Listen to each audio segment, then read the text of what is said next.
inside. Okay, guys, twice to sell. Got past the sell, going to sell. Ladies and gentlemen, this isn't about what we wore back in the day. we're going to go now. Going once, going twice. No more offers. Sold! It's about being trusted to get a better result for our clients since 1973.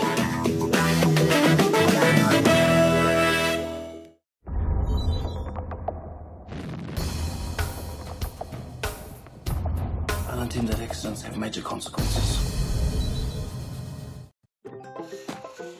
Whoops, running on empty? Enjoy a 6 cents per litre fuel discount at your local Caltex with Pumped every day. Ah, feels good, eh? Get it at any participating Caltex. We are Manapuna. It's all part and parcel of who we are. Mōrena koutou, ka hoki mai, nei te rā toro o ngā hākina e tēnei rā. E rua takau mārua o Aotearoa, ngā kura tuarua. Welcome everybody to our third day of our New Zealand Secondary Schools 2022 Track and Field Series, and also today on out in the streets behind us in Inglewood near the high school is the road race, and it's one of the events is already underway. They started at 8 this morning, and so we have the track and field going today and the road race, and we'll bring you some results of that as soon as we get them. We he aha tēnei, Hayden, he aha tēnei, te rā, look, we've got the sun. Whiti rā, the sun's coming through the first time. Yeah. So now our officials maybe don't have to stand in the rain for so long. So that's how today goes. Anchoring this program, of course, is Hayden, and I'm just going to hand over to him. But from our behalf of New Zealand Secondary Schools, thank you very much to all the people who have given up their time, you know, the volunteers, the officials, and just all the athletes. It's just been a tremendous day, and today is the day of finals. The Sunday is always the final, so it's going to be a busy day for our athletes, and it's also going to be a busy day for us in the commentary section, because we'll be transferring from one final to another. So, Hayden, good morning. Yeah, ata māria, Paul. It's great to have your company here on Whakata Māori. My name is Hayden Sherman. It's sunny. The sun has popped out, and even got a good view of the Maunga, Taranaki Maunga this morning from Oakura, where I live down the coast, and I'm sure we'll get some shots of the Maunga over to the left of the screen, as you can see it there. Now, first up this morning on the field will be the senior boys triple jump and the junior boys high jump, and we've also got the junior girls triple jump as well, and the senior girls shot. So fair amount happening on the screen, and particularly on the field, and we'll round off those results from the road champs as well once they come through to us in the studio.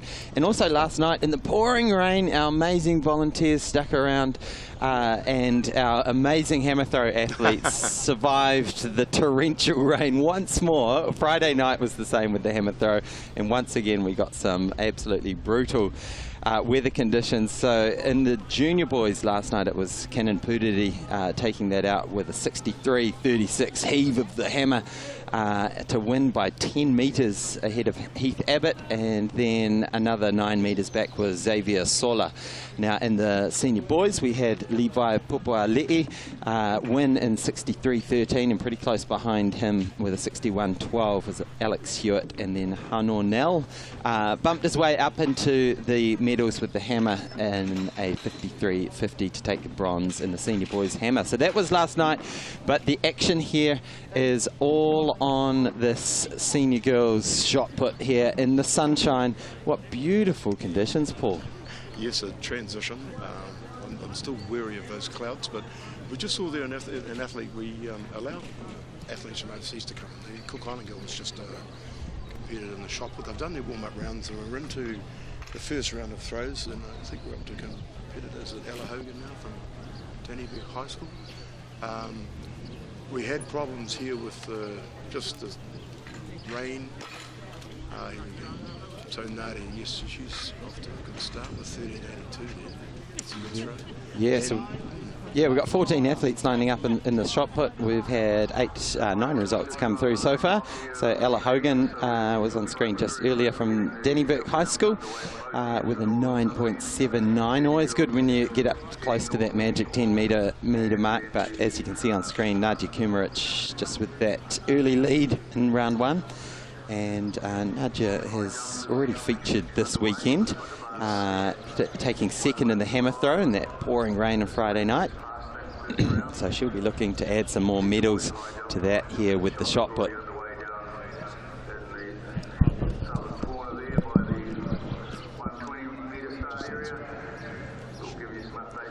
Now, for those wondering at home what sort of wind conditions we've got, I can tell you now it's dead still. It's perfect conditions to be out there competing. Nice and warm too. It's very muggy. I had my aircon on. I was pretty soft on the way in.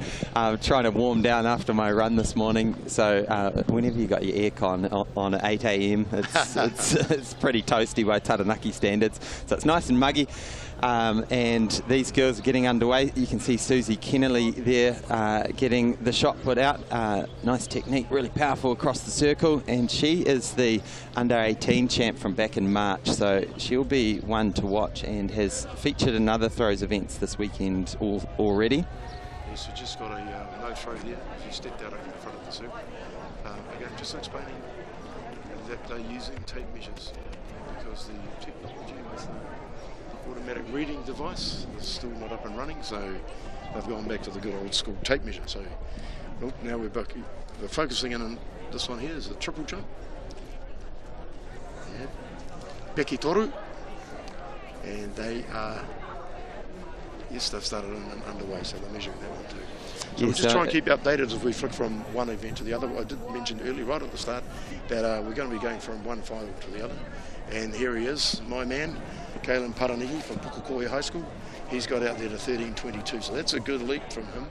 He was in the long jump yesterday.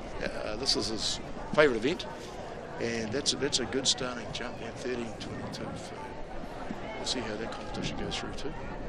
Yeah, so that long jump yesterday was taken out by Forbes Kennedy, and it'll be interesting to see how many of those athletes transfer over to the triple jump here.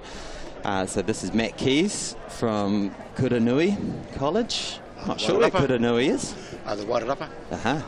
Yes. Yes, some of these jumpers, the young boy I mentioned just before, Kalen Paraniki, he's actually doing 3. He did the long and the high jump yesterday, and as a junior at our last nationals in Tauranga in 2020, he got a bronze, a silver, and a gold. It was two of one of the other, and the 3 jumps he podiumed at his first secondary schools as through the junior. So he's got some springs in his legs for sure. His older brother was a triple jump. He got 6th in the nationals when we held him out at Waitakere. And so he's doing really well. And this is his favourite event. So now we've got. Yeah, this is Timothy Prendeville from Rathgill College. He's just having a look at his marker, making sure he's starting in the right position. Yeah, Rathgill College, another one on the Wairarapa. And you'll see they've just moved the cones there for, you can choose which start board you want to jump from, because if I was doing the triple jump and I started from that furthest board, I probably wouldn't make the sand pit. So you need to make sure that you're going to successfully make the sand. I'm probably going to go from this last little line there. The one closest to the pit. Yeah. Might be a very short step. You see, the athletes choose, and they by this stage as seniors, they know where they're coming off the 11, 9 metre board, and it's a little intimidating to get youngsters to sort of come from that backboard. But once they realise if they get too close, they get a little bit panicky on the last part of the toru in the 3 steps, because you've got to get that launch foot off, and if they think they're going near the pit, that's quite a bit intimidating. Once they get the confidence to get over, they pre-tell the officials of which board they come with. You're quite correct, Hayden. No, picky, not my forte at all. I can make the pit if I leave from the end of the run in a long jump. Yeah, when we talk about athleticism, the plyometric ability of these boys, these athletes, is incredible. The forces that each leg has to absorb, each of the strides, and then get going again. You can see here just what an athletic activity it is when you're talking about 3 jumps joined consecutively. I'll tell a story about that Kalen Parani here when he comes back on later if we get a chance. Go back to the shot put. So this is the senior girls shot. We're now into round 2. This is Ashlyn Sherp from Southland Girls, and the lead is still held by Nadia Kumrich, but Isabella Poor is closing in pretty close. She's only 19 centimetres behind there. You can see the early results. Michaela Sola also doing well after she performed well in the hammer throw earlier this weekend. Yes, she won the underwater hammer throw. I see we perfected it last night with the timing of the rain again. As soon as that hammer throw got into the 3rd round, down it came, and they were out there in the rain again. And it's all very well for us up here, but you know, the coaches of these kids are out there on the boundary fence, hunkering down under umbrellas, etc.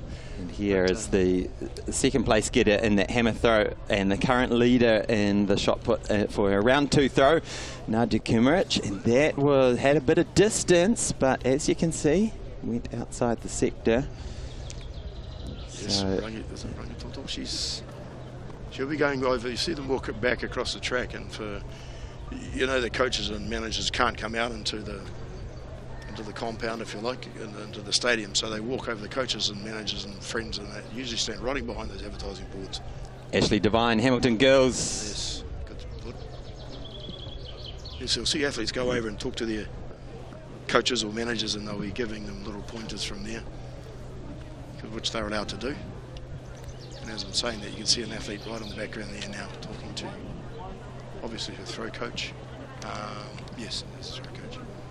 So they can go over there and get a little bit of reassurance and a few pointers. Oh, kia ora, now here comes one of our 4 competitors from the Cook Islands. Great to see them here again. Yes, the David.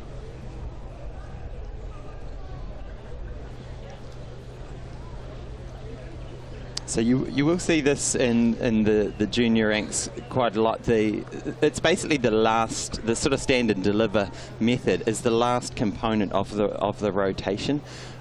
So usually you'll break down that rotation into sort of 3 or 4 steps across the circle, and so often the early stages of learning the shot, that's how you'll approach it.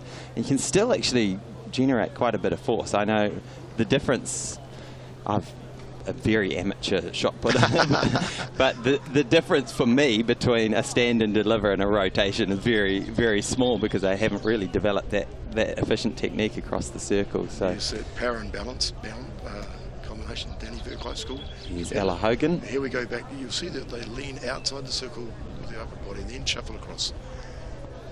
And at the top level, they quite often kick that back leg through as well to drain just a little bit of extra momentum. And of course, in shot put, we've done pretty well on that in the past, and also with Tom Walsh and Jacko Gill now.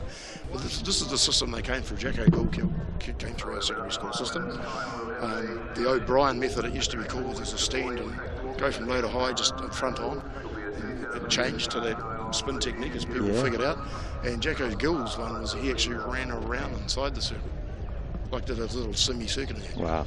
So he perfected that to get his timing right to start with. So that was a 10.23 from Ella Hogan, so she moves up over that 10-metre mark to 7th place. Here we've got Arwen Solomon from Ormiston Senior College. She's sitting in 5th place with a 12.33. So it's not too much separating first with a 13.82 down to 5th place with Arwen. Is that 12? We'll wait for that one to come up. It's Ormiston College, Senior College. It's the country's Manukau zone, for those people who are not sure where it is. For the old school, it's North Papakura, or from the old army camp up, Ormiston, out that way. And you can see the athletes enjoying that sunshine today, aren't they? Look at that.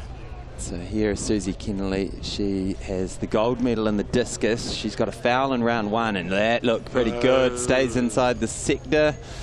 That's a good foot. So there we go. She will certainly certain she'll want to add to that gold medal with a medal in the shot in the sunshine on Sunday morning. And I've got to say, look at our volunteers and marshals out there. They've been absolutely drenched for about 48 hours, and they will be loving just drying off in the sunshine. And probably the factor today will be dehydration and sunburn. So we've gone from one extreme to the other. Indeed, we didn't even know the colour of their shirts until this morning, I don't think. None of them wearing jackets today, which is good. And So also a little bit of Kiwi ingenuity on the right-hand side, if you see how they return the shot put. I love it. Susie Kennelly's second throw was 12.74, so that moves her up into 4th place. And this is Michaela Sola, who is sitting in 5th now with that 12.59. And I'm sure Shaka will be sitting at the back there watching this. Dad? Yeah. It's the Solar Academy down the Hutt Valley there. He's Shaka the Chucker. And he has a meeting down there just after the Saturday after the Capital Classic early in the new year. And it's a good event. It's a really good event. It's always cool, these events that are focused on one element of the sport, whether it's throws or the jumps to music here in Hawera. Yes. It really brings a focus to those events that can get lost in a track meet. Well, I call it a track meet, but it's a track and field meet, because often the attention is drawn to the track events that are going on adjacent to them. So and also to that, some of the tracks are set up on different ovals. The one in total, the Hamlet cage is actually outside of the centre of the track, so you don't get to see it unless you go over to the Yes, field. William Robertson from James Hargest, and pulling out of that one for his first jump. So we're almost completed the first round. We've got 2 athletes still to go. Kainoa Kerewe from St Paul's College and Torin Young from Thames High School are still to come. Current leaders Ethan Gow with a 13.67, but still very early days.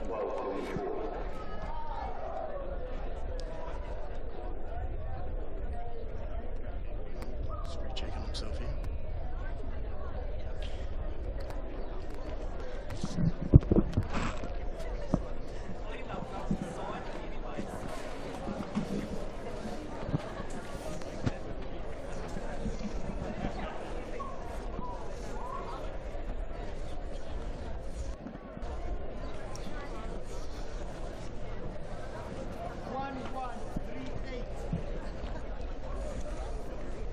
Yes, and the athletes with longer limbs, you'll see them they get those long legs going and to drive off. And I was saying earlier about this, the young fellow, Caleb Button, he came out to me one day when I was taking a PE class. And he said, "Oh, how do you do this jump?" I mean, how do you have prelims for athletics day the day before? And I gave him a quick point. I said, "You've only got 2 feet." He said, "Yep, left or right." I said, "Well, you figure out whether you want to go left, right together, or right, left together. There's your choices. Go over there and try it." Here he comes now. Kaylin Paranihi. He's got Just ejecting on that one. He's currently sitting in 3rd with a 13.22 opener. So big grin on his face. You see the smile on his dial when he passed. And the young fella came over and I said, "Right, here you go." And I had a young year 9 PE class, and I said, "Where have you come from?" He said, "Oh, out of that room over there." And the old prefabs with the little half exit door at the back. He'd come out and gave a few pointers. I said, "Let's have a look at down the runway." He jumped. I said, "You make sure at the championships tomorrow, at our championships," which he won. Then he went to Counties Manukau and he won. He went to Auckland, got second. He went to the North Islands, got a podium. So his first major meeting on an actual track like this, instead of grass, one around the school paddock. He won his first event. So, amazing. And then he's just been going through, very coachable, this is last year at school, so he's missed it a couple of years, of course, of opportunity. And all these boys are the same. You know, they would have spent hours and hours and hours going over their measurement back to the run-up and perfecting that takeoff and then the flight in the air. Going around in the background there to the left on your screen, you'll see the wonderful hip movements there of the walkers going through. And you'll notice the guys throw their hips through a little bit more, certainly differently from the girls, and that's just with that anatomical structure there of the hips. So the boys have got to drive just as hard to get the lower part, get the top part of the femur through that hip roll. And looks like pretty close there at the front between the first two. Now we've actually got two race walks happening at the same time. So we've got the 2,000 metre juniors, so they would have started on the start-finish line, and then we've got the 3,000 metre seniors, so they start at the 200 metre line. So in the seniors, we've got Quinn Gardner-Hall, Jonah Kropp, Will Saunders, Magnus Gracely, Toby O'Rourke and Lucas Martin. And then over in the junior 2,000 metres, which I believe you can see on screen there, that's Richie Trathan of Maclean's College out the front. We've got Nathan Bayliss of Harwood High School, Ari Bennett of Freiburg High School, and Campbell Donovan of New Plymouth Boys. So quite a local feel to that junior competition. And we're back to the shot. Is that Nadia? If you just keep your eye on the background of that green gazebo, and where that shooters with the guttering and etc. Once the shot put comes out on this angle from this camera, you can see that it's going to be up in the numbers where you want to be. Yeah, so yeah, you're right. As I said yesterday, hey, the Taranaki has always been a strong province with race walking from way back, and they keep it's a key thing here for some athletes, and it's not an easy one to pick up. Most people can just get out and run, and then when they try this, it's a lot harder than they think. So Nadia just pushing her lead out by another 17 centimetres up to 13.99. So good morning so far from Nadia Kumarich. As we see Ashley Devine from Hamilton Girls, she's sitting in 7th place at the moment with an 11.77 best.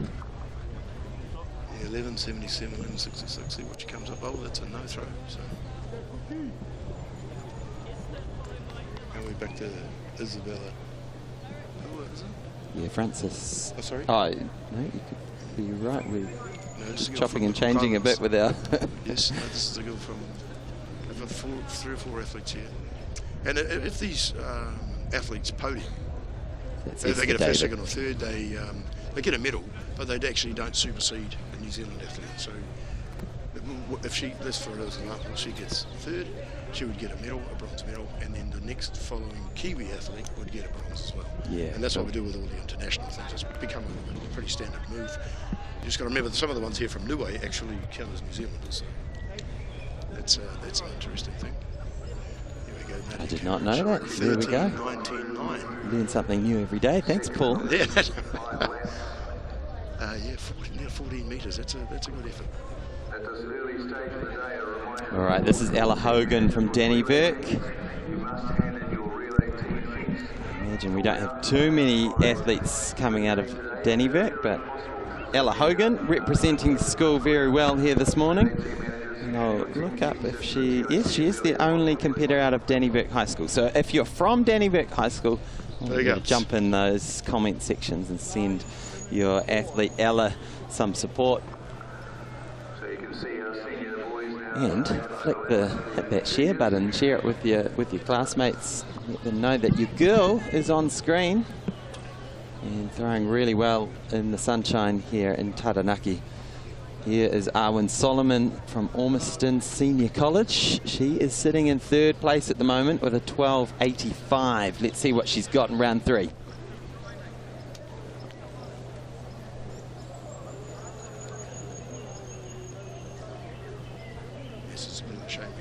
Electronic ones coming up straight away, but that'll be keyed in very shortly.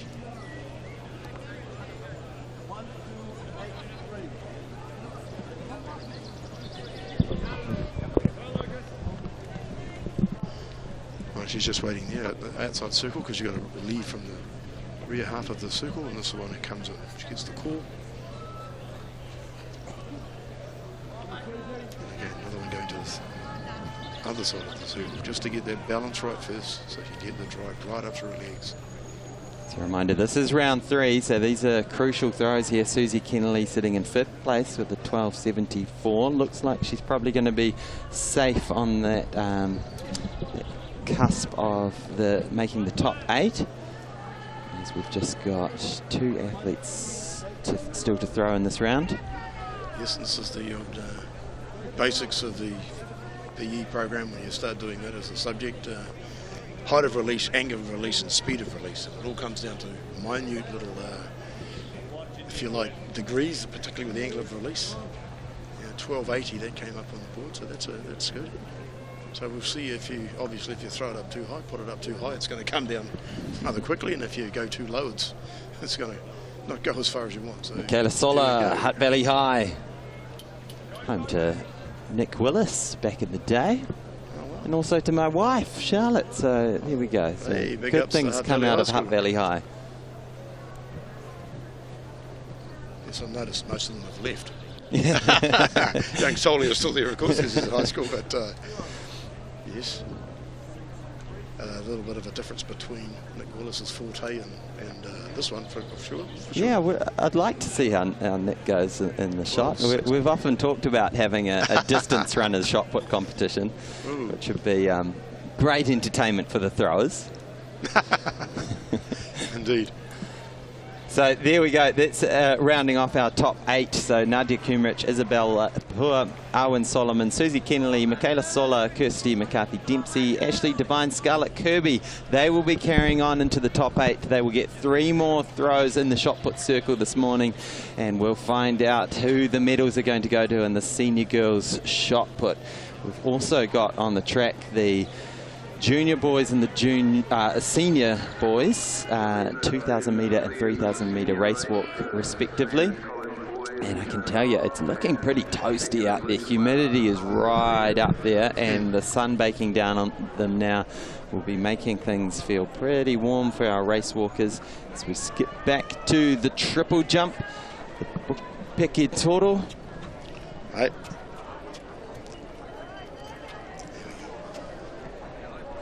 Winds it up.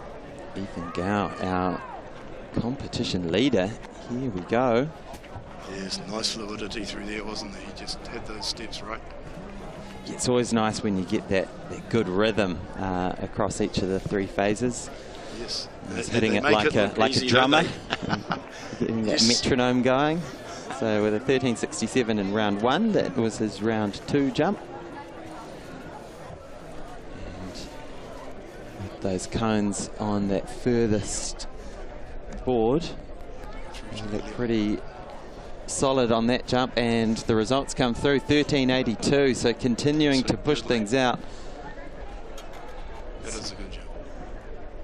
So Ethan Gow, he's your under 20 national champ from back in March, and then Kaylin Padanihi is your under 18 champ. So kind of cool to have those two having a good old rematch, 2 national champions back to meet each other in the one division.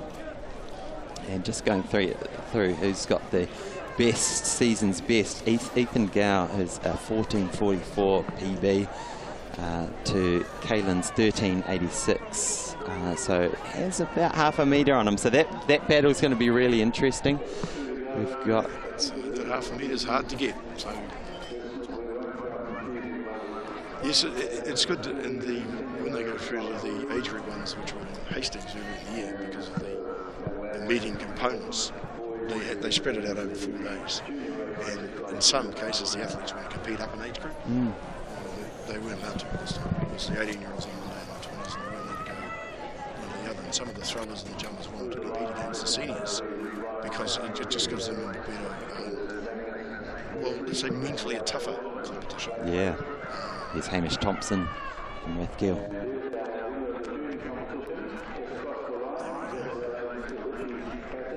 So yeah, shaking his head with that one. Didn't quite nail the phases, but he will have another jump in the top 3. He's got a 10.83 so far, and there's an overview of the standings at the moment. So you can see there is a bit of a congestion in that top 5. Got 5 into the 13s. So Ethan Gow, AJ Madondo, Brian Malone, Kaylin Padanihi, Jackie Dye, all up above 13. And it's going to be very fascinating to see who can pop maybe into the 14s. You've got to think, if you want to win this, it's probably going to need to be around that 14-metre mark. Now, winds, according to the wind readings, we're getting everything from a 0.1 tailwind to a 2.0 tailwind. Well, as far as terms go, this is a sprint finish from a walker, but obviously not sprinting. And look at that, he's just driving through there. But you would have noticed, oh, my bad, not the finish. He's going round. I've got another one to go. Remember, Hayden said that there are 2 races within races here. he's looking like he could be lifting. He's going to have to watch himself. But the young chap who he walked 2K, he's already finished. The young boy from McLean's College, Richie Trathen, he is finished in time of 9:57. Nathan Bayliss from Hawara High School, local lad, he's in 10:32. And Artie Bennett from Freiburg High School, which is in Palmerston North, 10 minutes 46. So there's the first three place getters in the 2000. This is the senior boys, of course, the 3K. And right in front of us, you'll see the Wanganui Collegiate, the lad with the white cap on, really driving hard to try and catch up. And that's both these guys going on notice. One's got a very determined arm drive there to try and generate that momentum.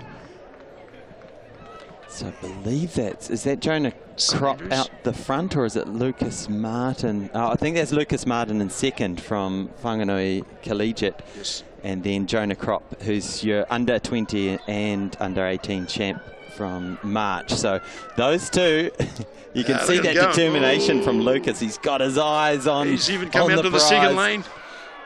Is this the final 100 metres? The crowd really getting behind them. I think Martin's, he had a quick look over his shoulder there, Hayden. I think he's just checking that he's not going to get overtaken. So smart. He's had a look. There it is. There's your national champion, everyone, Jonah Crop. He will take the 3,000 metre race walk ahead of Lucas Martin, who was breathing down his neck. They give each other a handshake and a hug.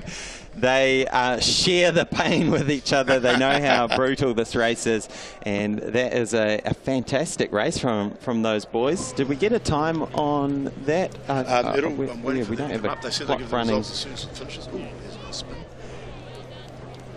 So yes, those two know one another obviously, because there's a limited number of, finite number of track walkers and road walkers in the country, and they would have come up against one another before this.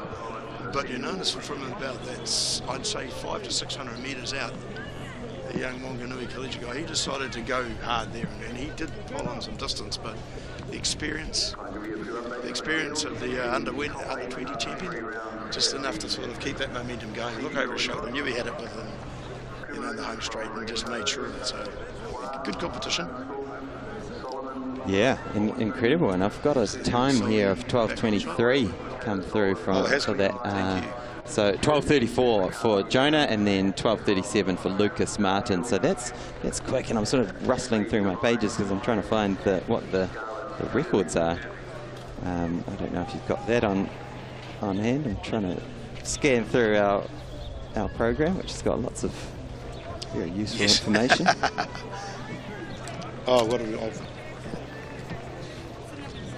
Can't find them. Anyway, back to the shot put. All right. So we have, at the moment, we're into round 4. So we've got our top 8, and we've already had Scarlett Kirby, Ashley Devine, Kirsty McCarthy Dempsey, and Michaela Sola throw their first throws into this top 8, and that was Susie Kennelly from King's College, who's currently sitting in 4th with a 12:80 best. It looked like it might be getting up there as well. And so there's an overview of what we've had this morning so far. Still Nadia Kumaric sitting out the front with a 13:99.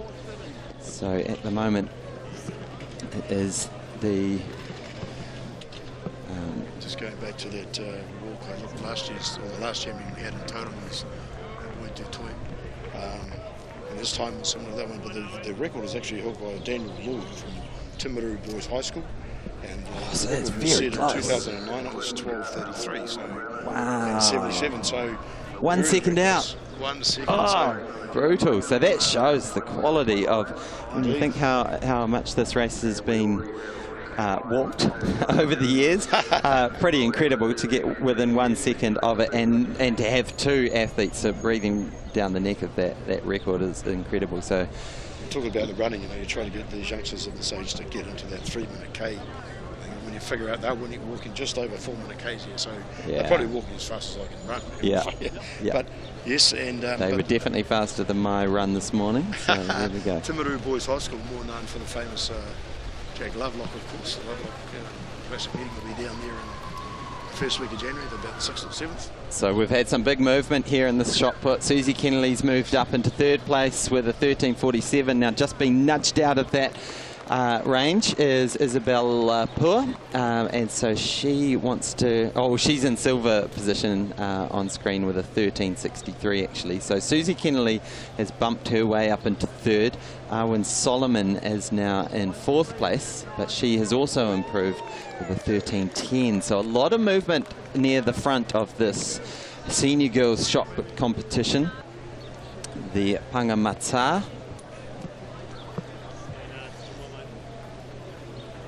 Oh, 13.90. There you go. That's Wow. that's put her up right onto the.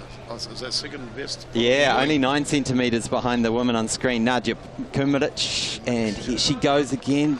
She's got a good fluid technique across the circle.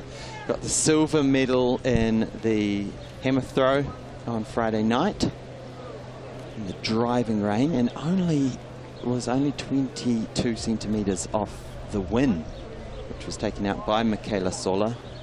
So that was a very close competition, and that was a 13.54 from Nadia. So very close at the top, 9 centimetres separating Nadia and Isabella for first and second, and then it's Not far another off the width of the actual 43 shot put, centimetres. Yeah. That's a 3K shot. 9 centimetres, no, that's not very far. Scarlett Kirby sitting in 8th place out of St Andrews. Just a little cross there on the front. She's up over 10 metres with a 10.29. Oh.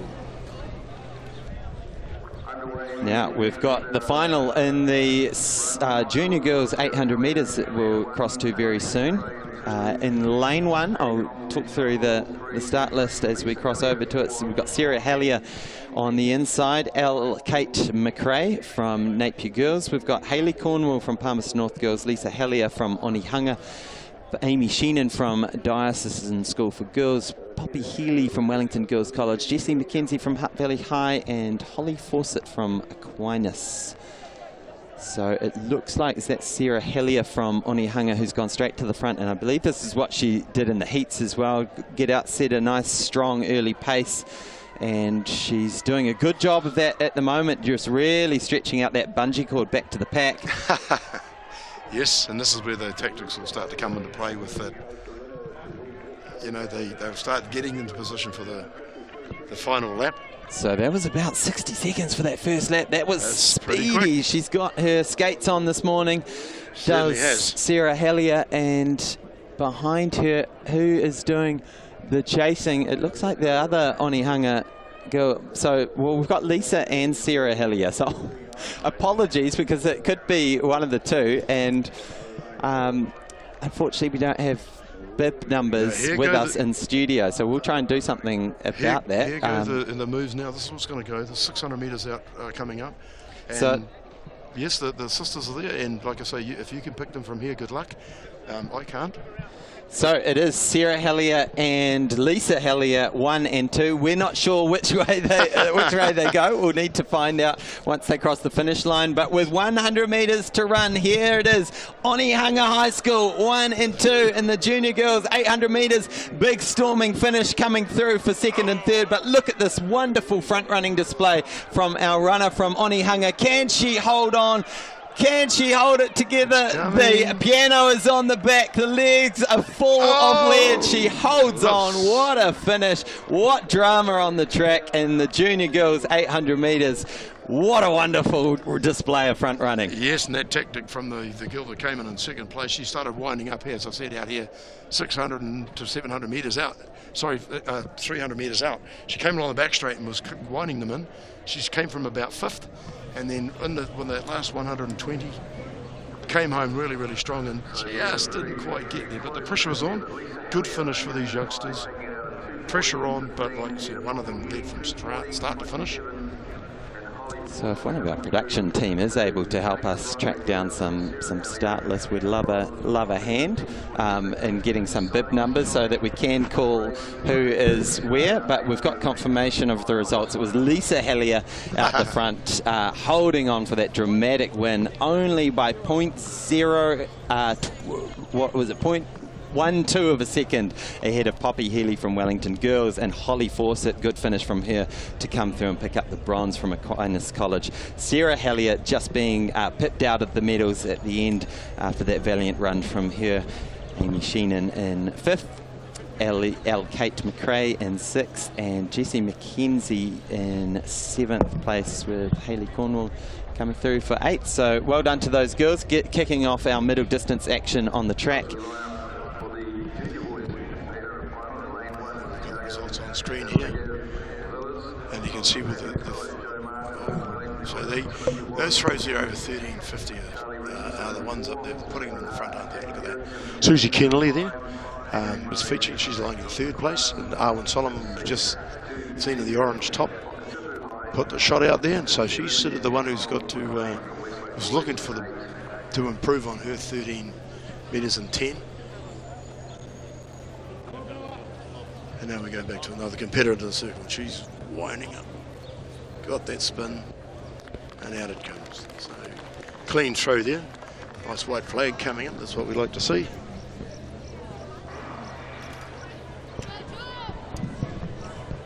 And looks like the junior boys. 400 metres starting in the background there, so you'll see some runners come flying past. Sorry, 800s. Yeah, so we've got the junior boys 800 metres kicking off with Jagun Gunridge of Wheelers from St Patrick's Kilburnie, Joe Martin from Wellington College, Timothy Wallace from St Kentigern's, Charlie Richardson from Sacred Heart, Jack Erickson from King's College, Hamish Murray from Aquinas, Jude Decker from Wakatipu High School, and Connell McLean from Westlake Boys.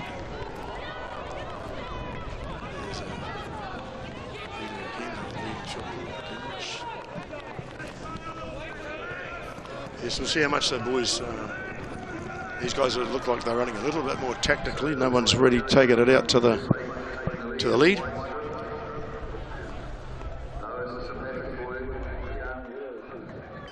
Now we're back onto that 800, and here they are. They're all pretty closely bunched at the front.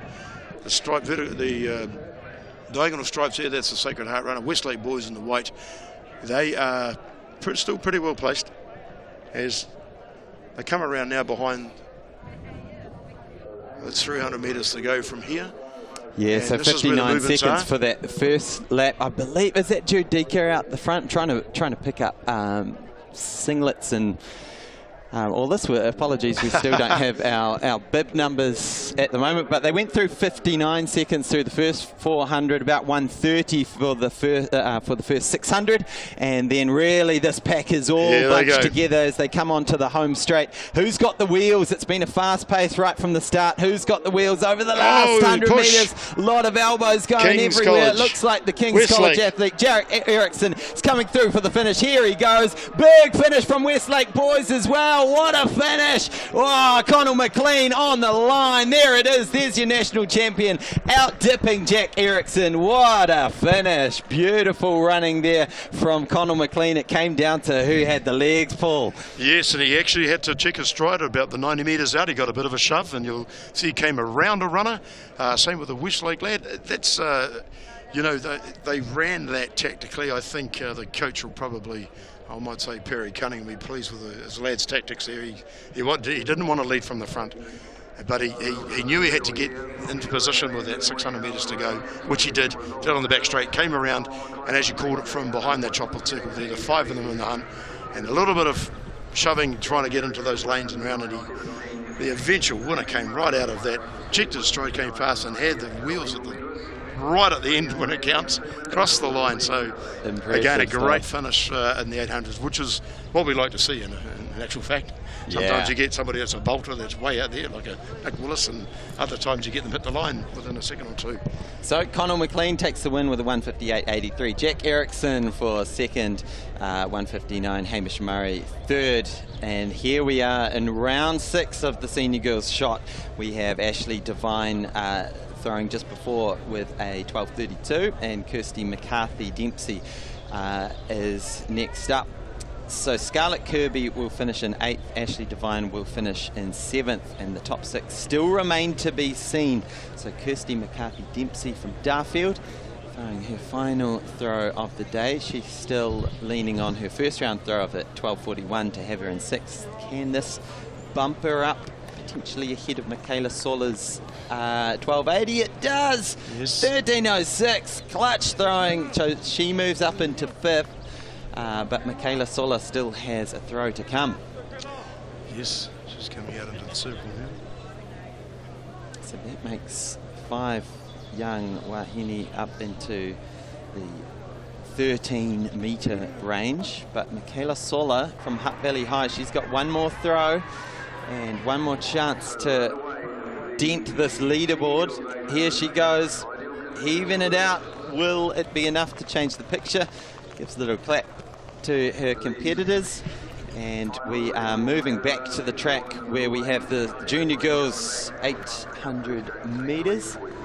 And we've got Angela Jukes on the inside from Palmy Girls, Layla Daniels from Epsom Girls, Sophia Lumbreras from Havelock North, Lucy Sheenan from Diocesan School for Girls, Kira Hall from Marangi Dudu, Samantha Leigh-Shells from St Margaret's, Sammy Fuchs from Wakatipu, Emmy Ferguson from Ngātawa Diocesan. This is a quality final for the senior girls 800 metres that we will click back to very soon, but we're just trying to catch the last stages of the senior girls shot put.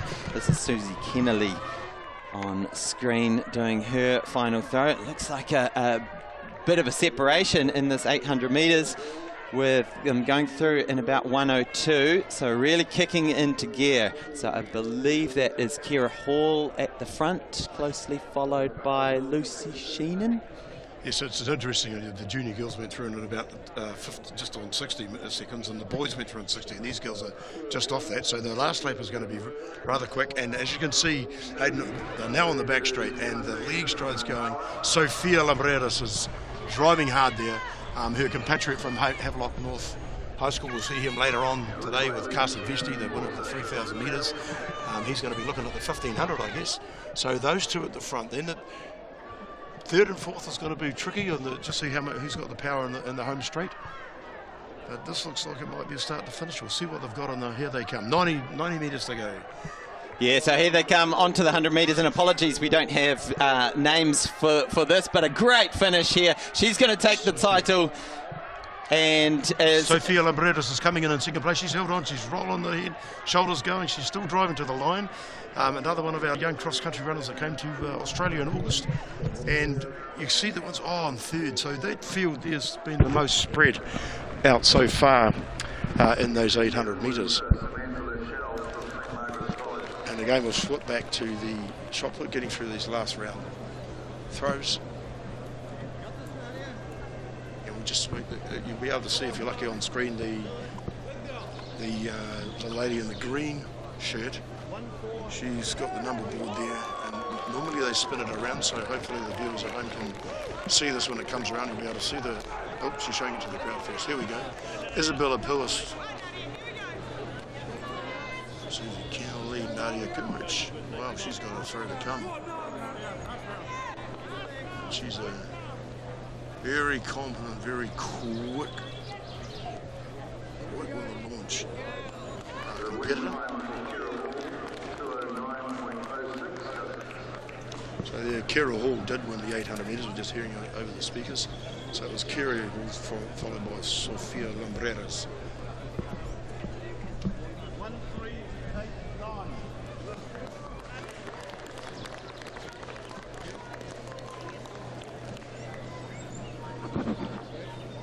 Oh, there you go. For all those viewers at home, you can see again the numbers coming up on the screen, and you'll notice at the bottom too, of course, they've only got 3 round throws because they take the top 8 through to another.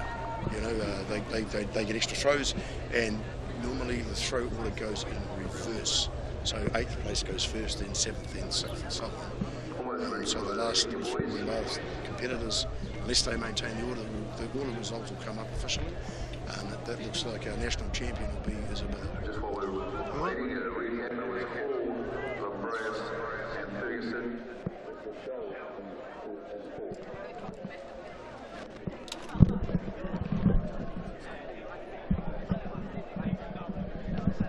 Here we go. Here's now. This is going to be a little bit quicker. The senior boys 800 metres. Now this is always interesting. Do they go tactics? Do they go hard? And we've got another King's College in there, the boy from Maclean. So you can see with the Sure, this is going to be, again, another, question. Do they go hard? Do they run tactically? If you're a real top-end speed merchant, you really want the pace to be a little bit slower through that first 400 to 600 metres, and then if you're in the hunt, then you've got the wheels over the 200. And it's if you're not a speedster and you run consistently, you want to get out and set the pace a little bit earlier, Hayden, and hang on, because otherwise, if you run on a bunch with conservatively for them, the speedster will always be, if they just have more wheels at the last part of the race. So we'll wait and see how it unfolds. Lane 1, we've got James Hercules from Wanganui Collegiate. Lane 2, Angus Sevier from Cashmere High School. James Ford is running in Lane 3 from King's College. Thomas Cohen from Westlake Boys High. Luca Everett from Wellington College. James Straithen from Maclean's College. Callum Murray from Aquinas College. And Callum O'Keefe from Lindisfarne. So that is your field. Who's your pick, Hayden? Come on, who are you backing? This is pretty hard to pick because there are some quality runners, and you got to wonder if it'll come down to who's most fatigued after doing multiple rounds. Also, we've got some of these runners in the 400 and 15, so it can be a busy old weekend for these boys. Indeed. And like you say, I think it's going to come down to these tactics as the starter gives them a few more minutes and they run through a few more strides. So hold your breath, everyone. We've got a little bit more time. Yes, they do straight outs and just keep those lower limbs warm. Go back through their process. A lot of people have these different strategies. You see a competitor in lane 2, he looks pretty chilled. He's sitting down on the starting number cone. And the reason that these starters, if they're a little bit behind, they give the guys a warning, because then they can recalibrate what they're trying to do. Right, the triple jump is happening. Piki Toro, and here we have Jackie Dye. He's sitting in 6th place with a 13.12. We are into round 4, so we've narrowed it down to just 8 competitors, and we can confirm that Ethan Gow still has that lead with that 13.91. AJ Madondo with a 13.73. Ryan Malone rounds out the medal positions with a 13.42. So plenty more action to come. Kaylin Paranihi, one of the favourites coming into this competition, has had a couple of fouls, as you can see, but he's still alive in the competition. Our boy from Pukekohe High School, and so this is going to be very fascinating how that unfolds. And in the shot put, it is, wow, what a competition we had over there. Unbelievable. Isabella Poor coming through for the win at the dying stages with a massive 14.63, pulling ahead of Susie Kennelly, who also pulled out a 14.44 in the last round. And Nadja Kumrich takes home the bronze with a 13.89, sorry. Yes. Well, we'll see what he can. He needs another counting jump, doesn't he, just to get back in the mix. He's sitting in 4th place, the worst place you can be, I guess. They look good. Nice rhythm. Good reaching out in that final phase of the Piki Toro. Big ups to John Moffat, who was slowly over the years and years coaching in Pukekohe. He's done it. I think twice he's won Coach of the Year, but he's had so many people come through. Very quiet, unassuming guy, and he has just slowly brought athletes through. And Kaylin now is, I think he's a Booker. But yes, and the next year he goes to Christchurch, so we don't know if he'll get down there with Terry Lomax's crew. But he obviously has some ability there. 13.26 for Kaylin. So slight improvement, but it's still sitting in 4th and 5 centimetres behind this man from St. Pat's, Kilburney, Ryan Malone.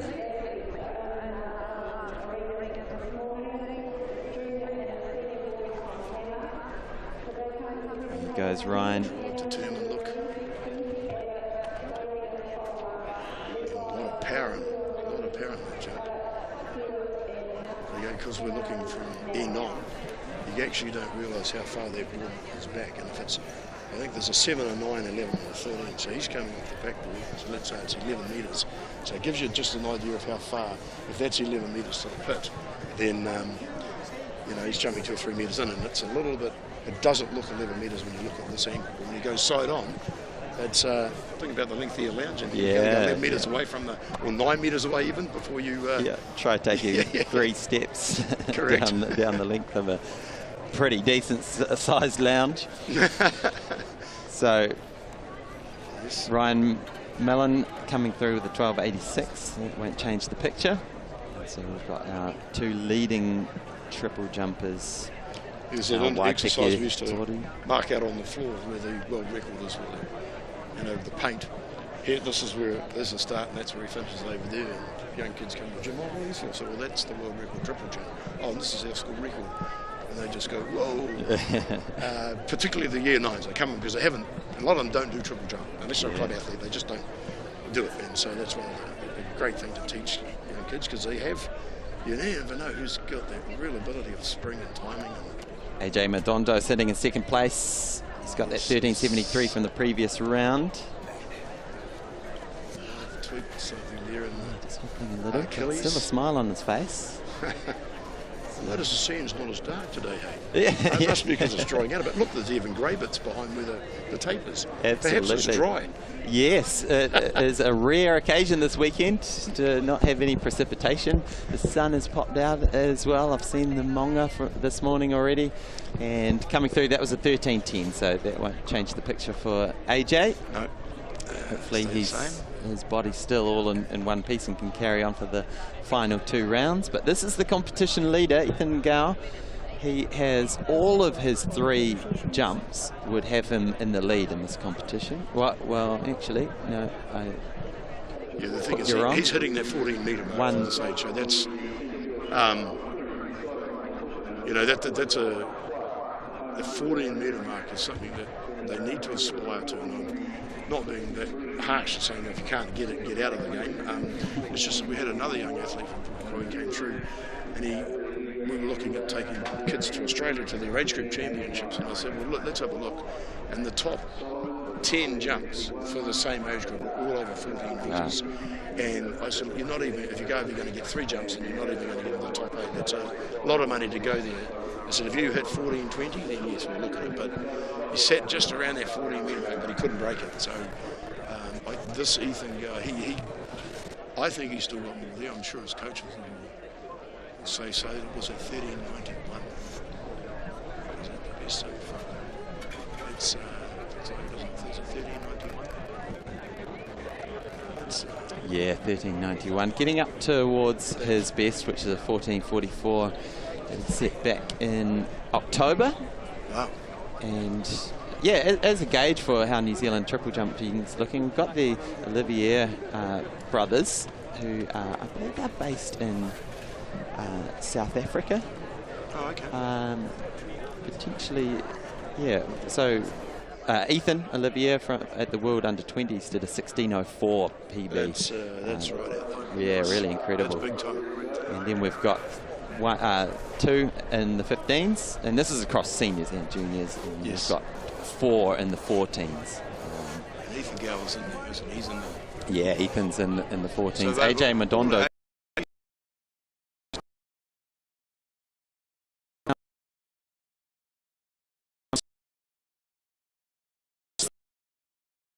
We are away in the sunshine.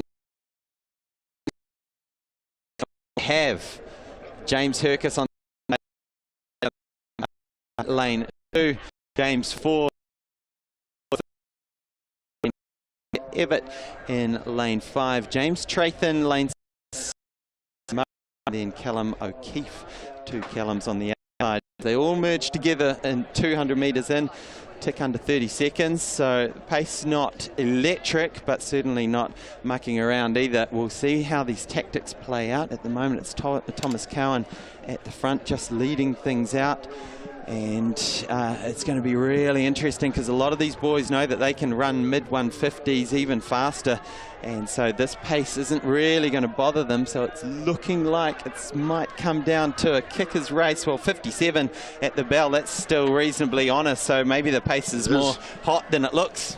Yes, all of some of these boys, probably 4 or 5 of them, have run against one another through club seasons, because they're in the Great Auckland region. But see there, this is where it is in the backstroke. So you're looking at about 250 metres from here, and they're starting to wind up. Now you've got a split from the tight bunch. You've got 3 going through, and the boy from King's College again is following this coach's game plan, running plan. He's set himself inside the rail in second place. So Thomas Cowan with the lead, leading in. He's done a lot of the work out the front, but James Ford sitting right on his shoulder. What's going to happen over this last 100 metres? James Ford is winding up. Here he goes. Thomas Cowan is holding on, but James Ford pulling away. He will take the win. He will be your senior boys champion. What a run from James Ford. And in second place, after doing all that hard work, Thomas Cowan will claim the second place, and James Trathon, Maclean's College, will come through for the bronze. What a race. Well, Perry Cunningham would be really pleased with that, because I was chatting to him this morning and he said, oh, you know, don't talk up my athletes until they've achieved it. So he sort of said what game plans he had for his athletes from Kings, and he did exactly what he was meant to do, come in, sat in behind him on the den in the place, and like you said, that boy from Westlake did all the hard yards out the front, and also the strong finish, a very strong finish. Looked like he had been dropped at 150 to go, was the boy from Maclean's. And as he came around the corner, you could see him winding up, and when they go back to, you could see the yellow shoes flying through there, and he pulled his way up to a very creditable third place. So a good run on the finishing stages of that 800 from those front three. Yeah, fast times too. So 152.15 for James Ford, Thomas Cowan 153.01, and to show how close it was, James Trathon 153.25. So just 0.2 of a second separating second and third, and then another 0.3 of a second back to Callum O'Keefe from Lindisfarne. So wonderful racing in the 800s this morning. As we said, today is the day of medals. We'll be handing them out left, right and centre.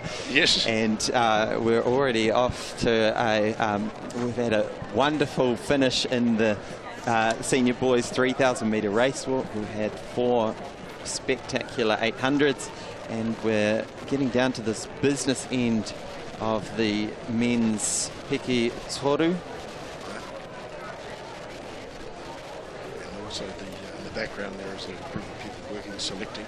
We name what people, you know, if you had a team, so paper team, and they're calling them like a meeting team. We have a special award too for an athlete of the meeting, and that you likely to go to somebody who's broken a record by a significant margin, or unless they win. Kalen Paranihi, round 5.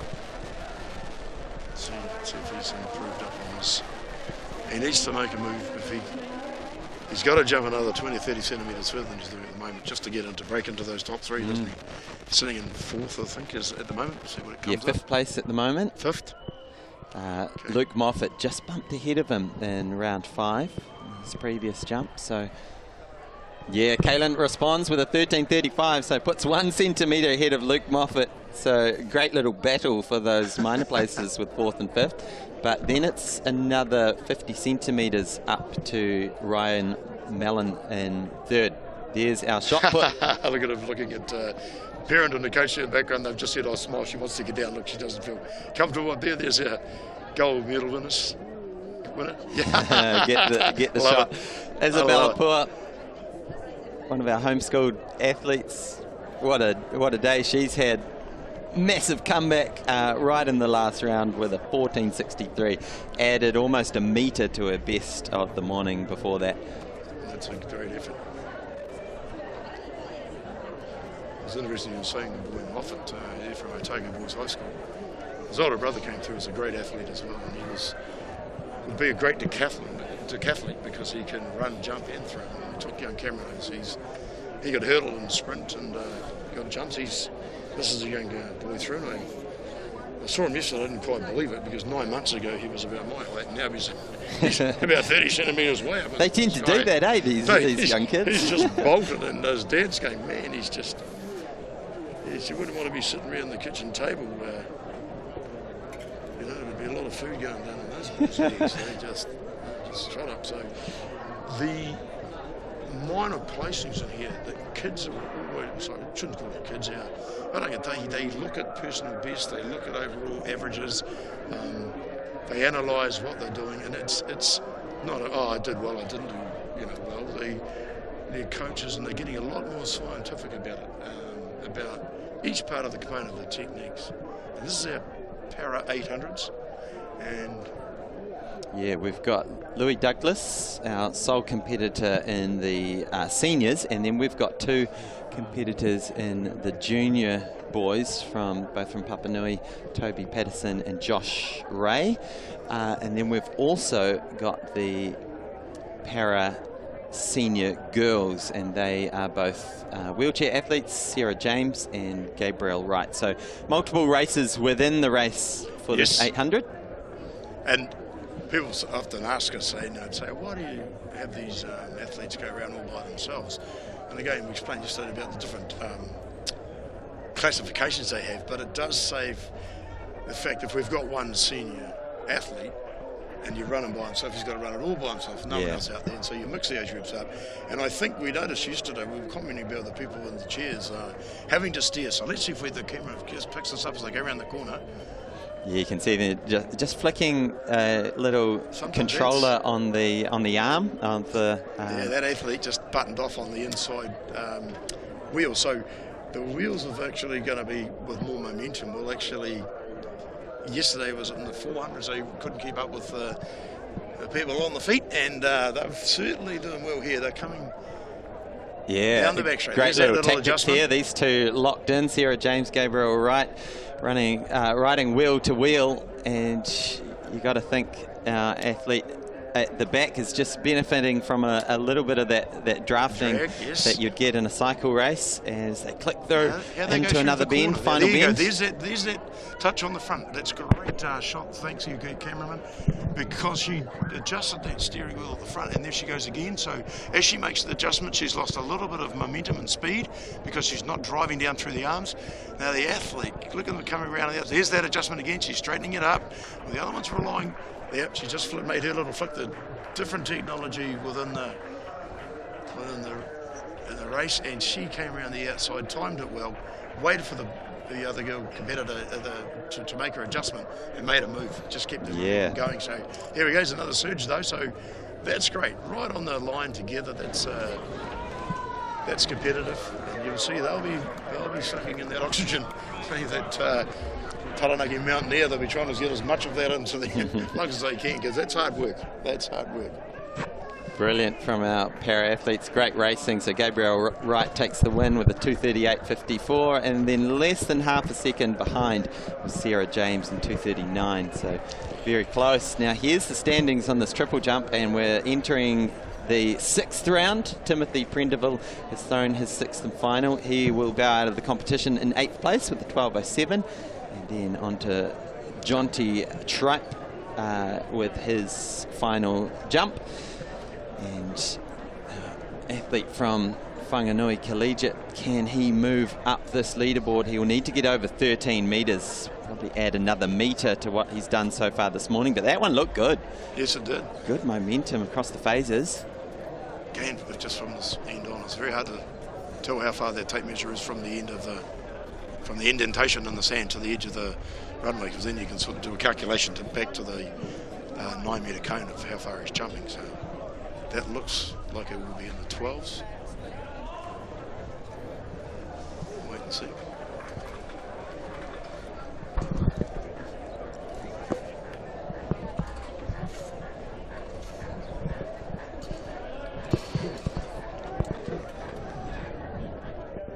Oh, there we go. They're trying to show you a shot over behind from where we are, and somewhere out there, Hayden, I believe is your taunga, your tipuna, they call it here, of the Taranaki, the Maunga Taranaki. Hopefully we will get to see it before we go.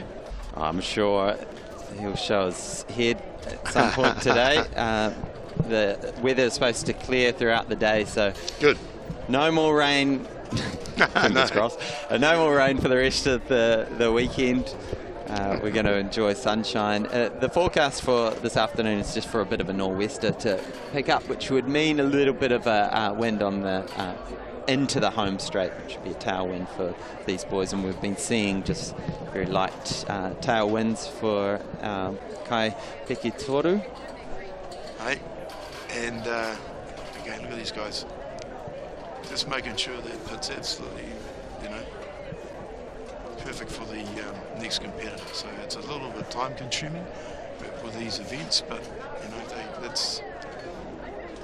take a bit of pride in it, these boys, and good on them, because it just makes it so much easier for the competitors today. They're landing an area where there's no holes and they're not going to, you know, twist an ankle.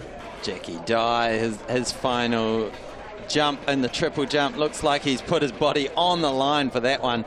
Yes. Limping out of the sandpit, and you can see him just moving to the side. Hopefully he's okay there, but he's currently sitting in 6th place with a 13.12. And see, got his endearing of the shoes, I think, when he landed heavily. Oh, there we go. Now that's we can tell you that's great, because I think that's exactly what it looks like right now. I think that was a calendar shot from 1968. Judging by how low the snow is. Thank you very much for that. Thanks, is it Nathan over there? Well done. Yeah. That's where the mountain should be, and that's what it looks like. Perfect. Yeah. I can tell you, I saw the Monga this morning from around the coast, and He's it lying. had They zero always see snow this on in it. the town. They tell you it is sunny down there, there's a mountain there. They just put it on postcards. So Jackie Dye did improve with that jump, but only to 13.30, so that won't challenge Kaylin Paranihi, who's just in front of him in 5th. And we have had a bit of movement, because remember, Kaylin moved ahead of Luke Moffat in the previous round. Well, Luke Moffat responded with a 13.37 to move 2 centimetres ahead of Kaylin. Yeah, great so little competitor. can Kaylin do anything here in his last jump in the triple jump this weekend? How far did that arm go back? Too far. That's not where his main foot line will see. We'll see. I mean, he's the one who has to make the move, and I know he would have been looking for trying to sneak in a 3rd here. But you know, like I say, his older brother came 6th in his day, and if he gets in there, it'll be a little bit of, well, I did better than you. I got third. Yes, but no, they're not like that. Great family, Paranihi family. Hi to Rachel and. Well, results come through. Clutch jumping. Kaylin Paranihi into the bronze medal position. There's still 3 more jumpers to go, so remains to be seen if the Pukikoa athlete can hold on to that. Ryan Malone, how can he respond? Pressure now on the St. Pat's Kilbirnie athlete as he's bumped into 4th position. What excitement here in the Peki Toru. Yeah, well, we'll see how he goes. Pressure's on him now. He would have known that result. He would have heard it. Driving, getting up to speed. Here we go. 1, 2, 3. Is it enough? Has he come forward enough, or did he just sit back in that one? He was certainly determined. The facials on there was, wasn't he? He was definitely trying for that. Game face on. Exactly. And it's brilliant to be able to focus, particularly in the morning, on these field events and bring you the full narrative as they unfold, because these, as we've seen in the senior girls shot put this morning, it really does come down to these final rounds. And Ryan Malone pulls it out, 13.59, moving ahead of Kaylin Paranihi. There we go. Ryan Malone will take home the bronze. What a jump right when he needed to. That adds another 17 centimetres to his best today. Impressive jumping from Ryan Malone. It was just another 4 centimetres up on Kaylin. Kaylin there shaking his hand saying, oh, good on you. That's the way it goes. But you know, that last round jump, you're saying in the last round throws and the shot put, things change as well. So, you know, as we said at the beginning of the day, you know, kia ora, it's all excellent, because they... those minor places, just those few centimetres here and a few centimetres there. Hello, we've got the clip going. You'll see this a lot overseas at competitions. People start down the runway, they get the crowd to clap. So AJ Madondo has passed on his final 2, which means this is a victory lap for Ethan Gow. He's your national champ, and there he goes, just putting on a masterclass on the triple jump today. He's had 3 jumps today that would give him the win, and the final one was very much the victory dance for our Lincoln High School athlete. Ethan Gow, take a bow. What a way to end your year at secondary school. Yes, it's out there, isn't it? He's done well. And AJ Mondo is, like I say, he had a pass, which is, you know, if he knows he can't be overtaken, he's got 1 jump to go. He doesn't really have to do it. He knows he wasn't going to get it past Ethan, so I presume it's not an injury, so that's a good boy, particularly if he's got another event today. And a lot of these guys will be roped into their school teams for those 4x4s. Yes. Right at the end of the day. There'll be a little treat waiting for them at the end of the day. You want to have a little bit of power left in those legs for that grueling. Love that. Yeah, so Ethan Gow, he added another 5 centimetres to his best for the day, so that means he had a 13.91 and then topped off with a 13.96. So he's your National Secondary Schools Pekitoro champion. Brilliant work from Ethan Gow. AJ Madondo, he had to pull out of the last 2 rounds, but he maintains his silver medal position, so he won't go home empty-handed. And that exciting finish from Ryan Mellon, pulling out the jump right when he needed it. He will take home bronze. St. Patrick's College, Kilburnie, make sure you send some congratulations to Ryan. Christ College, get behind your boy AJ, and Lincoln High School, Ethan Gow will come home with gold medal. I hope he wears around his neck first day of school. Maybe he's year 13 and off. Yes, sure we will. So there'll be We a don't few really things do on that social in media New that get Zealand, going do out, we? isn't it? Yes. I remember doing the Chicago Marathon and walking around the next day, and you could kind of spot the American marathon runners because they wore their medal proudly. Yes. Mine just went straight in the pocket. Yes, a lot of Kiwis have that on. No, it's not show off. It's not what we do, but it's interesting. Came back with a group of athletes, and one in particular had 3 gold medals, and I said, one of the people that should come through customs said, well, how'd you get on? Says, oh yeah, I ran. Yeah. You ran, you just won an Australasian championship, got this. He says, oh, you got some medals? Oh, they're in the bag. Yeah. It's like, oh, okay. Yeah. Yes, it's funny, that attitude, you know, New Zealanders had an attitude of not talking themselves up, but the Americans will tell you in a very positive way what they've done and what they're hoping to achieve, very open. But yes, I'm sure some of those photos will go up on social media, various avenues with that, and I'm not so sure that it will be of the old school standing, smiling with hands behind your back, waiting for the national anthem deals. I think there'll be a few more smiles and poses that are more typical of the era, shall we say? Yeah, some TikToks going out. Now, moving from triple jump, which is one of the most athletic sports out there, to the high hurdles, which is, my goodness, is an absolutely phenomenal feat of athleticism to get over the 10 hurdles. And we've got the 110 hurdles for the senior boys lining up here. We've got athletes from St. Bede's, Whanganui High School, Marlborough Boys, Te Aho Otekura Ponamu, King's College, Otago Boys, Christchurch Boys and Cambridge High School. So if you belong to one of those schools, be sure to hit that share button, and these guys are going to be running in a couple of minutes. Put it out to your socials, send it out by text to your friends, and get them watching this high hurdles race, which is set to be electric. They'll be running into a slight headwind, but only very, very slight, and conditions otherwise absolutely perfect. Nice and warm, nice and sunny, and good morning for high hurdling.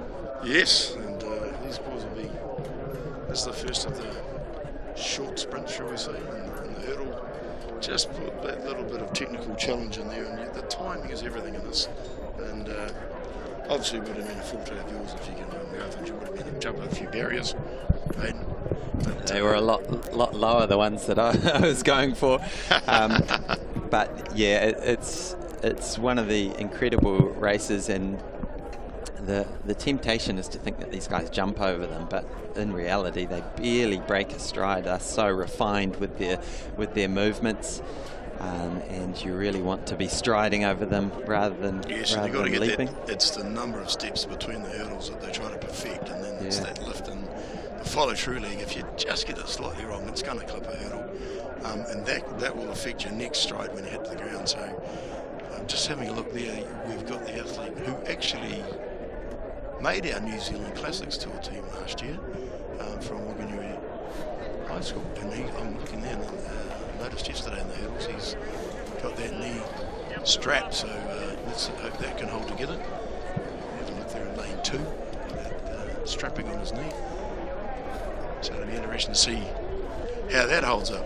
So in lane 1 we've got Finley Neal from St. Bede's College, lane 2 Nat Kirk from Whanganui High School, Did we see him in the long jump yesterday? James Hanson from Marlborough Boys College, Connor Brown from Te Aho Te Kura Punamu, Joseph Dunn from King's College, Cole Gibbons from Otago Boys, Bo Brackenridge from Christchurch Boys High School, and Wiremu Knowles from Cambridge High School. I love it when schools have a big, large logo like Otago Boys. It's nice and easy to spot. Makes my job a lot easier to work out who's who. That's it. Don't want to be around in the Hunger Games or something like that, do you? Yeah, No, so, yes, you're right. You're right. And like we found yesterday and the day before Friday night, particularly when it was foggy yesterday morning, distinguishing between a dark blue and a black and a dark green. And the tiny little crease on the yes, and it's maybe it it's does make it difficult. My age, the eyesight kicking in. Oh, that's interesting. Just did a handshake to someone going around behind him at the fence in lane 2, so he's obviously pretty relaxed. But yes, it does make it nice and easy to read those, the symbol of Otago. Oh, there we go. This is great, because now we can look back into the stand and see where the main stand is, where the people are viewing by the finish line. And that's the side, that was the height of the hurdle that I could get over. Interesting. Here we go.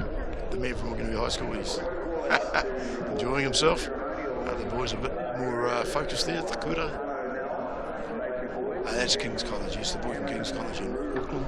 Otago Boys High School.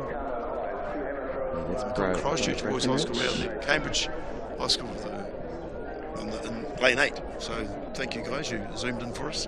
That was great. And Hayden, he'll be quick with the calls. He's a speedster. Yeah, so we just have to see how we've only got a few seconds to call this one. About 13, I think. And there's almost always some drama. It's one thing to get a time, but it's another thing to actually get to the finish line in this one when you're pushing your body to the absolute limit. And when you see that competitor right on your shoulder out in the corner of your eye, it can just take the attention off the hurdle in front of you. So goal number 1, get to the finish. Goal number 2, get there as fast as you can. Yes. Goal number 3, try and beat your competitors. That's it. Great. That's well, yeah, it's just sticking in place here. So the record set in 2001 by Peter Cox from Otago Boys High School, 13:89. So when you look at your screen at home and you see that, when they go across the finish line, the scoreboard on the inside, if you can make it out, will have a time. And for those of you who have clicked on the links to the New Zealand Secondary Schools website with live results, that'll also come up in there within a very short time frame. So athletes can see very quickly these days their times, and that 13:89 will be one that they will have in the back of their minds, particularly the ones who want to get a record. They'll be quite aware of that. It's pretty impressive. I kind of think sounds more like my 100 metre flat PB. Oh, that's my 60 metre PB. Yeah. So yeah, absolutely amazing. And of course the 13 is the magic international number to dip under. So if you're under 14, you're certainly getting right up there. Okay, our athletes in the blocks now. In lane 1, Finlay Neal, Nat Kirk, James Hanson, Connor Brown, Joseph Dunn, Cole Gibbons, Bo Brackenridge, Wiremu Knowles in lane 8.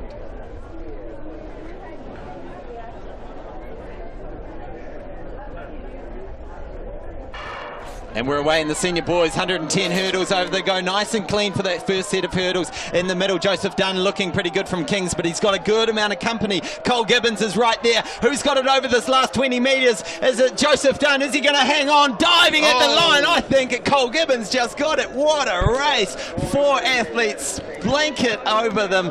And I think Cole Gibbons might have just run the 10th hurdle of his life to claim the gold medal. At 110, we'll have to wait for those photo finishes, but you called it well. It did. They all hit the flight well with the first. By the second, third hurdle, it was still tight. They got to the last one. I'm going, this is going to be interesting. And you're right, they've hit the line very, very close together, those 4.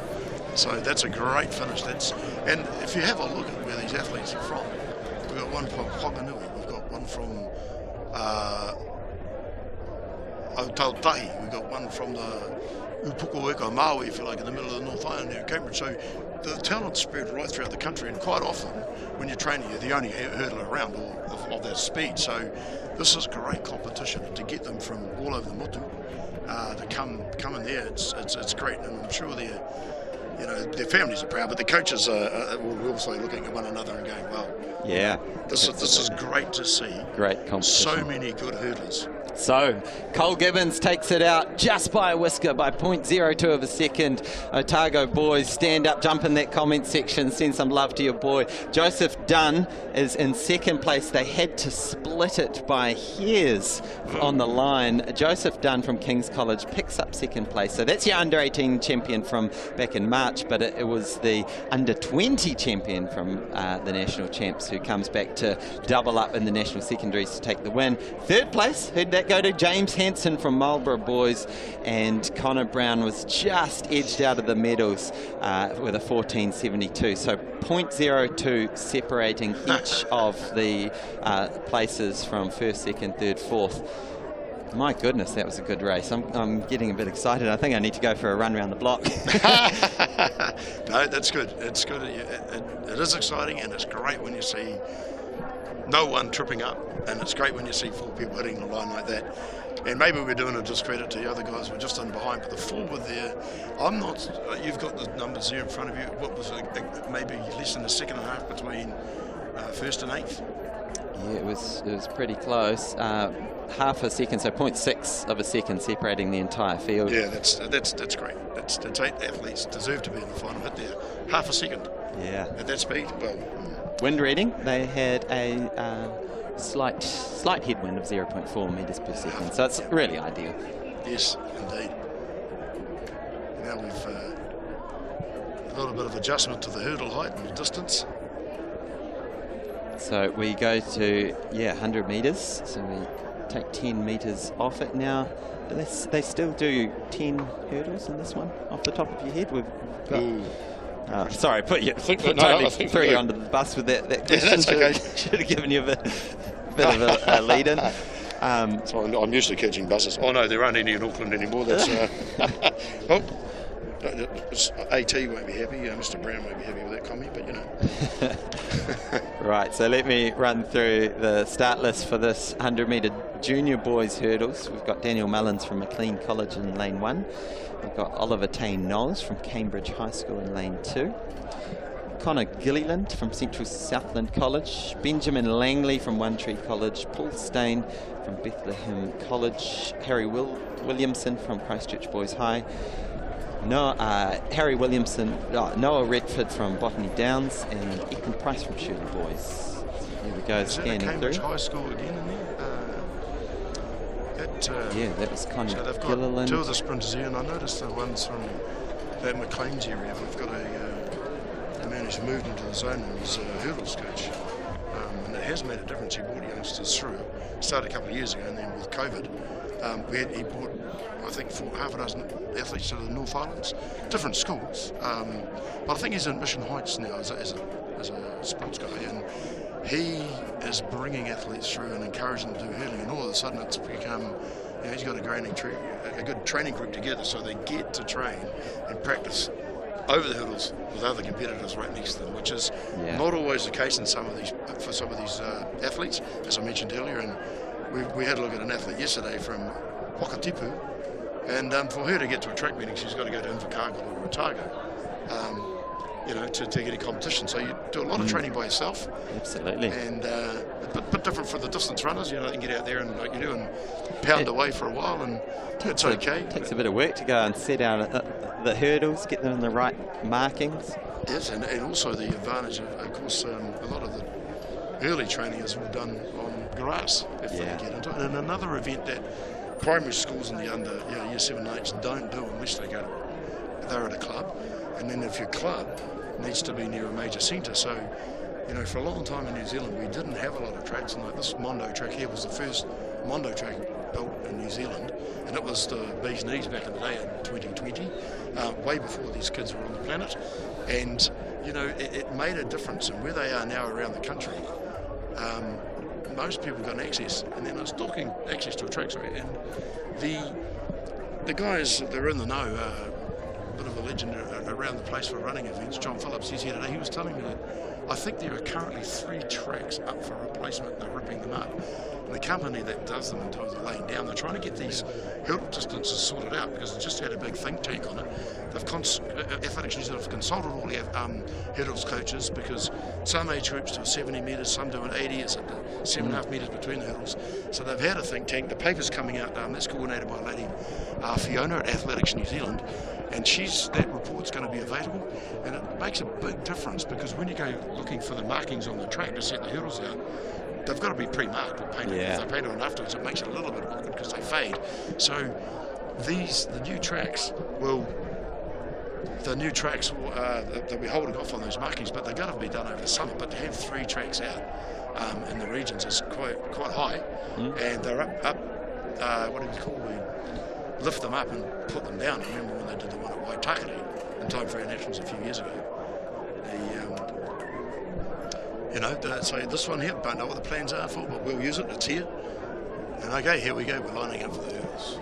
So running through the start list again, we've got Daniel Mullins from Queen's College. He's there on the right of your screen.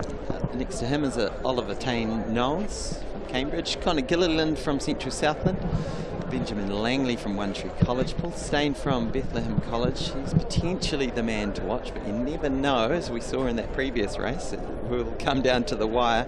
Harry Williamson from Christchurch Boys, Noah Retford from Botany Downs, Ethan Price from Shirley Boys running in lane 8. Junior boys 100 metre hurdles.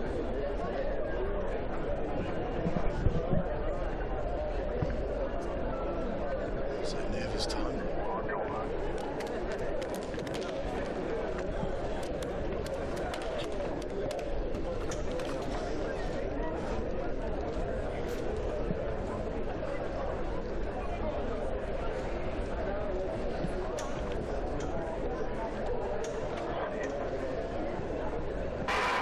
Junior boys 100 metre hurdles, here they go. They're away cleanly and over the first hurdle, nice and clean. In the middle, Paul Staines running well. Outside of him, Harry Wilson. Noah Retford also running well. How's it going to come down to this last stage? Oh, Paul Stain, what a finish. And a bit of a tumble there for our runner on the outside, but I think it was Paul Stain from Bethlehem College who ran away with it through those middle stages of the race. Clean hurdling from Paul. And wow, what a race. Again, so much drama in these high hurdles. Isn't it interesting that they made the lunge for the line? That technique to get across that line. Two athletes doing that. Yes, there are 10 hurdles to go over. They've all managed to do that. Just the triple lane 8, athlete from lane 8, caused spikes at the bottom part of the shoe on the last hurdle. He did a bit of a forward roll and got up and finished. Impressive. Of course, his time would be down, but good on him. Like I said earlier, and so did you, if you hit the hurdle, it does make you, recalibrate your stride. Fortunately, that wasn't the 9th or the 8th hurdle, because then you would have had to slow right down, recheck to get the jump. Yeah. His time would actually be slower than it was by hitting the last hurdle. So yep, if you're going to miss good any recovery. of them, hit the last one and just roll over the finish line. So Paul Stain takes it out from Bethlehem College, 14.01, nice and quick. There, Noah Retford from Botany Downs with a 14.16, and Harry Williamson from Christchurch Boys with a 14.26. So they're your top 3, and they're your medalists in the junior boys. And next up on the track, we're going to skip over to the senior girls. So the hurdles go down just a tad to 76.2 centimetres. So you can see them out there just adjusting the hurdles. They have little, what do you call them? Little markers where they'll just be able to pop them into the new height. And you can see what a job that would be when you're doing 10 times 8. It's 80 times 2. You've got 160 little adjustments to make. And it's very important that you get it right. Sorry to interrupt. The older style ones also had a calibration of weight in the feet that go back out, and you had to adjust those too. Obviously, there it is there. Thank you very much. This guy over on the other side of the field is listening to us. That's great. So those things also slide up. So the shorter the hurdle, the more forward the lever is. Right. And obviously, you want that weight that's in that pipe to come back as the hurdle goes higher. Otherwise, blow forward. And the funniest Simple thing I've physics, seen isn't with it? It is the funniest thing I've seen when we went to the South Pacific School Games in 2005, and they had the under-12 race, and the heat went, and this guy couldn't believe his luck. He jumped the first hurdle, and a gust of wind came along. Freaky.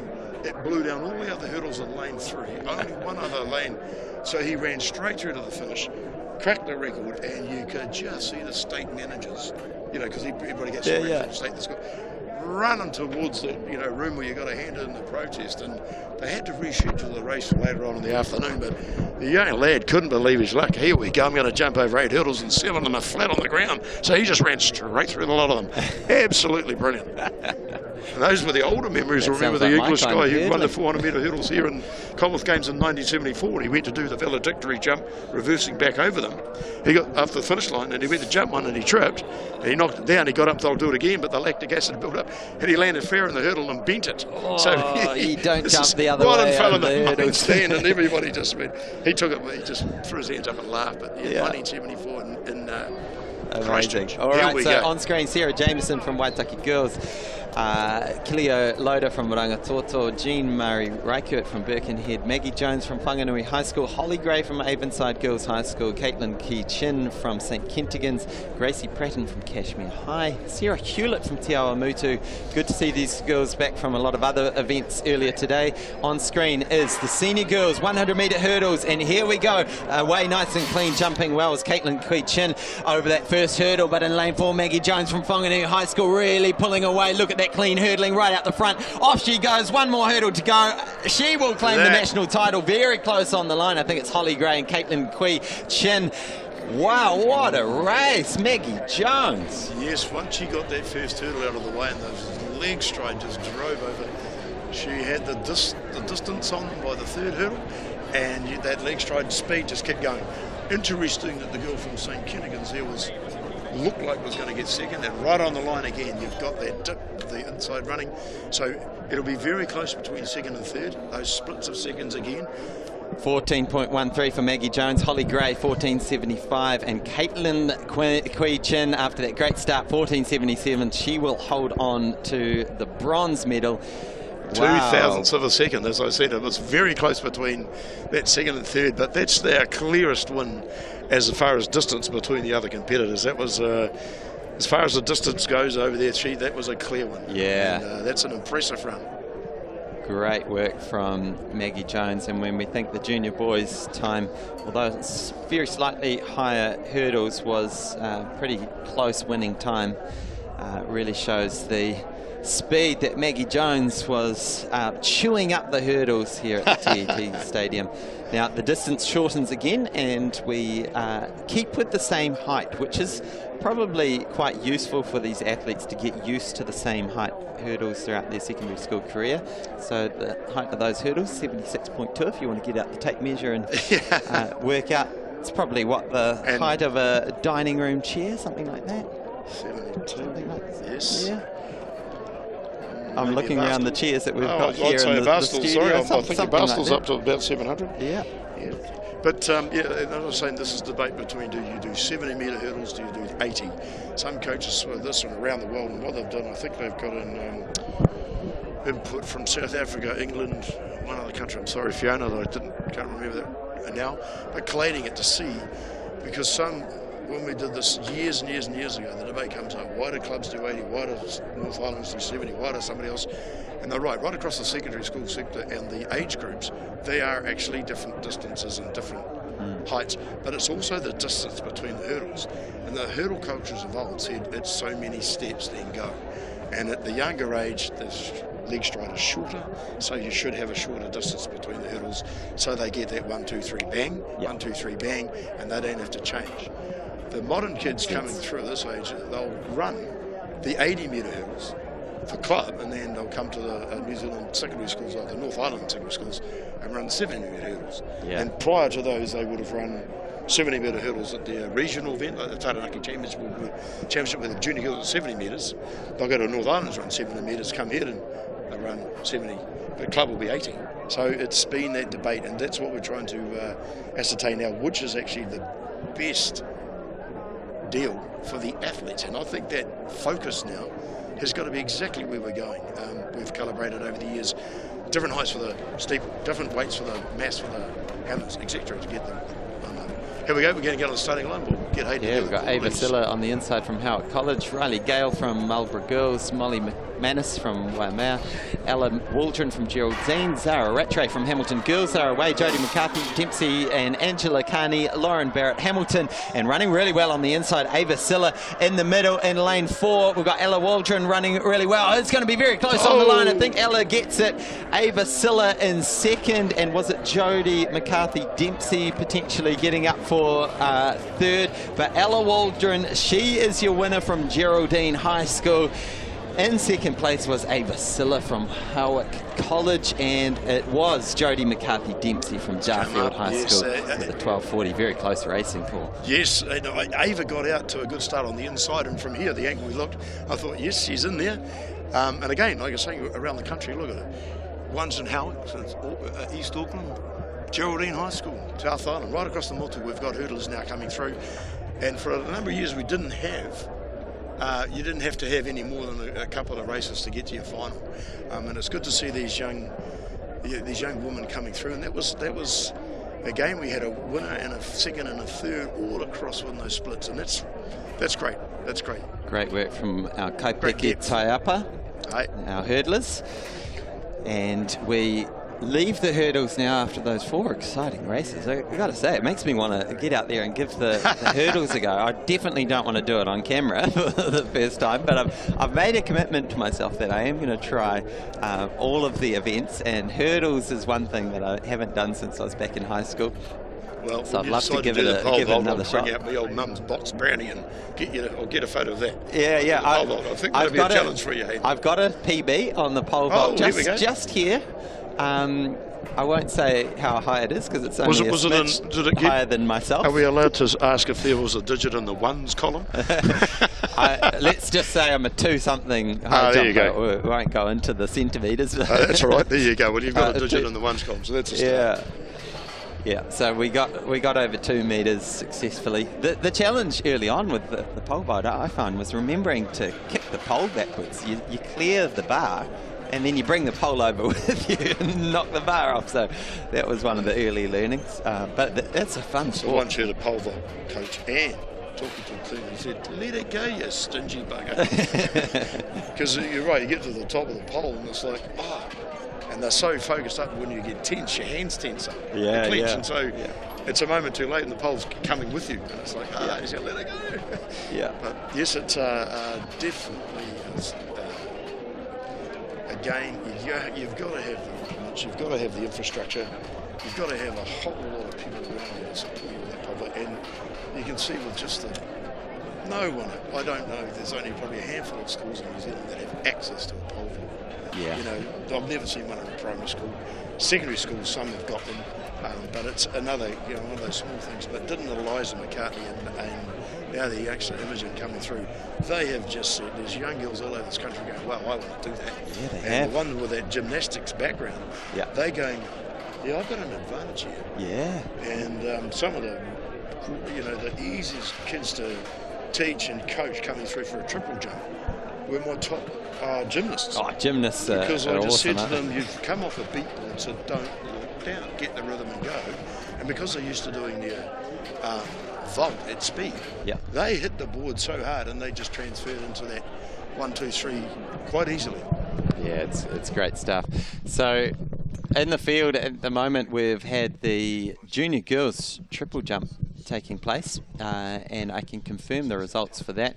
I'll just read through the top 3, and you can jump on the NZSSAA.org.nz website to follow the results in detail. But we've got Meg Edwards from Rangiruru. She took the win with a 10.84 in round 2, and Juliet McKinley had a 10.38 from Whanganui Collegiate, and Zara Rattray from Hamilton Girls High with a 10.38. So on countback, she will be, on next best jump, will be in 3rd place with a 10.38 as well.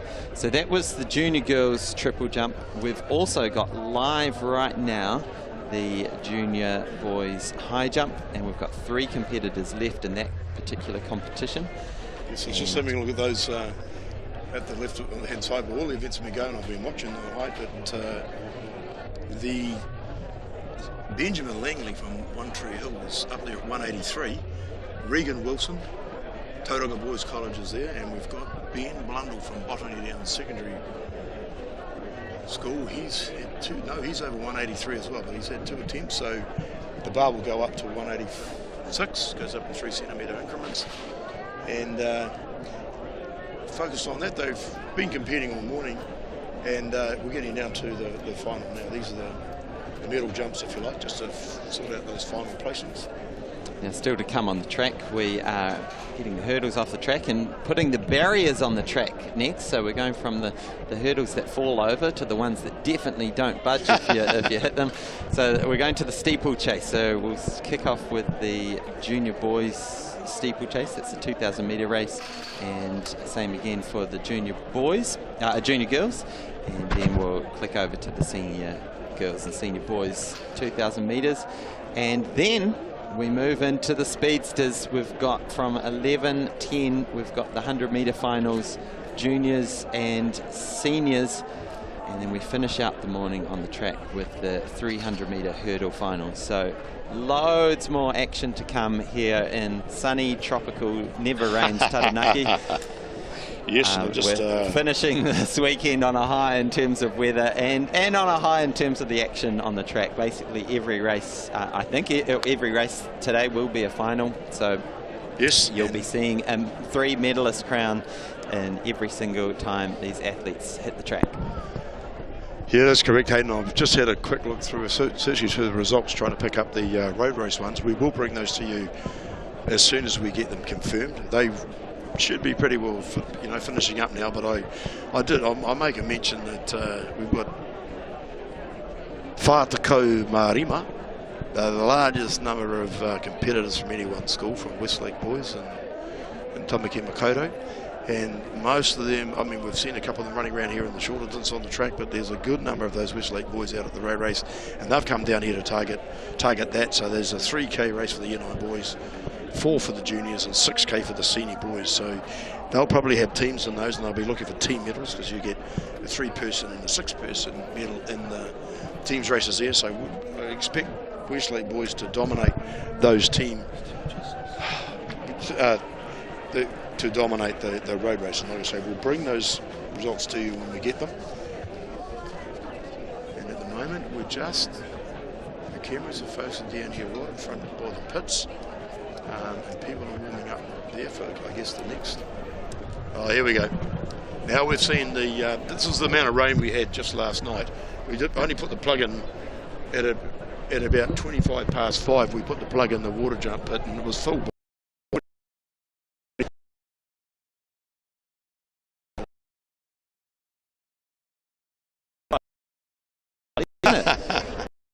After being getting ready for the steeplechase. It's part of blue sky here, and that's good. Yeah, and so that's over behind us at the moment. The other direction, we might be able to see the Monga very soon. It's look at that! It's coming. There's the bottom Kaitakis on the right, and then the Puakais. Sort of just in the cloud, and then you move up to the Monga itself with Taranaki just sitting in the clouds, but it will poke out. It will say kia ora to us later today, and yeah, it's great to finish with some sunshine. Yes, it is nice, and for those of you at home, you can see some people there sitting on chairs in lane 6, right, sitting there, and they've got devices there, and they've got a whole lot of cones. They've got the best spectator seat there for that particular part near the finish line, and that'll be setting up. There are officials there, of course, and sitting there. Oh, look at that! The focus on that moment, can see a little bit of the snow at the top, so that's great. He is starting to reveal himself. Oh, here we go. We've got somebody who's gone fishing. You want to go for a swim? He's gone fishing. I hope he gets one. Oh, somebody else is checking out the depth. Is there too much water in there? Right, so we've got the 2,000 metre junior boys steeplechase up first, and in the field for this. We've got 7 athletes lining up. Brooke Yu from Avondale College, Daniel Kovilov from Avondale as well, George Gray from Wellington College. We've got Timur McDonald from Auckland Grammar, Jagun Gunrigjev Willers from St Patrick's, Marlo McGeehan from Auckland Grammar, and Ben Oxford from McLean's College.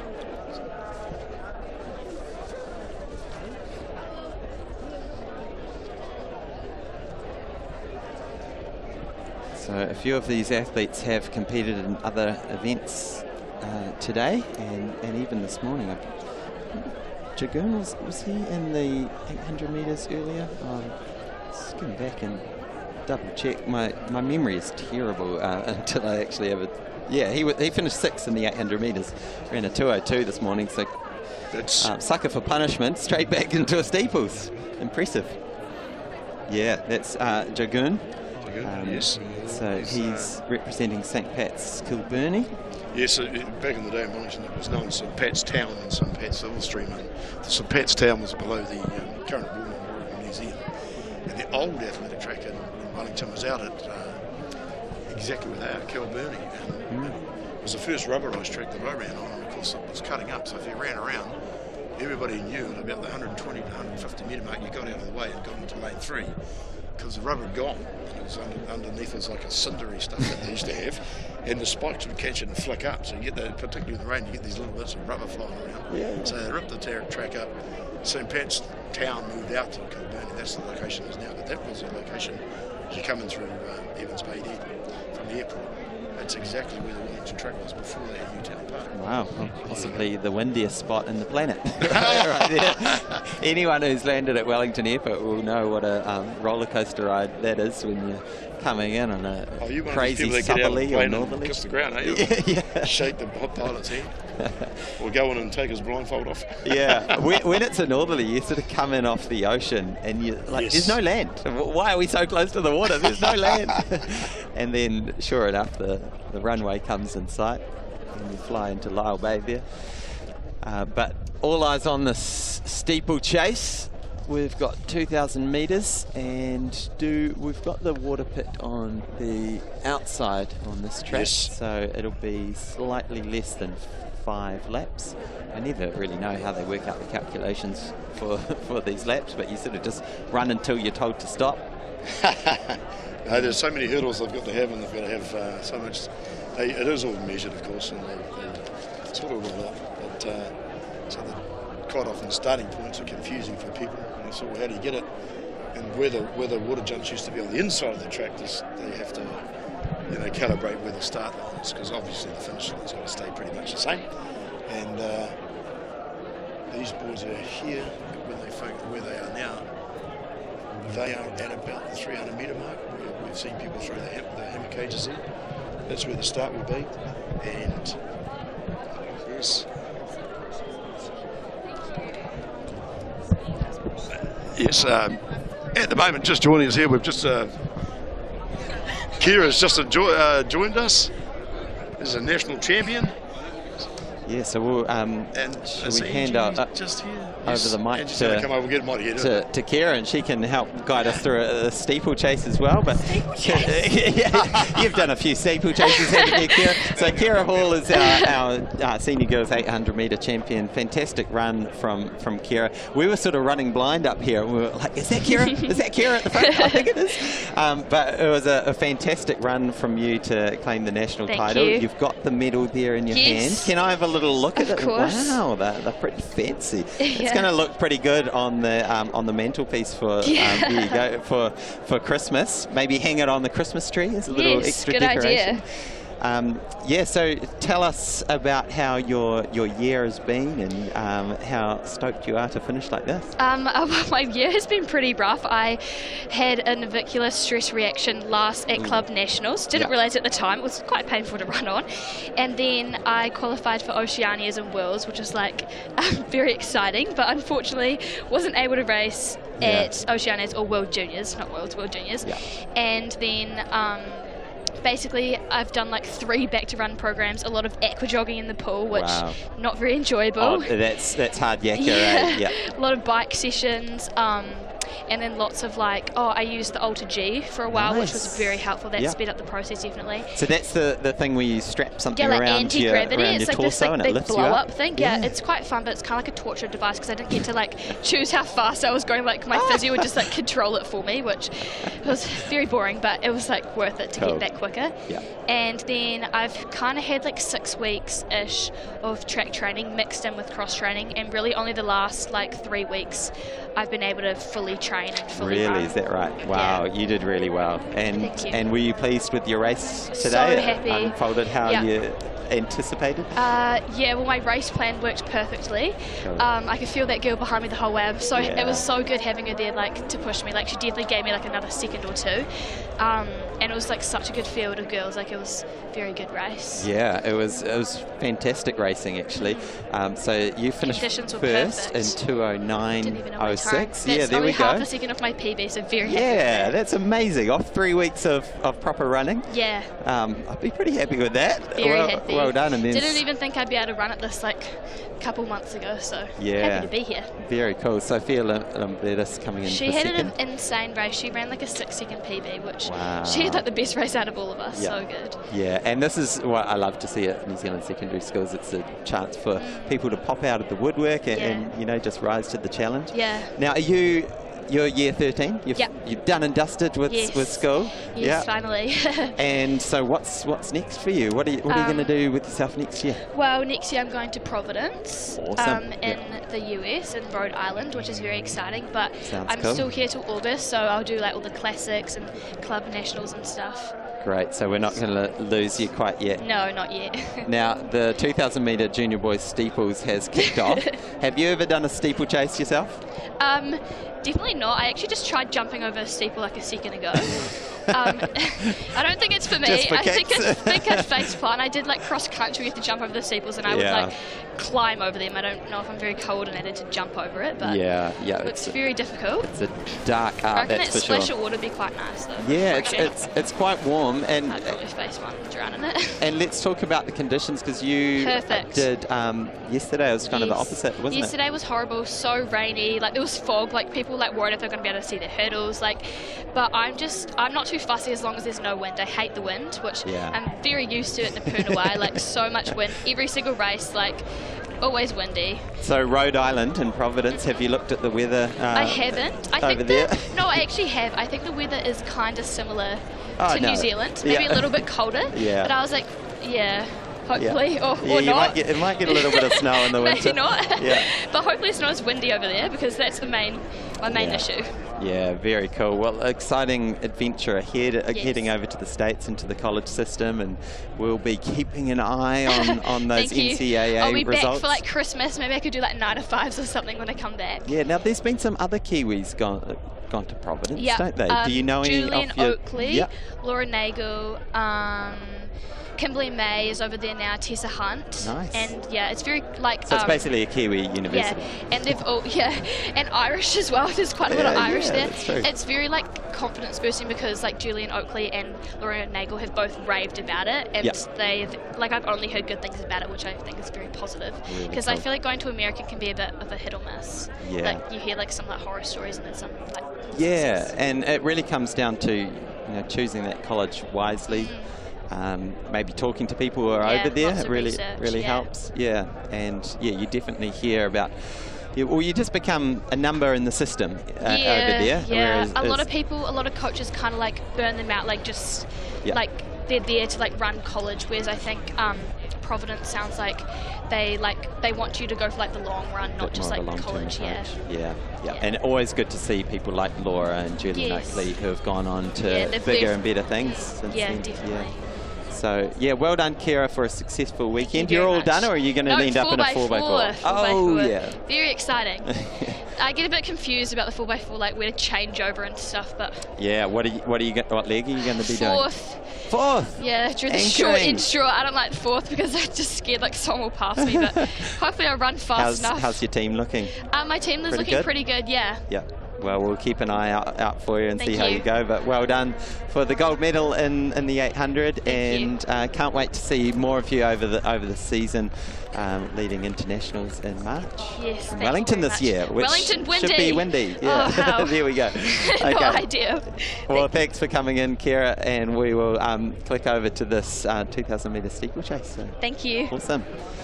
So on screen, we've got the Junior boys 2,000 metres. We're coming up through 1K now, and you can see leading the charge is our man from Maclean's, Ben Oxford, doing a great job.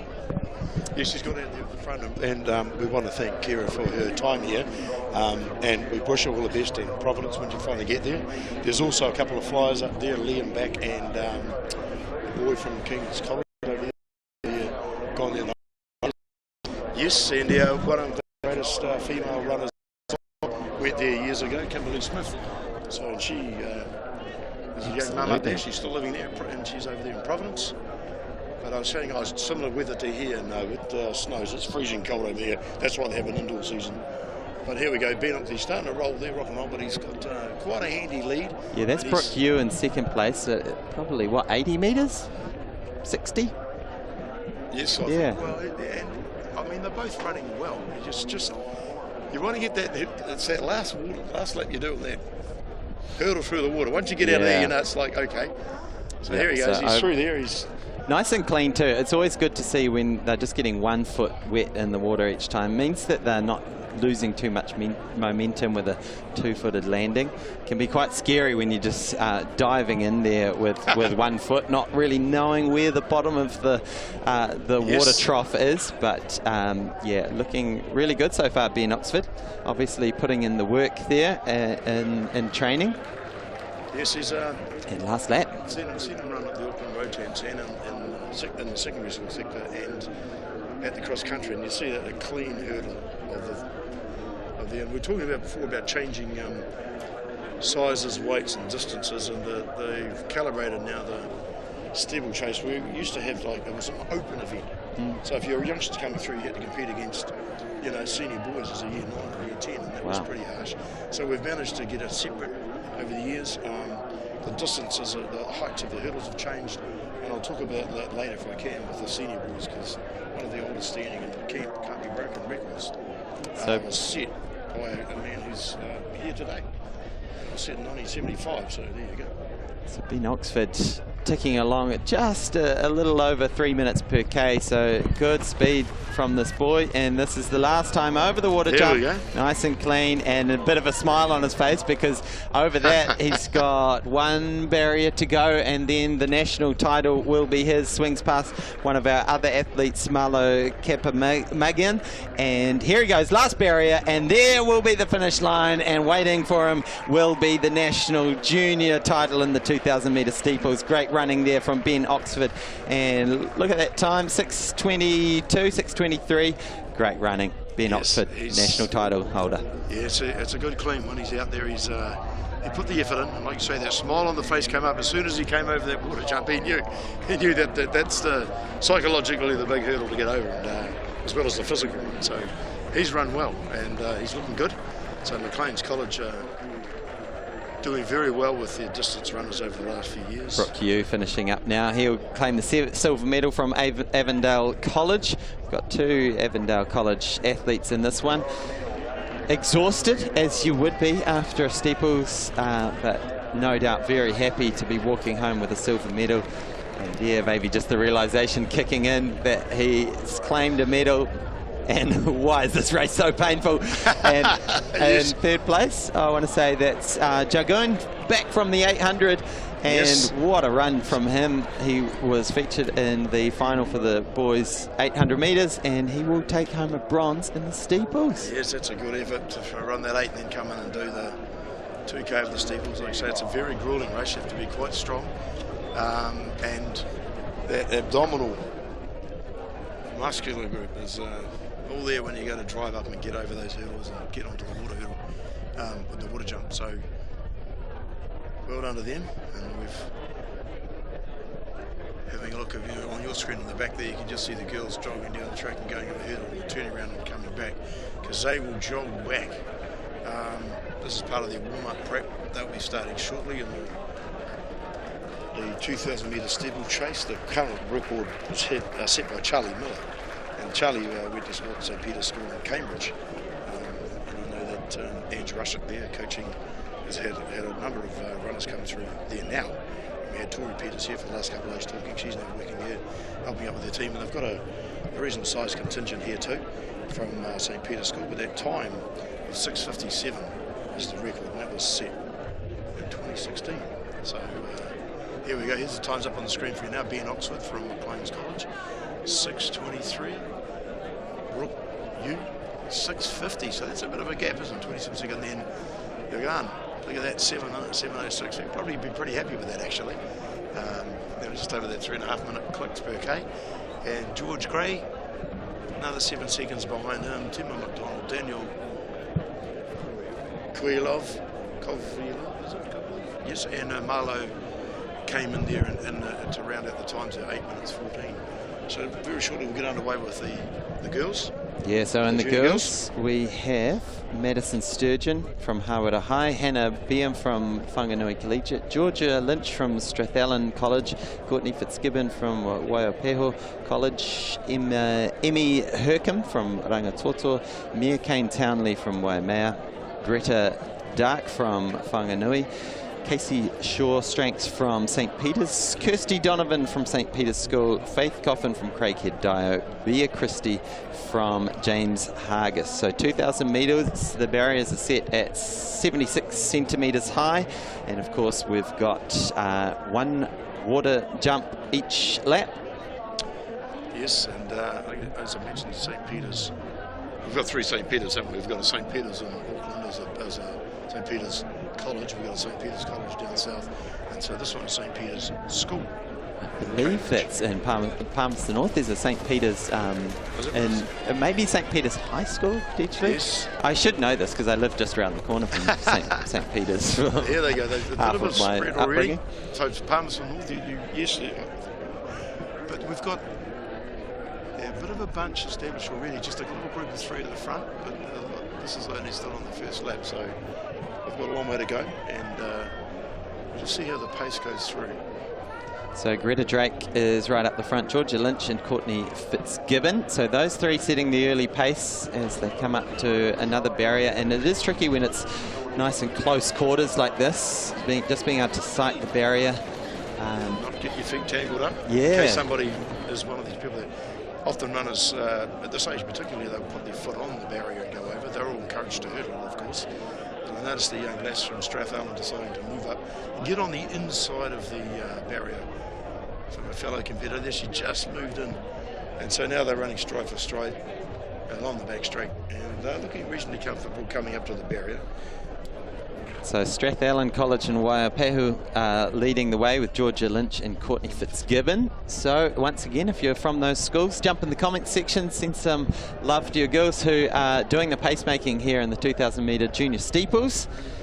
And we are 1 lap done and dusted, or 1.5 laps done and dusted. This might be the dusting here.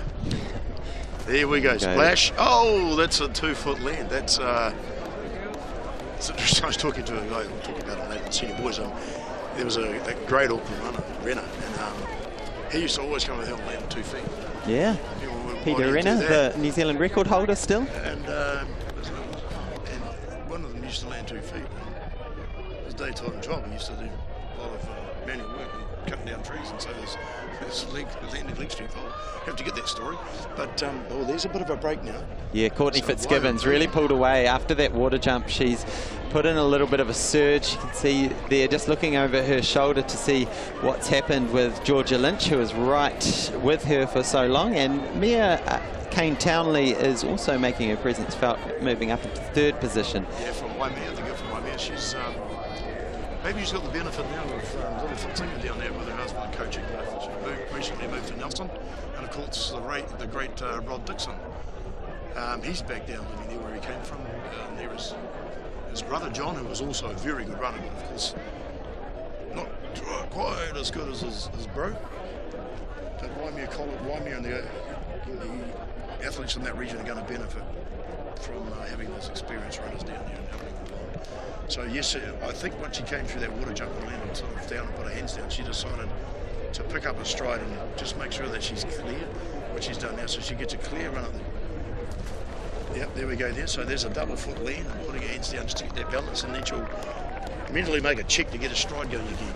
And here we go, there's the big move. Yeah, Mia Kane Townley doing well to just move up past Georgia Lynch there into second place. And here is fourth and fifth. Emily. But at the moment, Courtney Fitzgibbon doing a great job just striding away from this field. She's past 1 kilometre now, and she has 2 and a bit laps to run.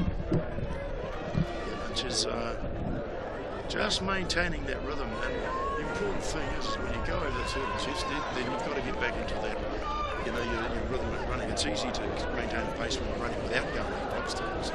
Now that young athlete who has made the move, now she's just hurdled that so easily. She made that look easy. Maybe it's because she's a little bit taller, but the way she went over that hurdle was nice and easy. Here's an athlete putting the front on, and the other athlete noticed when she jumped over from Morgan Collegiate, tucked her legs to the side. So if that's a Greta Drake, if that's any relation down the line from Oric and the Drakes that moved up this way, he was a great runner and he went under side. And shout out to Sarah Biss, who does coach Mia. So Sarah Biss, one of the prominent names in distance running in New Zealand. Certainly, yes.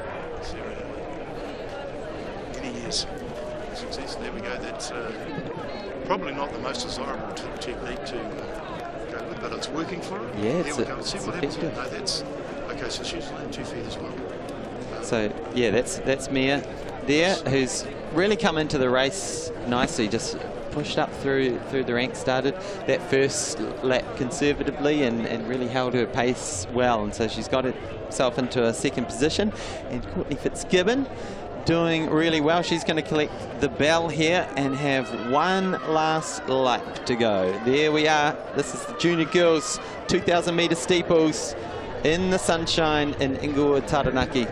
Nice and clearly over there. Take the feet in. She's got another 2 to go, water jump, and 1 to go down the home straight.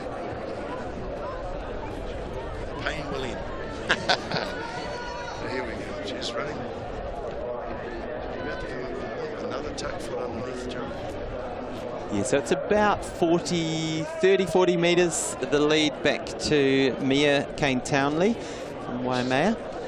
So you would think with 250 metres still to run, it's going to be Courtney Fitzgibbon's race, but you never count your chickens too soon in a steeplechase. There's a thing called a hurdle in front of me. Yeah. But as you notice there in the screenshot, she went past, she's lapping a runner, and then you just see that leg stride, she got back into it. It's actually longer than you think, and it's the runner running second. Mia, she's holding on to her leg stride, but it looks like she's starting to struggle a little bit. That's hurting. Right, final water jump here for Courtney Fitzgibbon. Over she goes successfully, out she hops. She's got one more barrier to run. That junior girls title will be waiting for her at the end of this home straight. She'll get a lot of support from this crowd that have been very supportive of our athletes all weekend long. So here she comes, Courtney Fitzgibbon, Waipahiu College. Over the last hurdle, there she goes. She will claim the national title. Big sprint finish. Look at this, getting the arms pumping. Good speed over the last 50 metres, getting a good cheer from the crowd. 7:19, job done in 2,000 metre steeples. She's your junior champ, ladies and gentlemen. Behind her, Mia Kane Townley running well also. She crosses the line now in second place, just off your screen. There she comes in, very happy. Big shout out to Sarah Biss, her coach. Will be very pleased to see her surge up into second place, and then in third, just coming on screen now, Georgia Lynch. She will be the bronze medalist. It's a school just in Karaka, South Auckland region. And here comes the race within the race. Look at that. I love to see that finish coming down there, hitting the line within a metre or two of one another. That would have all come down to the jump and the hurdle. And once you see those runners get more than 80 metres away from you, psychologically, you know you're not going to catch them in that short time frame from the last hurdle to the finish. But well done to all those girls. It is a tough event, very grueling. And here we go. They're going to give us the results. Yeah, so Courtney Fitzgibbon in first place with the 7:19. Mia Kane Townley 7:30. Georgia Lynch 7:45. That's your top three. And then in fourth with that sprint finish we had, it was just a little bit later, but Hannah Beam from Whanganui Collegiate came through in fourth. And then that sprint finish was between Greta Dark and Emmy Hercombe, and it was Greta who took the honours for that one, getting the fifth place. Casey Shaw Strengths was in seventh place. So great scenes in the steeples. We'll be crossing over to the senior girls steeples. The barriers incidentally stay the same height, as does the distance, so nice and easy for our officials to work this one out and change things up. Yes, and this record was set way back in 2013 by Rosa Flanagan, another girl from Rangiruru, just like Kira was. A great school for running and rowing. Pretty famous there for a while with their rowing girls. But the next, yeah, that, what is it, time? 6:34 from Rosa Flanagan. I still remember running that. And that's a very good time. So we'll see who goes through. We've got our starting lineup. Just come to us. Yeah, this is the back to the senior girls long jump. So it's just kicking off into round one, and we have a field, big old field. That was KD Bestel. We've only had 5 jumpers so far, all sort of sitting around the mid fours, with Alexandra Domansky leading at the moment, that 4:59. And yeah, talking about Rosa Flanagan, the record holder, she's got a great Instagram account with her sister, 2 raw sisters. They produce all sorts of delicious looking kai, and they run nutrition programs and yeah, do stuff at schools, and yeah, really cool. So I'd encourage you all to follow one of our previous athletes from, what was it, about 10 years ago. She's now doing great work in the nutrition space. So that's right, I'd forgotten about that, and thanks for mentioning that. I knew you'd be thinking of your stomach Hayden somewhere along well, the morning. Know, it's 11 a.m, so yes, second breakfast is definitely due. Yes, exactly. Courtney Fitzgibbon.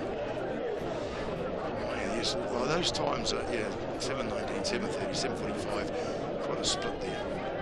But the close one, that 5th and 6th places, she's a little distance between them time-wise, but there you go. We're now with the race of the next age group up. This is a senior girls. We've got Nikita Wayne from Taradale High School, Louise Brabham, one of the 3 of the line of the Brabham girls from Hokanui Collegiate, Scarlett Anderson from Onslow College, Catherine Lund from Otago Girls High School, Sarah Jury from Hamilton Girls High School, Nay Todd from Diocesan School for Girls, Kennedy Taylor Southland Girls, Nia Motley, hello, there's a name, we know, Motley, from Craighead Diocesans, yes, Diocesan, and Hazel Cook from Green Bay. And as I go round already, as I was thinking, the Gil Brabham and from Wanganui, her sisters were very good runners, and Louise was in our cross-country team. She was featured in the 3,000, and she was 5th.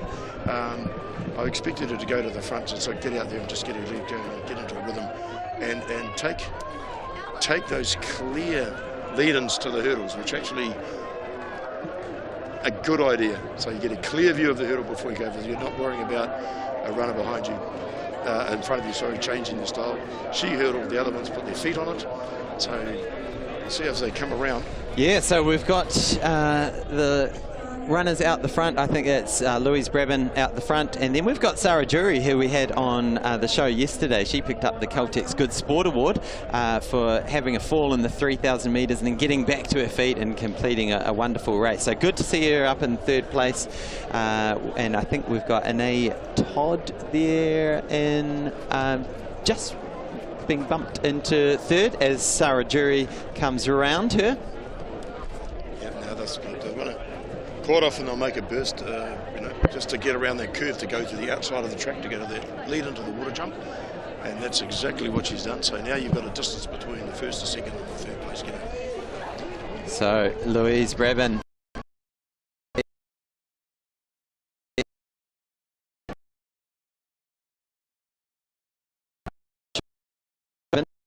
and Anae Todd just sitting there in third. So this is going to be a close race. Remember, it's a 2,000 metre race, so same distance as the previous 2 races. But so far it is Louise Brabin followed by Sarah Jury. It's opened up a bit of gap to the next 2, and I would expect the way that Catherine ran Catherine Lund from Otago Girls, the way she ran yesterday, she left it in time to just work through the race and come towards the front. So I expect her to do the same sort of thing. An experienced runner, and she's just worked her way to third, I believe. So Louise, there, look at that stride. Both girls, pretty similar cadence, you know, with their leg speed going through the number of times, and you look also at the footfall as they hit the ground. Long on the ground, nice and fluid, bring the heels up high behind on their follow through. Now just check in that stride a little bit to get it right for this, not only the bend, but also lining up for that. This is the fun part of the deal. Water trough technique. So both beat in, and just going a little bit further with Sarah Jury. So we saw that really clean hurdling technique from Louise Brabin, and as opposed to Sarah, who's taking maybe the more conservative route, but just tapping the foot. Often you'll try and just tap the front side of the barrier to give you a little push forward, and that avoids the toes also clipping the barrier, so you get cleanly over it. But it's about 10 metres separating first and second as we see our athletes come through. We had Scarlett Anderson on screen. So they've gone through 1K, and you get a good look at the difference in technique. So Sarah going for the safer option, but both still pretty economical, but you're probably giving up, let's say, a metre or 2 when you choose to just tap that barrier. Yes, a little bit of a stumble there. Yes, as I said, the girl Lund coming through, she was also on our cross-country team earlier in the year. She's come back and run very well on the track at a 3K.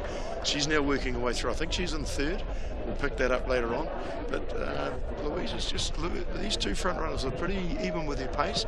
Louise just has probably just under 20 metres in front, and now Catherine's coming through, and she'll be eyeing the next runners. So she hunts. A little bit slow on the hurdle technique, but you know that she's covering the ground between the hurdles, which is an important factor. So here we go, Louise looking at it. Look, she looks down, checks it again.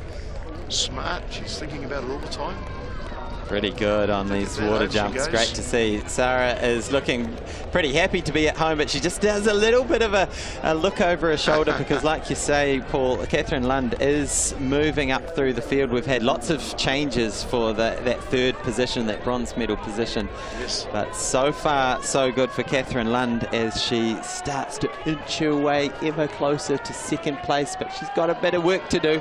This is 1 lap to go. Louise Brabin, 400 and a bit metres to run, 4 barriers and a water jump to go. Too much giving away here. Just keeping her focused. She keeps looking over her shoulder. She knows Catherine's coming. She can probably hear her. Yeah. She's looking at the right. Look on the corners. Look back. I'm sure Sarah's got a lot of home support in the grandstand, so this is going to be a great finish for silver as Catherine Lund just does accelerate. But this woman on screen, she's led from the start, Louise Brabin. She's running a great 2,000 metre steeples. She's showed wonderful technique. She's got 3 barriers, one of them with a water trough on them, and it's going to be a good old battle for second and third. You can see Louise on screen, but just to the right will be a very tight battle for that silver medal. Let's have a look at Louise. She's looking across now, over her shoulder. Sorry, Catherine Lund has narrowed the gap. She's probably only about 5 metres away, 4 to 5 strides from the second place getter. That's Louise having a double check. She's just got to go down the home straight over to the 1 more hurdle to go. She's looking pretty good, isn't she? This was a key one over the water trough. So here we go. The big move from Catherine Lund. She saved it for that water jump. She's moved into silver medal, but it is all about Louise Brabin. She will be your national champion in the 2,000 metres senior girls steeples.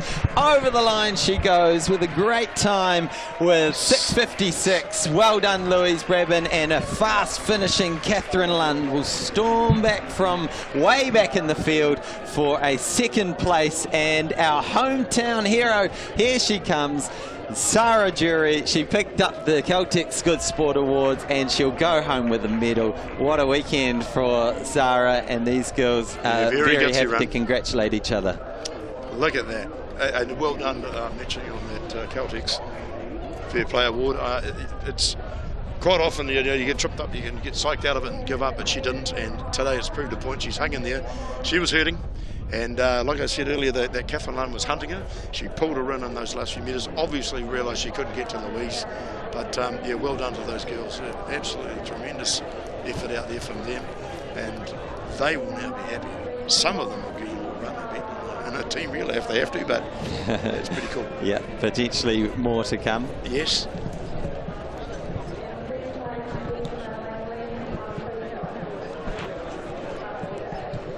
All right, so there we go. We just handed out some coffees around the commentary booth here. So thanks, Tony Rogers, chairperson of New Zealand Secondary Schools Athletics, sorting us out, keeping us caffeinated. It's been a long weekend. We need every little bit of assistance we can get.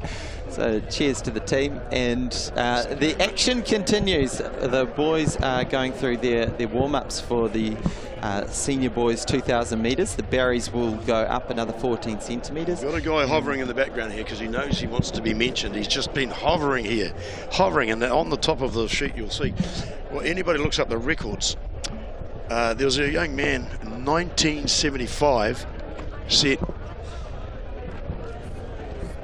a record, and so he's here. He's on the exec, Jeff Shaw, and he's just popping his head in and out because he wants to be mentioned. So I'll mention this because the hurdle height has changed and the distance, his record will now stand. There'll be new, there'll be a best time and whatever. That's it. So if you're looking at 40.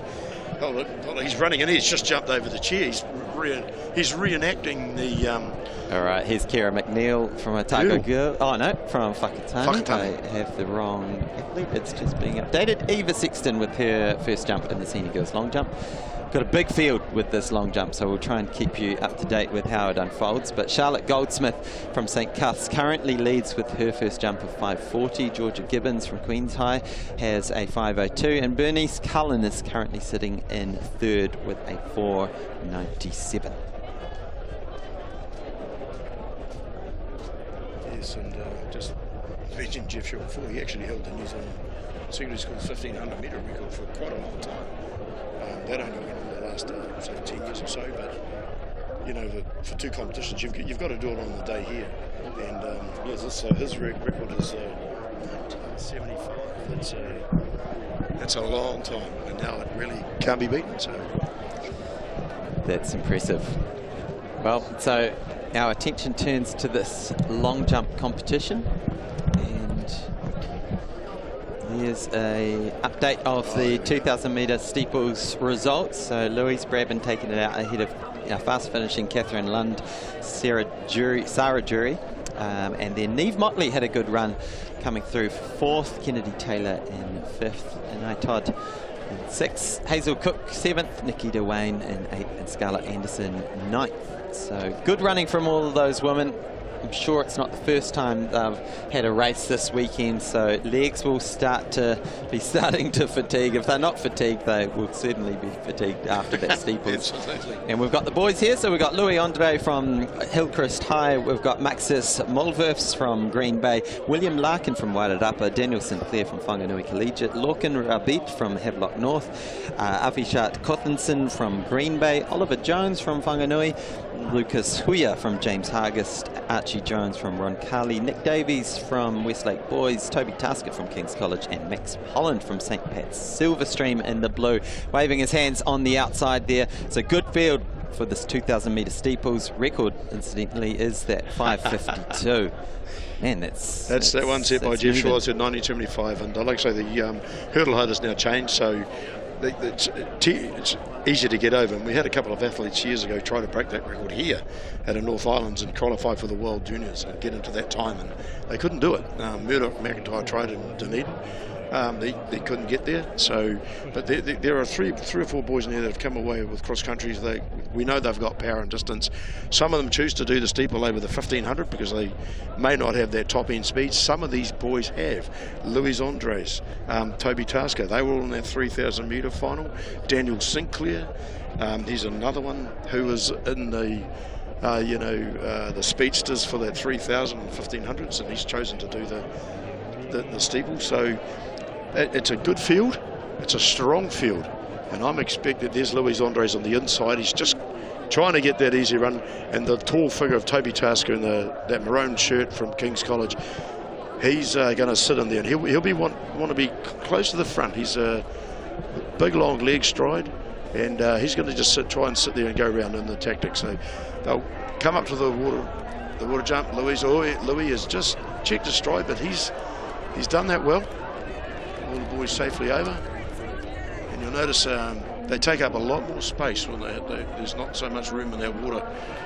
The water pit when 4 or 5 boys that are supposed to 3 or 4 girls. The elbows come out, that's for sure. So leading the way is Louis Andre from Hillcrest, setting a good honest pace. You can see how that field is already stretched out just 300 metres into this race, and it looks like 4 athletes might be just going a little bit clear. We've got Toby Tasker up there, looking Rabid, and we've got the 4th athlete in the mix as well from Whanganui Collegiate, maybe from Daniel Havelock North High School. They've had we've seen the girl that got 2nd in the 800. She's from there. So was Carlton Vesti. We'll see him later on in the 1500s, and these are very fast men. So here we go. So Louis Andres, he was running in behind those 3,000 metre runners the other day, and 2 weeks ago in Auckland he ran a very, very good time. So we know he's got speed. We know he's got a bit of determination. So he's decided to take it early and stay at the front. So it'll be interesting to see if he can split the field a bit more. Yeah, there's Daniel coming through. Oh, he's had a trip. Daniel Sigley from Whanganui Collegiate. He's just tripped. Lucky as he didn't get, spike from Toby Tasker's big right foot coming down there. But he's picked himself up, and he's noticed he's picked himself up and got his stride back, and he's over the hurdle. He's just moved in front of Toby. So Daniel Sinclair looking pretty good there, considering he had a bit of a trip. He hasn't given much away, really. Yeah, Louis Andre continues to lead, continues to set the pace. Our boy from Hillcrest High School. So Hillcrest High, jump in that comment section, send some love to your boy who's come here with a mission to run from the front and claim a senior boys steeple title.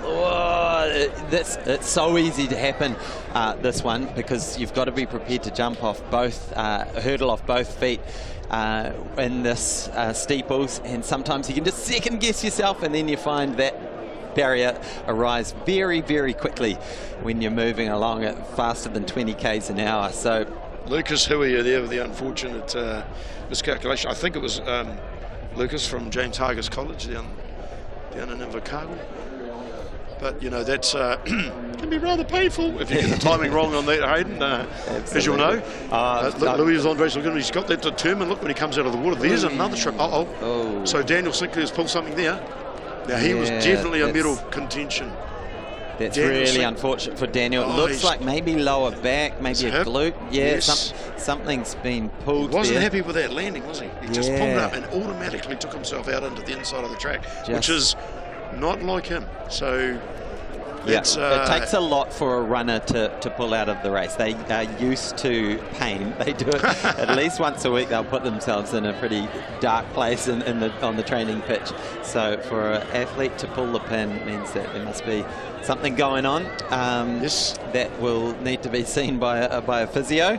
But Louis Andre is doing a great job of just pulling away from this field. You can see that gap is probably 30 metres now. It's stretching out. We're struggling to keep them, top 3 athletes, all in the picture at the same time. There we go. Toby Tasker's trying to outstride. Yes, he is. He's trying to outstride. That's a shame, because Daniel Sinclair is a very competent runner. Like I say, he was in our New Zealand cross-country team. There are only 12 boys we took overseas, and he was there. And we know that he likes the tougher runs. But to whether it's a past injury or one he's just done, but it's straight away he just pulled up and got out of the way. Now, I mean, credit to him to pull out to not to run on an injury if he's that bad, but you could see he was actually wincing, and when you've got your hand on that back part of the back, that lower part of the back, you're going, uh-oh. Yeah. It's not good. You, so you we'll actually wait and get a see. lot of power from that sort of lumbar region in your back, so yeah, you can definitely easily tweak something when you're coming off the high barrier onto the water trough. So here goes Louis Andre. He came in with a game plan to run from the front. He continues to pull away from Lorcan Rabit and Toby Tusker behind. So there's going to be a good battle for second and third, because fourth isn't too far back either. Yes. But Louis is doing a great job from Hillcrest High. Looks like he's just been putting in the mahi in the steeples over the winter period. And if you're wondering what the Te Reo name is for the 2,000 metre steeples, I'll try and get this right. Taiapa Ruamano Mita. Yeah, Taiapa, over, and Ruamanu, that's just, Ru is 2, Manu is 1,000 metre. Yes, so Taiapa Ruamanu Mita. Yep, that's the... and if you are a steeplechase runner, or rather a hurdler, it'd be a Kaipeke Taiapa. I think these guys those are the seniors, aren't they? Taiapa Toru, 3,000 metres. Oh, here we go, that was that water jump. So Toby Tusker's done well here. Yeah, big finish here. Here he comes, Louis Andre. He sees the finish line. He sees the national title. He's going to dip beneath 6 minutes. Puts the hands in the air, because that was a very well-run race. Wonderful from Louis, and big finish here. I think Toby Tusker just got pipped at the post by Lorcan. What a finish, putting their bodies on the line. You can see how much that hurt, but boy, will that feel good in the morning when you know that you pushed yourself up for a silver medal. Yeah, I thought Toby had it when he came over the last hurdle, but then the hunt came from, and he got him in the last 2 or 3 metres. As the camera, we were focusing on the thing, he came through, there was only, pipped him right on the line, and yeah, Toby probably thought he had that there for a couple of seconds, but well done to the flying finish. That's a great run. And there we've got Max Polland coming through, finishing up his day. So brilliant running from these boys. Louis just dipping under 6 minutes, so that is spectacular stuff. So 5:55 for Louis. Oh, there's a medalist in the girls, girl from Strathallan.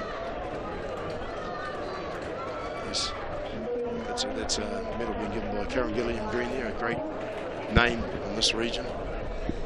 Probably only worked voluntarily for 50 years. Yeah. Now Athletics New Zealand. Former coach of Zoe Hobbs. So Hannah O'Connor. Yeah, there's something in the water in Taranaki. I'll tell you. Well, there's certainly a lot of it to choose from. Yeah. I'll tell you. That's true. There we go. There's our champion. We had a lot of it yesterday, but there is that's our junior girls steeples. But yeah, I have to do a big shout out to the local organising committee here in Taranaki. It's a small team, but they've put a lot of work in to bring this event. There was a lot of disappointment in the region missing out on this event last year due to COVID lockdowns, but this year they're absolutely delighted to have so many people coming to Taranaki. And there's a recap of the 2,000 metre steeples final. Louis Andre taking the win, commanding run right from the front, and then look at that gap between Lorcan and Toby. That will be a good finishing kick to remember for Lorcan as he tucks into his Christmas dinner this Christmas. Remember how much pain he was in over those last few hundred metres, and just managed to get himself up for silver. He really did make some yards there. He really did. You could see him. We're watching straight across here, and the focus of the cameras is on the front run, of course, and then you can just see him mowing Toby down, and that's not an easy thing to do, because Toby's got a great big lot of leg stride, and I was talking to the young man, and within the next couple of weeks Toby flies off and he's going to go and stay with his grandparents in Stuttgart in Germany, and he's going to try and get himself into some indoor meets over there. So awesome. So Madeline Thomas from Craighead Dio in the long jump, here she goes. Looked like that foot was just over, and gets the red flag, but she's got a 3:43 so far today, so she'll have one more jump in round 3, and we've got a very big field. We've already had 27 results come through in the senior girls long jump in round 2. Leading the competition continues Charlotte Goldsmith who got second, I believe, in the triple jump yesterday. Georgia Gibbons is in second in the long jump, and Bernice Cullen is sitting in third with that 4.97. So not a huge amount of change. Well, equal third, Hannah Collins also in there as well. So it'll be very interesting to see how this event unfolds. They've got good conditions out there. Still the wind is nice and light, which is important because next up we move to our speedsters. The 100 meters is getting ready to roll. This is where we find out who are the fastest kids in the country. Who wants the bragging rights for another year? Things can change over many of these top end runners are club athletes, and so they will come across one another several times in different meetings. But you know, you can only win a New Zealand secondary school title in the year that you're here. So once you've got it, you've got it for a year. Yeah. And if they're year 12s and 13s, they can go, or 13s and you're leaving school, they go out on a positive note. So yes, you're right. They'll be. Here we go, long jump. That's. Yeah, we just had Sarah Fenwick from Napier Girls, and that was a 4.65 for her, so good consistent jumping, putting her in 14th place, a 4.66 and then a 4.65. And just behind that little blue.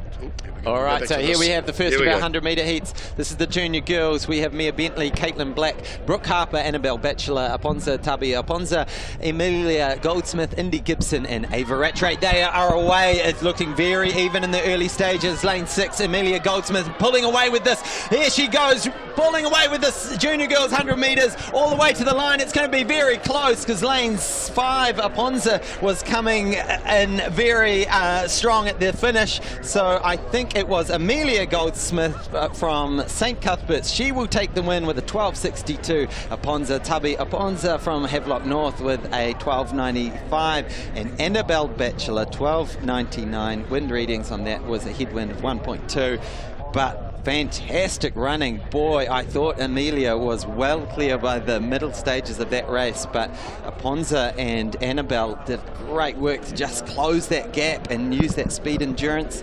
As they say in the 100 metres, it's not necessarily how fast you go, but who slows down the first. But that was a great start. That race was, that first 10 metres, she was gone.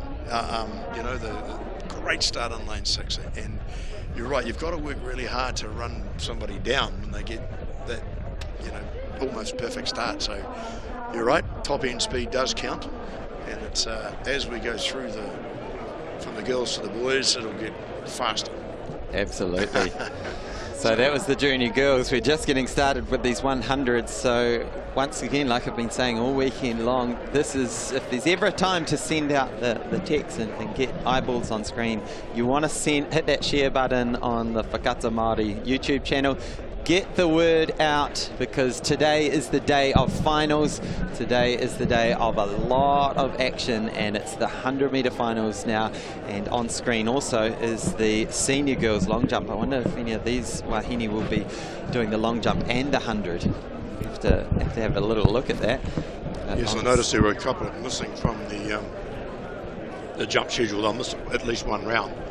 I haven't double-checked the names on that list, Hayden, but I noticed when the girl from Napier Girls finished, you'll see them going over to the left-hand side between those two tents.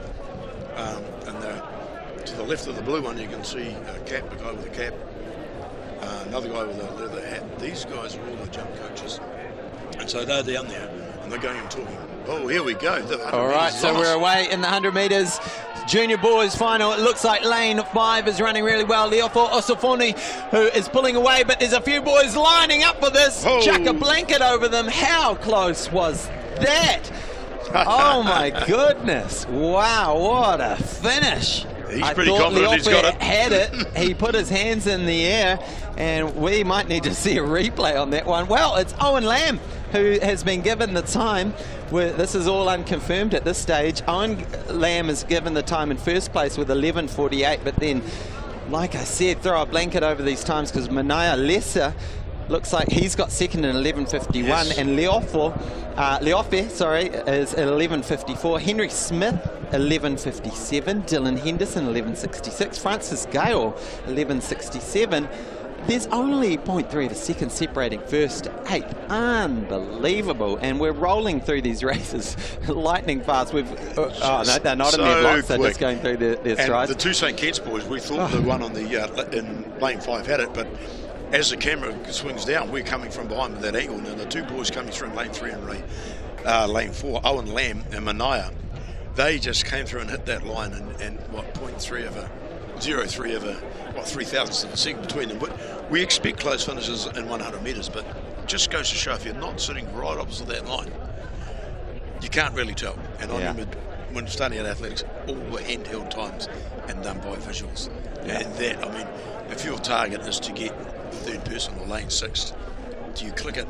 Are your reactions faster or slower? Yeah, so the electronic reaction timing times, takes you're that talking, out. 0.1 to 0.2 of a second. Yes. So, a good reaction, an extra coffee maybe in the morning, an energy drink might be the difference between several places in that race. So that was fantastic running from the boys there. St Kitts will have a bit of a force to be reckoned with if they've got a 4x100 metre relay team. They had first and third in that race. Let's run through the start list for the senior girls. We've got Neve Gidjay in lane 1, Tiana Kensington lane 2, Georgia Gibbons lane 3, Adira Collette lane 4, lane 5 is Kiana Pohi Bright, lane 6 is Shail Collette, and lane 7 Cleo Loader, lane 8 Michaela Fitzy. So really quality field. I know there's a lot of talk amongst the sprinting fraternity about the depth of sprinting in our junior girls in particular, and they're all following in the steps of our wonderful crop, just best ever. We're in a golden era of female sprinting here in New Zealand, and these girls are the next generation coming through. Here they go, senior girls 100 metre final, they are away. The Collette sisters are off to a good start, but also Georgia Gibbons is running well, but on the outside, Kael, here goes Shael pulling away. What can her sister respond with? Oh, it's going to be very close. The Collette sisters right on the line. I think Shael might have it, but Adira definitely had a thing or two to say about that after that great start from Georgia Gibbons. What a race in the 100 metres. We're going to have to take this to the officials upstairs to see who got it at the line. Bit of a family affair there. It was, they both were on a podium, I believe, but we'll just have to wait and see. Like you say, it was a great start. Okay, so it's been given to Shail Collette. She gets it in 11.98. Fantastic time, and that will be a legal time because the wind was a 0.4 metre tailwind.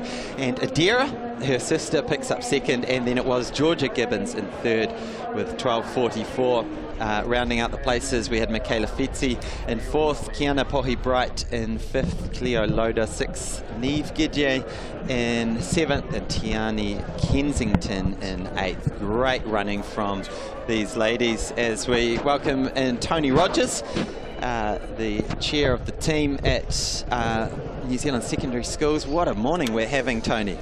Well, it's definitely great, and to have some sunshine today has definitely made everybody's day a lot happier, isn't it? And yeah, there's been some exciting racing, hasn't it? In the 800s, the 110 hurdles, and the 100 hurdles, and now we've got the same in the hundreds with the big go coming up, the senior boys. Yeah. The lads like to take that title out, so we can bring you that field shortly. Yeah. So as we just see the long jumpers in action here, and this on screen was Eva Sexton from Whakatane High School. She's got a best so far of 4.21. Really big field in the long jump, so that competition will be going for quite some time. It's just still in round 2. Now let's run through this field. It's a good one. We've got Oliver Cronin from St Patrick's College, Joshua Lotsu from Crimson Global Academy, Caden Taylor from Avondale College, AJ Mandondo back from his second place in the long triple jump from Christ College, Tyrone Trago from Hutt International Boys, Elijah Campbell from Lincoln, Ben Lambert from Paraparomu, Marka Normanson from Francis Douglas. This is the senior boys 100 metre final. And they're away. It's a good clean start and very even on the inside. Looks like Elijah Campbell got a good start. Those big legs are really pumping. Tyrone Trogo also pulling away. Is it Tyrone? Tyrone takes it on the line ahead of Elijah from Hutt International Boys School. What a run from Tyrone. I think Elijah just had the better of him early in the race, but Tyrone pulled away with the win in 10.89. That is a fantastic win. Elijah coming through for second, and AJ Madondo continues his fantastic morning with a bronze medal. Yes, it was a great race there, and it was good to see Tyrone Trigo. He kept low right out of the blocks. He didn't panic with the others. Looked like they were shoulder or two in front of him. Came through strong though when he got himself really going, and well coached there down at Wellington. He had some great pre-season form with the other Wellington boys in the race, actually, with Oliver Krynen and Ben Lambert, both guys that have medalled at Nationals earlier this year. Yeah, Oliver Krynen just looking like he's like maybe an Achilles. Not sure what's happened there, but good to see fellow athletes helping him out there. Tyrone will be your National Secondary Schools 100-metre champion. In the senior girls, we had Shail Collette take it out ahead of twin sister Adira Collette and Georgia Gibbons. And we've just had so much electricity on this track. Wonderful to have the sun out. Conditions are perfect. Winds are very, very light. Incidentally, that wind reading was a negative 0.4 metres per second, so pretty negligible unless you're running at full speed into that slight headwind. There's the results. 10.89 for Tyrone. Elijah coming through for second, and AJ picking up that bronze to add to what has already been a busy weekend, hasn't he? Yeah. So, and these guys, even though it was a slight headwind, any time the schoolboys run into the sub-11s, they're always pretty happy with their result, particularly if they've got a medal to put around their neck afterwards. So that's it's a good result there. Right, we're in round two. This is Sophie Soane. No, I'm just waiting for my scores to be up. Sophie Soanes just did her jump from King's College. She's currently sitting in 11th place. And we're still in round two. We've got about 4 jumpers left in round 2 to go. So Lillian Muir from John Paul College sitting in 21st place with 4:31. Next up on the track is the 300-metre hurdles, and I believe that will round us out for the morning. Yeah, and if hurdles races are as exciting as the morning short hurdle sessions, there'll be some great finishes coming up. Yeah. And we had some exciting steeplechase races as well. Where bit of a shame for the Wanganui Collegiate lads there. Daniel Sinclair obviously injured himself over the water jump, had to pull out when he looked like he was in the chase, so that's the nature of the beast. But it's Maya Columbus from St Andrews in the senior girls long jump. Still early days in this competition. A lot of these Wahine doing their second jumps. Kaire ready, long jumpers.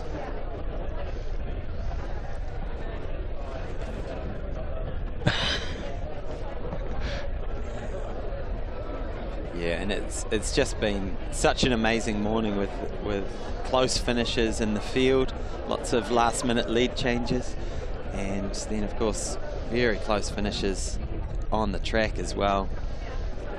It just shows the depth across the board, across all these different events. Leela Favre from Cashmere High School, and there's an update on the standings so far. Charlotte Goldsmith continues to hold on to the lead with that 5:40 set in round 1.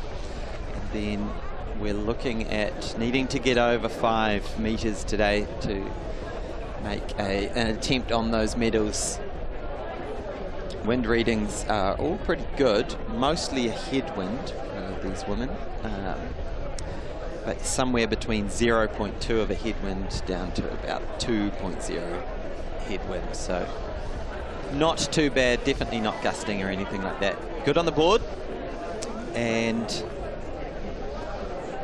gets the white flag, which is all important for Ayla Ryan from Burnside High School. She had a foul in round 1, so that will give her a mark, which will give her a bit more freedom to go all out in that 3rd round. That was a 4:40 from Ayla, which bumps her up to 21st in a very big field.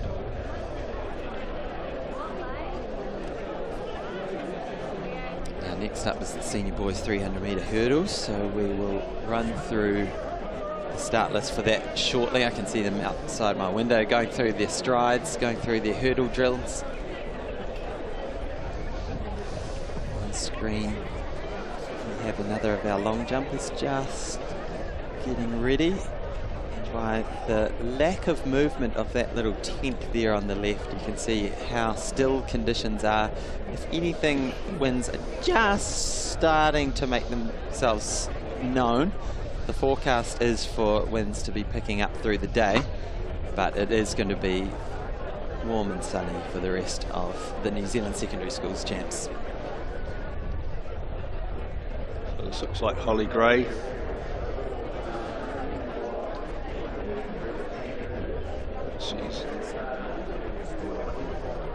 Yeah, that's the third round jump. She gets the white flag after exiting the pit correctly. If you wait, sometimes judges don't like to put it up until the jumpers have exited the pit in an appropriate way. So Holly has a best of 473, but she's added 6 centimetres to that today, and that bumps her up into 12th position with a 479.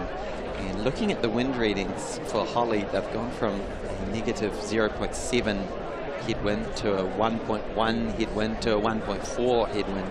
So that just might be a sign of things to come, that throughout this competition perhaps the wind is building, so a little bit of another factor to think about for these athletes, that the winds may be getting worse as the competition progresses.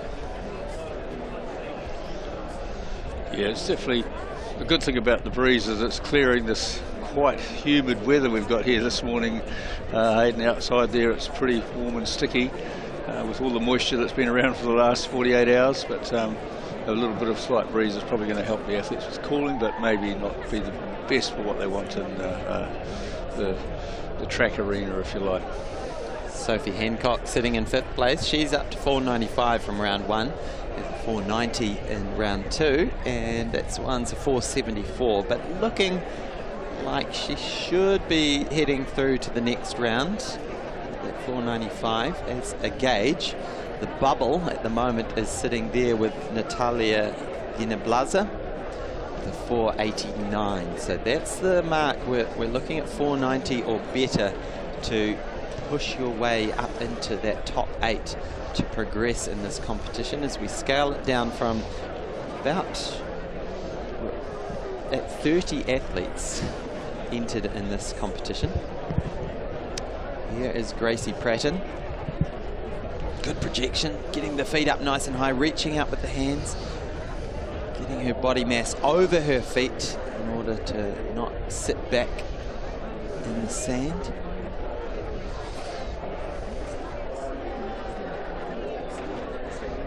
Gracie there with 5:17 to her mark. She's another one of the athletes that's been reasonably busy in several events over the weekend, as some of our finals are coming now. The athletes have really start to see them regularly if they've been competing in 2 or 3 events, particularly sprint, jumps, hurdles type athletes that can double up.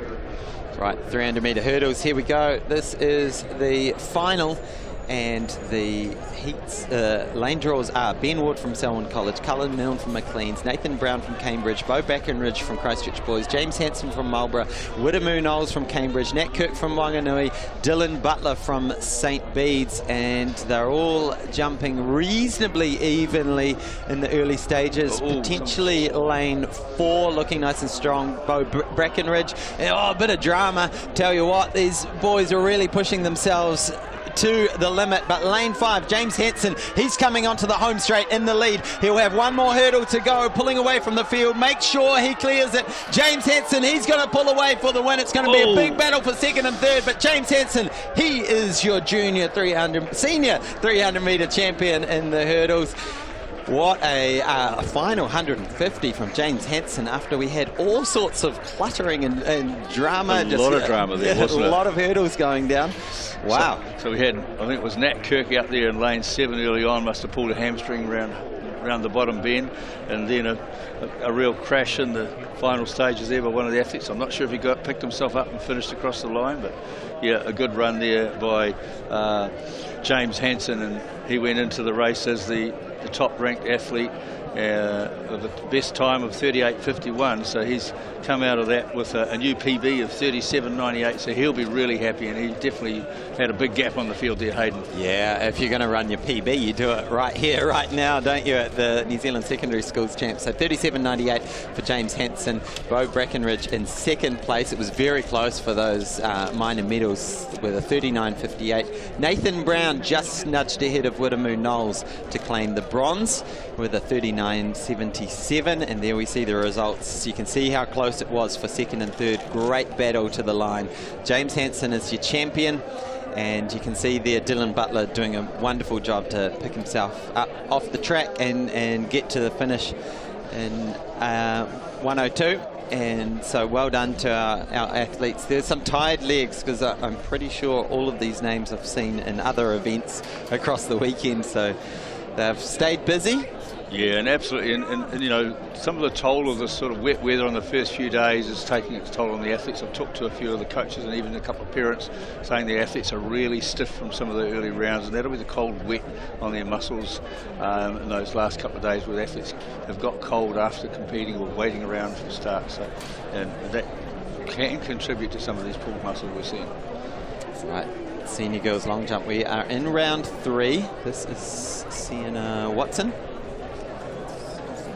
Just waiting for the update to come through. It was Erica Lucas from Wainuku High School.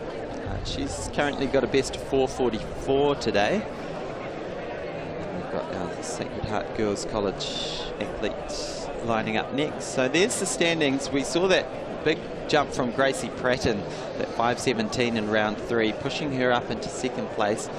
She definitely throws a cat amongst the pigeons, so to speak.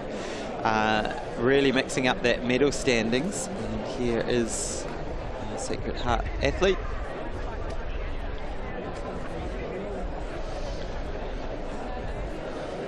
Next up on the track, we'll have the junior boys 300 hurdles, and we've got Paul Stain from Bethlehem College looking to take out a double. He's taken the 100-metre hurdles final earlier this morning, so it'll be a good morning for Stain from Bethlehem College.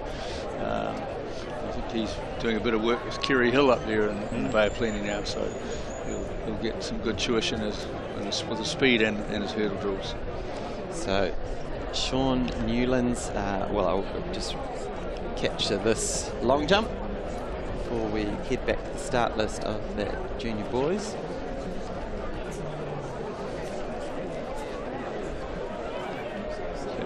Katie Bestel from Sacred Heart Girls College, and we'll give you her jump in a few moments. Yeah, nice conditions for the athletes. You can just see a little bit of a flutter into the headwind on the red flag that's standing there.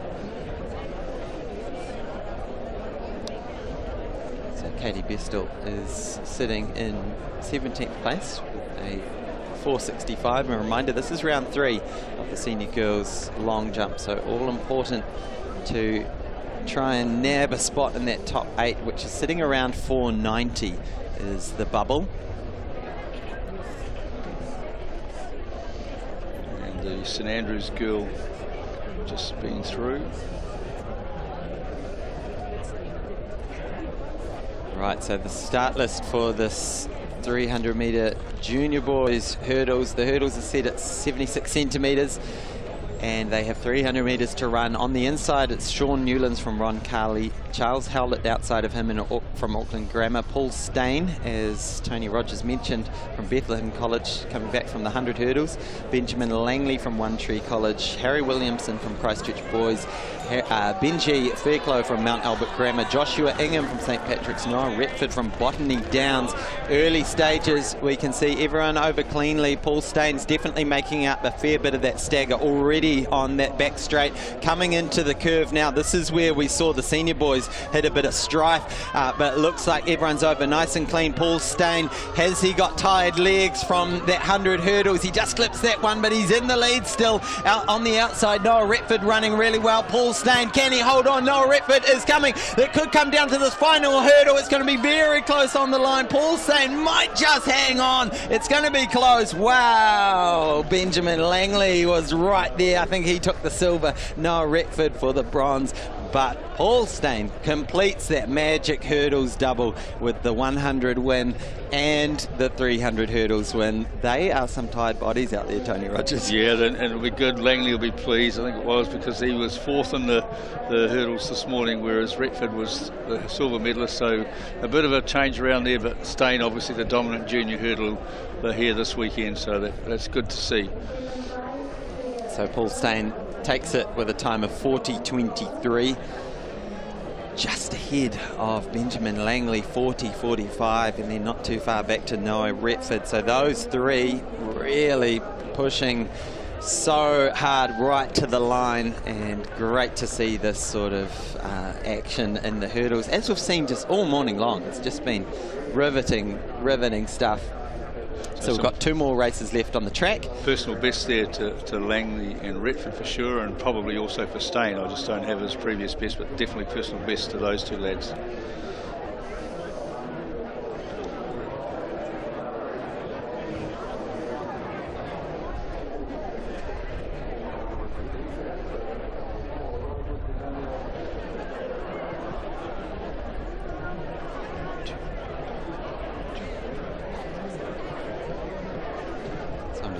Hand over to Tori Peters to take us through to the lunch break.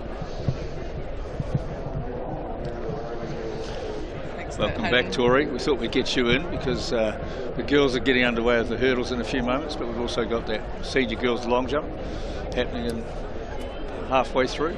Yeah, good to be back. Thanks, Tony. And you know, actually today's probably the one day that I've actually quite enjoyed being out in the environment out there. Nice and sunny today, bit of a change to the last couple of days. So yeah, it was good, wasn't it? I mean, I walked around the track a couple of times to go to the other side to the commentary box for the PA today, and then backwards and forwards with some result sheets. And yeah, nice to see the coaches and smiling parents and stuff as well. You can actually recognise them today, and all huddled under jacket hoods and umbrellas. And, as we said the other day, when the junior boys high jump was on, there was a lot more people around that fence looking at the junior boys high jump, whereas yesterday, I think there was hardly anyone out there. Yeah, and so, it's nice to see our officials have dried off. I know they would have struggled to dry off after those last couple of days, so they'll be certainly drying out there today for us. So we've got the junior girls hurdles, I think it is, on the blocks now. Yep. We'll go through them quickly. It's Rattray in 1, Trower in 2, Edwards in 3, Spencer in 4, Fawcett in 5, McManus in 6, Simon in 7, and Anglin in 8. So we'll have a look at as they come around.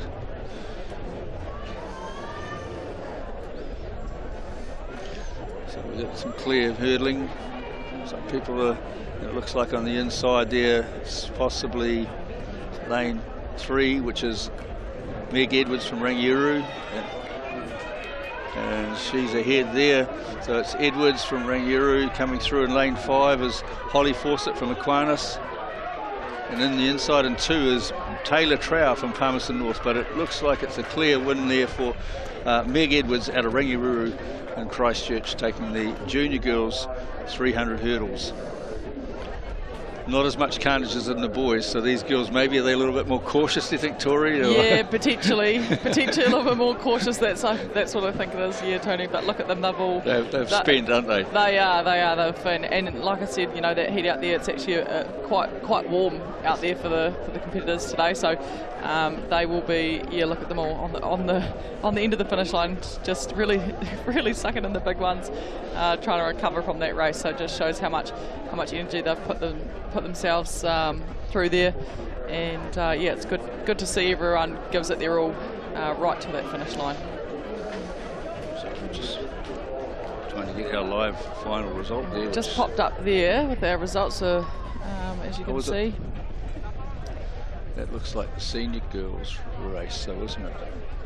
It is our girls 300 metre. Yes, it is our. Was that the senior girls? Did we call the wrong race? That's a bit of a faux pas on the.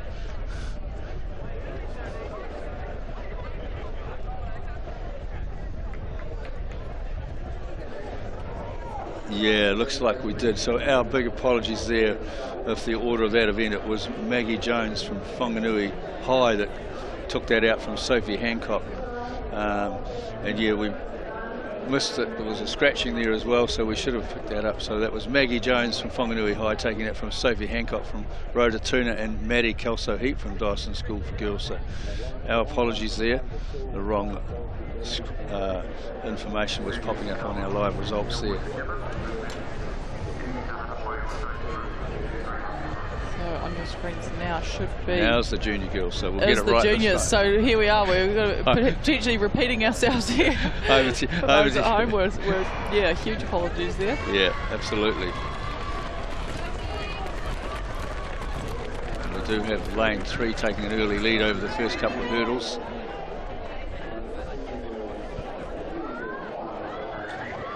Strong running from the girls as they're coming around the bend here. You can see the margins start to be made up there, I guess, from some of our runners. And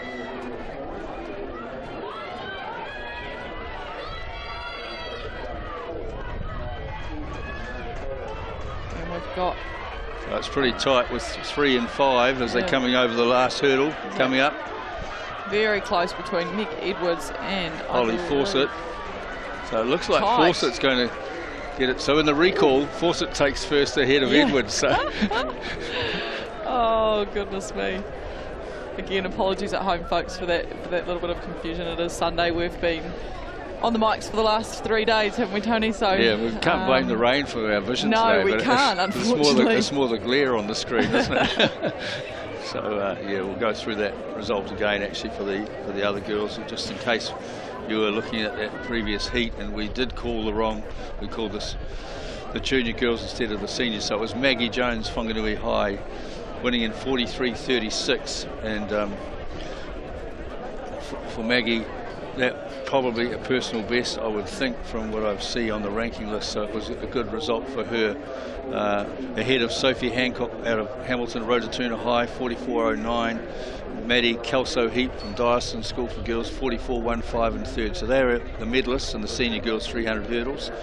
Holly Gray took fourth. Avonside High from Christchurch in fourth with 44.84. 45.07 was Jean-Marie Reichert from Birkenhead College, 45.07. Paige Cromarty from Whanganui Girls College, 45.25, and Alicia O'Connor from Hillcrest High, 48.47. So well done, those girls. And there's a result on your screen of the juniors. As it is, that's the final result. It says round 2, heat 1, but it's only one heat, and it's round 2, which is the final. So that's Holly Fawcett, 45.67, takes that ahead of Meg Edwards and Nyla Spencer.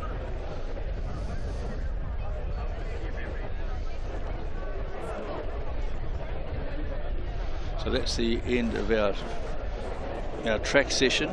We'll have some more action on the track around 12:45, so just under 40 minutes. Bit of a lunch break for our officials. They'll be quenching their thirst and getting some nourishment in the officials' lounge rather than trying to dry out in their break today. Yeah, they will, Tony. They'll probably be taking a few jackets off, actually.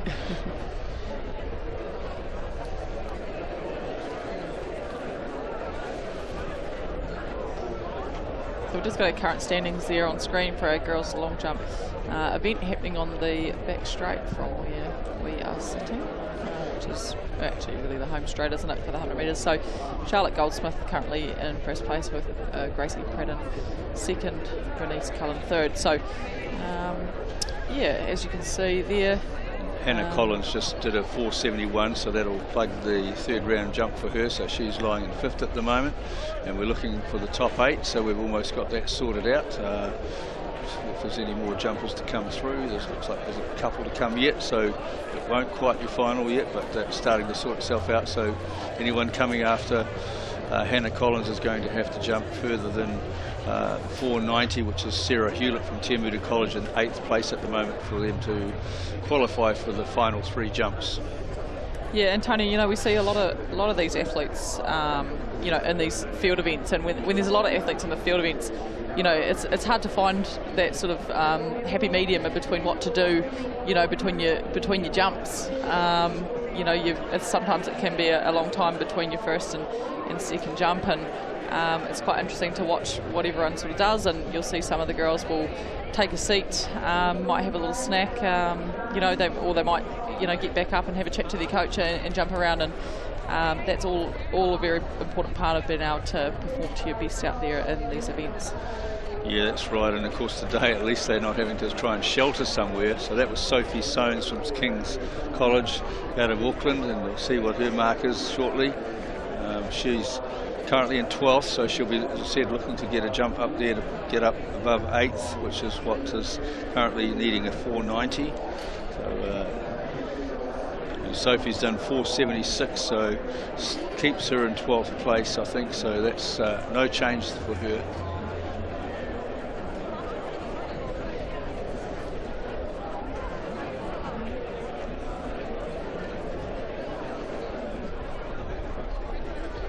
Lillian Muir that we've just had jump there from John Paul College. Lillian's had a very consistent first two jumps there, Tony, 4:31 and 4:30.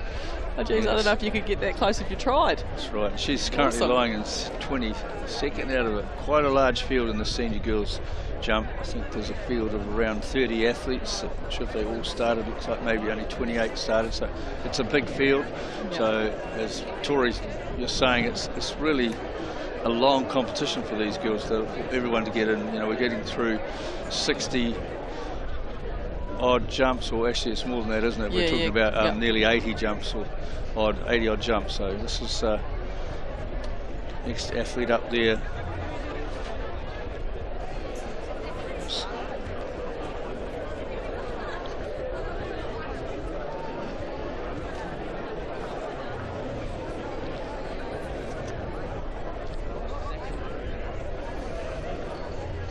That was Maya Columbus from St Andrews College. I'll give you her result.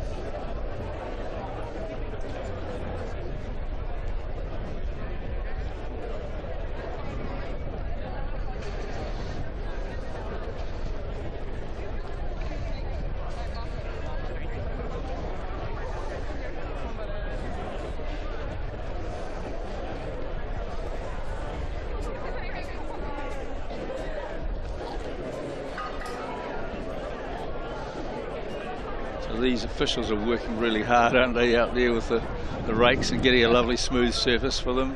Obviously when the athletes jump, they don't want to land and have the sand break away and shorten their jump, so to speak.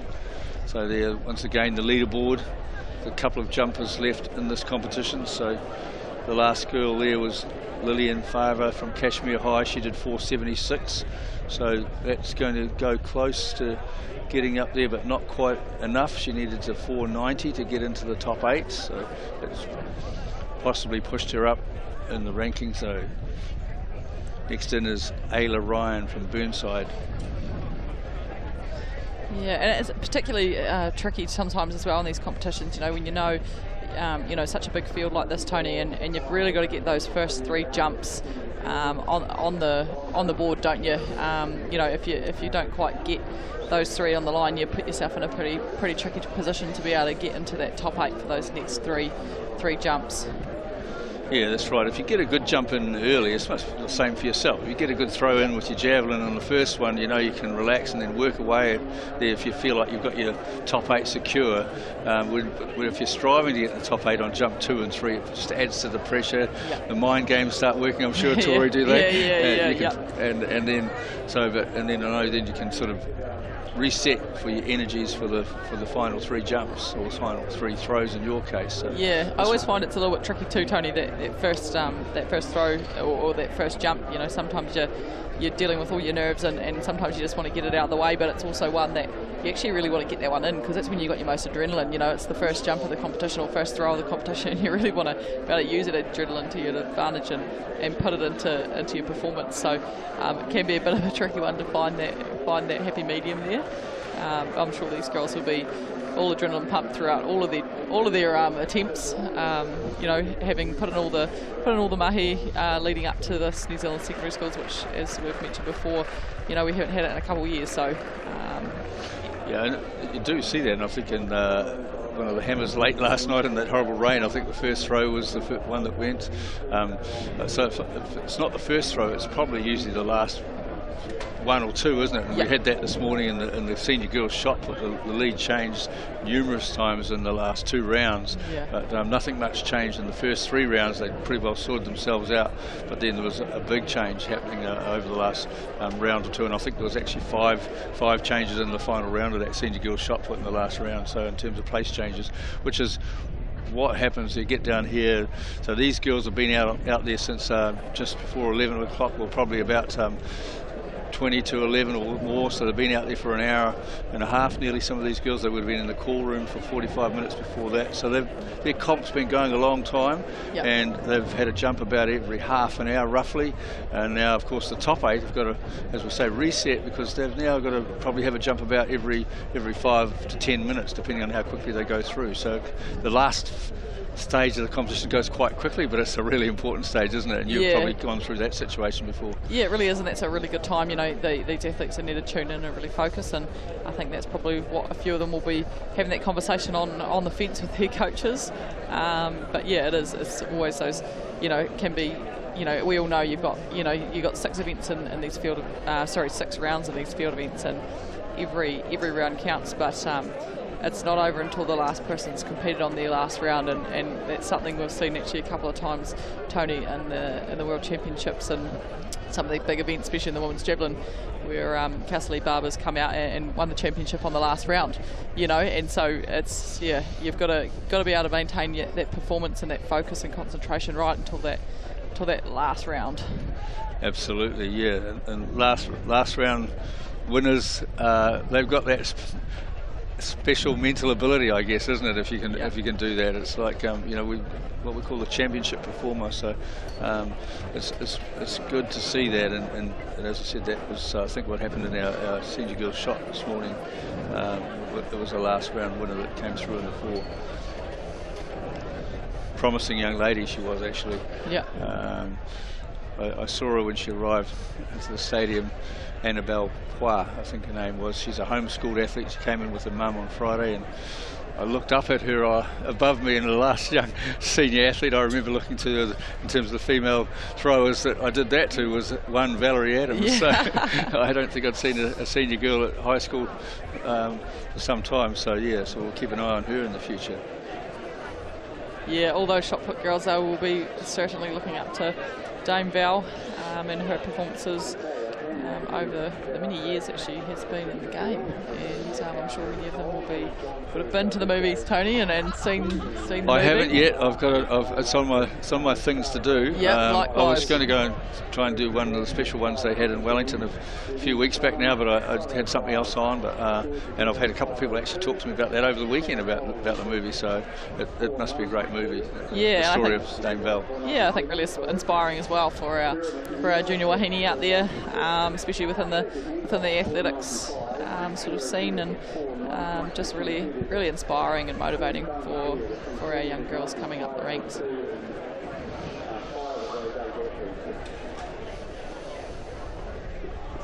Yep.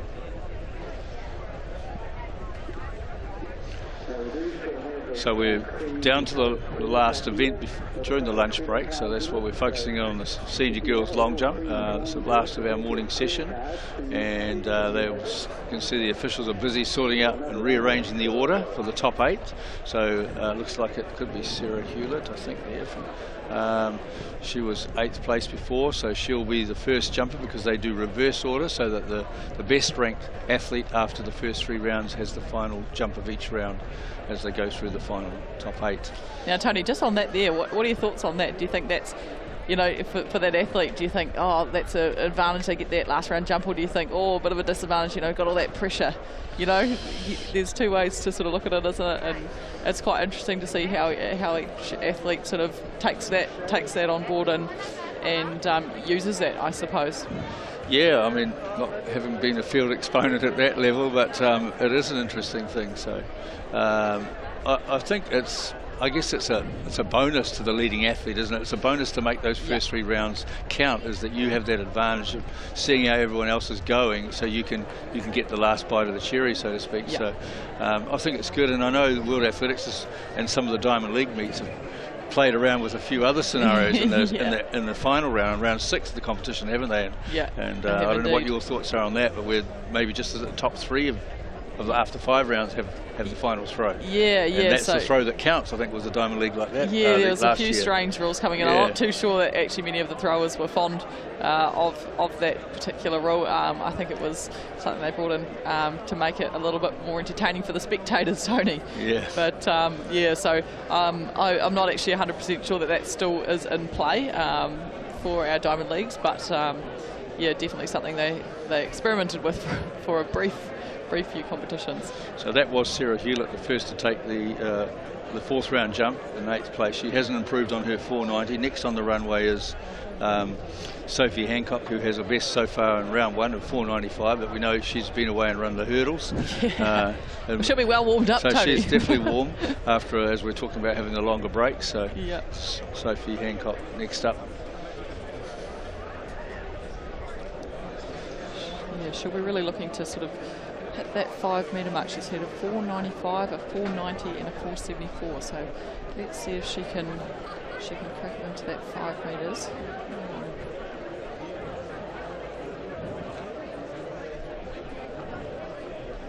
She has great speed on the runway. I think our picture broke a little just as it looked like it. So it was a good jump anyway. She's got a clean white flag.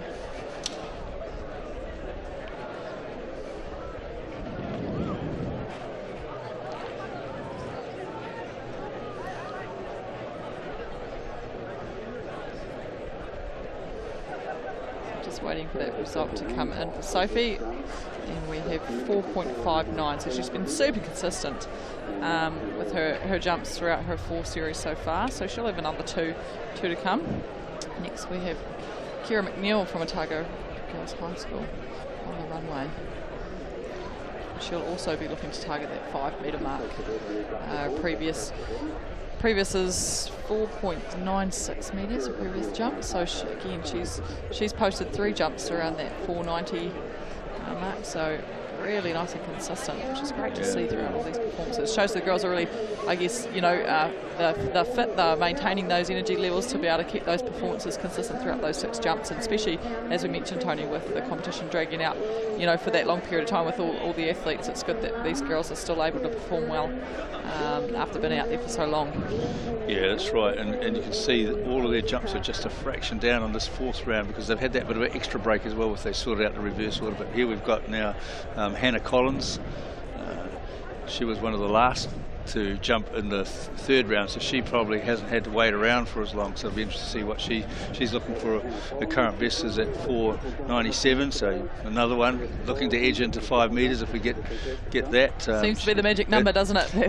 5 metres for our girls. Be in the medals at this stage if you get into the 5 metre zone. We've got 2 athletes. First place currently is Charlotte Goldsmith, 540 and 517 is Gracie Pratt.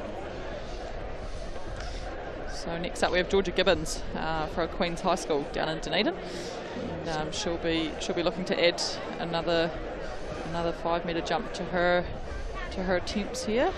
So Collins was a jump at 457 as Gibbons comes through there.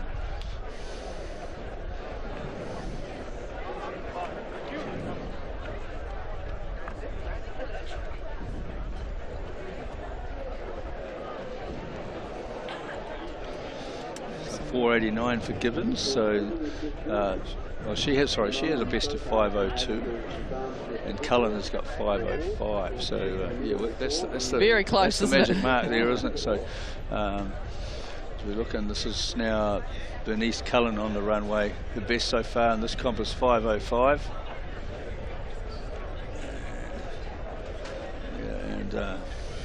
Yeah, it's good to see there's a collection of girls from Otago there in this long jump there, Tony. So we've got St Hilda's, we've got Queens, we've got a Target Girls High School, so it's good to see girls representing the south making their way up. For those of you at home, you might have already picked up there's a very dominant rolling R in my language when I speak. So I'm from Gore, and so often it's a point of conversation.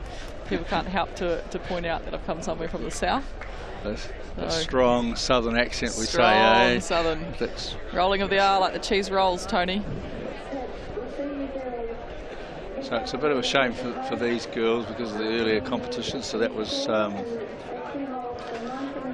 Gracie Pratt from Kashmir there. She's currently lying second. But they've been faced with having to jump into this slight headwind with the fact that we had the triple jump going on the other pit, going with the tailwind earlier, just so we didn't have such a congested program. Because their best, some of their girls' best, definitely a number of them have got best around the mid 5 metre mark. Charlotte Goldsmith's best is 5.65 or even higher, I think. And Georgia Gibbons, who we saw just before, her best is 5.50. So these girls are capable of more, as is Sophie Hancock. She's had a 5.50 as well. So here we've got our current leader, I think it is, on the runway, Charlotte Goldsmith. Looked a pretty solid jump there, clean, and a great and a nice clean landing as well for her. So appeared as though, you know, with the view that we've got, appeared as though she had a great placement on the board as well. So one of the key things for our long jumpers and our triple jumpers, isn't it really, Tony, is to make sure we're using it up as much as that board as we can. So there we go, 5.28. So that's an improvement for her by 3 centimetres. So she's maintaining a solid lead on her second place rival, which is Gracie Patton, who you can see her jump there in round 4, popped on as well. So that's back to Hewlett. The top of the 5th round.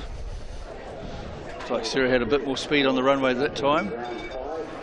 She's had a busy morning as well with hurdles at Te Amutu College, coached by Murray Green, one of our long-serving coaches in the Waikato. Yeah, it's good to see these girls that are, you know, utilising that jumping ability that they've got, Tony, and transferring that throughout the events.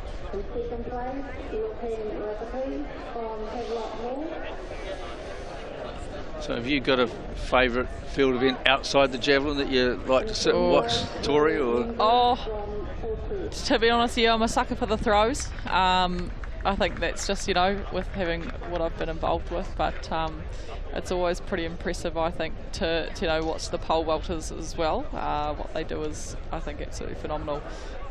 You know, jumping to those heights, and Mondo Duplantis, the male pole vaulter at the moment in the world, is, you know, he's fantastic. I think his performances are incredible, and he's quite a character as well, quite entertaining to watch. So they're definitely entertainers, aren't they? Yeah, they are.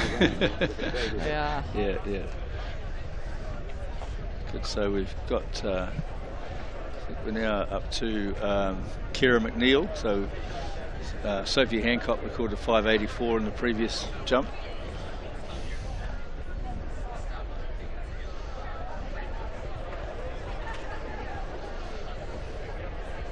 Again, another great foot placement on that takeoff board, Tony. Really making the most of trying to get ahead there. Just every centimetre that they can get, isn't it? Yeah, absolutely. Gets down to these last jumps.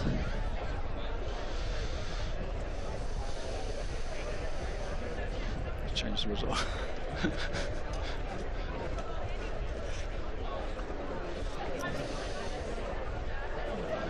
So Kira's lying in 5th, and it looks like her jump there was 5.15, I think. So that possibly will edge her ahead into possibly 3rd place. So we'll just get confirmation of that. It's definitely is 5.15 recorded jump there.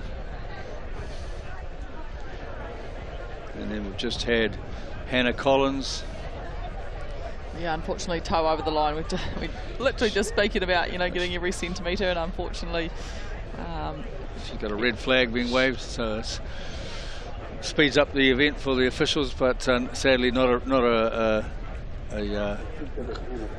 attempt that can be recorded for Hannah Collins.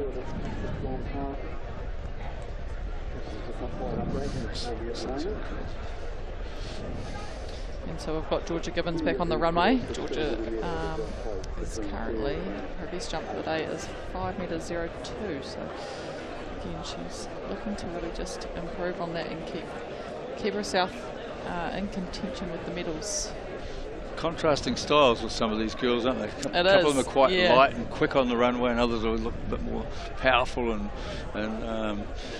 you know, really bullying at the board, if I can use that word, I Yeah, guess. But yep. so there's the updates there in front of you. So it's, Gibbons has just recorded 5:10. So, but unfortunately for her, the previously Kira McNeil has jumped in front of her. So now the medals are getting tight, as we say. The round 5 and 6 is really where the action can happen again. Yeah, and that jump there from Georgia Gibbons has come in at 5 metres 10, so she'll be wrapped with that. That moves her, that keeps her in 4th, but she is, yeah, she will be wrapped with that. That's her second one over 5 metres for the day. So she'll be looking for that 6th round to come home with the goods. So that was just on the screen before was Bernice Cullen, and she was lying in 3rd with her best of 5:05, and she's recorded a very consistent 5:04 with that jump, Tori. Yeah. So it's amazing, isn't it, how It sometimes in these events you can be so consistent with within a centimetre or two, which is a good sign, because that means the athlete's probably performing at where they need to be, and everything's in sync, isn't it? Yeah, it does. And often when we see those consistent performances. Patton from Kashmir, currently in second by 2 centimetres, so he's only got 2 centimetre lead over the improved performance there of the young lady that recorded 5:15.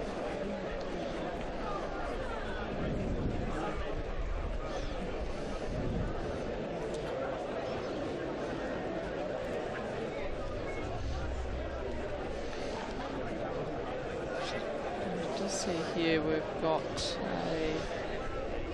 results up for you. So Charlotte There's Patton had a foul. So it's back to our leader to have her penultimate jump of the competition. She's got a good lead, 5:28 against the next best 5:17. So it's 10 centimetres. Yeah, I think actually there was that first jump there of her, Tony, that 5:40. That, oh, sorry, 5:40 there. of course. Yeah, I'm looking at the 5:28. Yes, so 5:40 is definitely got a good lead over the rest of the field at this stage. Is Charlotte Goldsmith, and we've just missed seeing that jump come through while the result board was up, but we'll get a reading for you shortly on that. Oh, so we're just actually taking it back. They've measured Grace Cratton's jump there, which I think may have been indicated earlier as a foul, but they have actually gone and measured that. So that's what you're seeing there, folks, with Charlotte Goldsmith in the background, ready for her 5th round attempt. So this is Goldsmith now then, is it? Yeah. There she is. Nice and strong. Off that board. Goldsmith out of St Cuthbert's College. The green there, so we'll see if she has any improvement on her first round performance of 5:40 is Charlotte Goldsmith leading the senior girls long jump going into the final round of the competition. She had a 5:30 there, so she's been really consistent as well with her jumps. She's had a 5:25, a 5:28, a 5:30 and a 5:40, so pretty consistent. Second round jump was 5:07, but she's probably still recovering and pretty happy with her first jump there. So she's got a commanding stranglehold on this as we go back to the bottom of the final round. It's Hewlett, Sarah Hewlett there. Yeah, and it's a bit tricky, isn't it, Tony? Sometimes to tell is when the margins are by centimetres here, when the girls are jumping, it's really hard to tell if they have slightly improved, on their previous round or not. Whereas, you get some of the events where it's a little bit more obvious on that. So sometimes, that anticipation, you're sort of waiting for that measurement to come through, can be quite nerve-wracking for those girls. So Goldsmith will be pretty happy. She's got a personal best of in the long jump of around, I think her best is 5:65. So she's within that margin.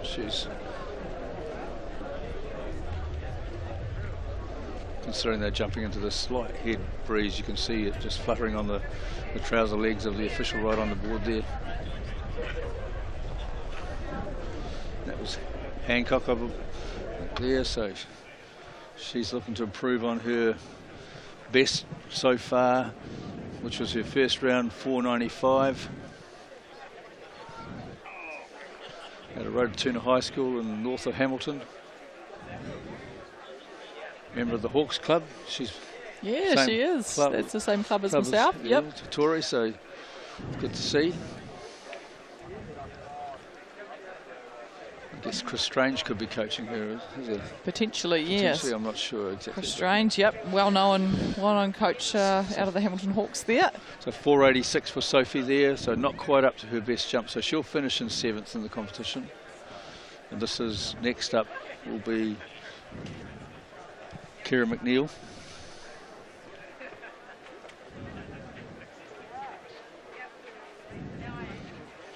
Kira from Otago Girls.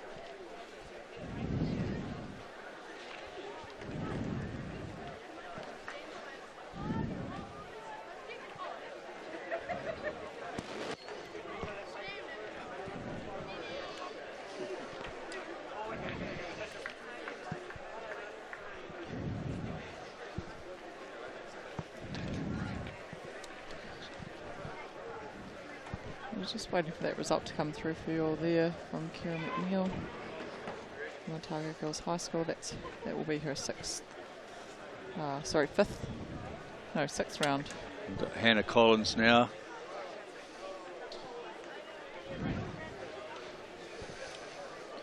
Kira McNeil, that's a great result for her. That's 5:02. She Yep, posted in that previous jump.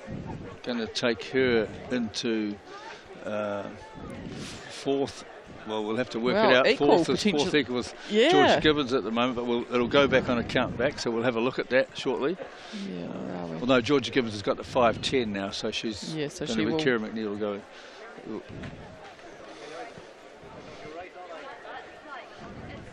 So she's actually in with her 5:15. She's in 3rd, Kira McNeil, isn't she? And she's finished up with a 5:02. So we've got Georgia Gibbons, Bernice Cullen, and then Gracie Pratton and Charlotte Goldsmith, and that was. I just missed. And if you saw the real look of determination on Georgia's face here as she comes into that final jump, she's hanging around to hear the distance.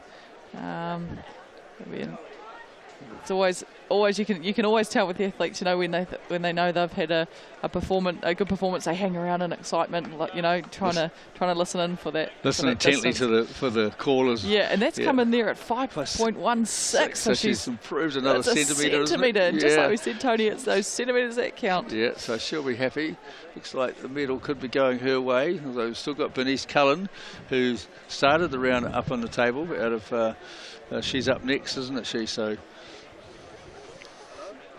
Yeah, and this is what we talked about earlier, Tony, that these jumpers have the opportunity to really bring it out on that last round. That's right. So she had the advantage of coming after Gibbons, even though Gibbons had come through and taken over on the table at the moment. She was 3rd as we went into the final 3 jumps. So she's listening, but doesn't seem overly excited to think that she's snatched back that bronze medal, does it? So I know. She's looking around, and that mark's come up now. She has 5:21. So she was listening intently, but she didn't show a lot of emotion for someone who must have been able to see the tape was pretty close there.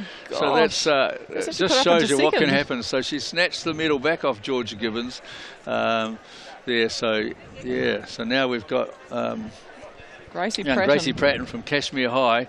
Can she do anything to change the lead? And that looked like it was over there. We can see that from here, couldn't we? So she was putting everything into her final jump of the competition, was Gracie Pratton, to see if she could overcome the lead that Charlotte Goldsmith, our gold medalist, is going to have next in her final jump. So looks like the medals will go after that exciting last minute jump there by Cullen into 5:21. It'll be Goldsmith on the final jump to win gold. Cullen will take the silver with 5:21 on her final jump, ahead of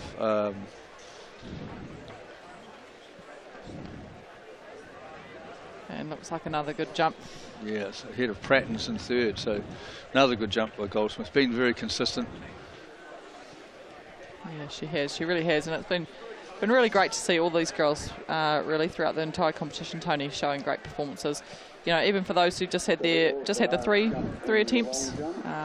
Yeah, really fantastic to see everyone. There's our updated list there. So the win goes to Charlotte Goldsmith out of St Cuthbert's College in Auckland with 5:40. She did that in the first round, was very consistent throughout. She did a 5:29, you can see there in her final attempt. Bernice Cullen was next from St Hilda's Collegiate in Dunedin, and followed in then by Gracie Pratton from Cashmere High out of Christchurch, with some changes happening as we've talked about. That's the benefit and the fun part of the field, isn't it? It's the drama that can take place in those final few rounds. So great competition there by those senior girls, and I'm sure we'll see some of them back, if not in the 200s, maybe in the relays later on in the afternoon's final session here from the TET Stadium at Inglewood. We've been delighted to bring you this coverage on Whakaara Maori, supported by Bailey's Real Estate, New Zealand Carbon Fibre, Caltex and the Apollo projects, as well as our local funders, the Toy Foundation, Aotearoa Trust, and proudly supported our secondary school athletes by SAS Apparel.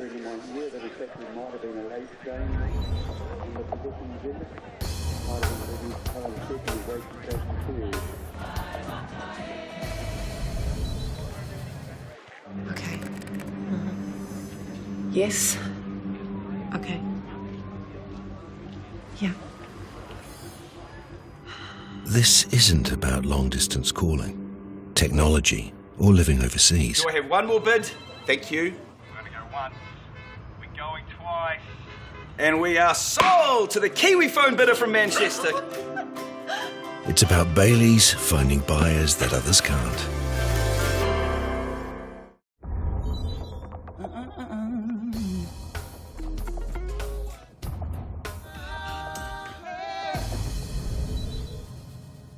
No time to fluff around today? No worries. Just swing into Caltex and pay for fuel with Pay an App to speed on through.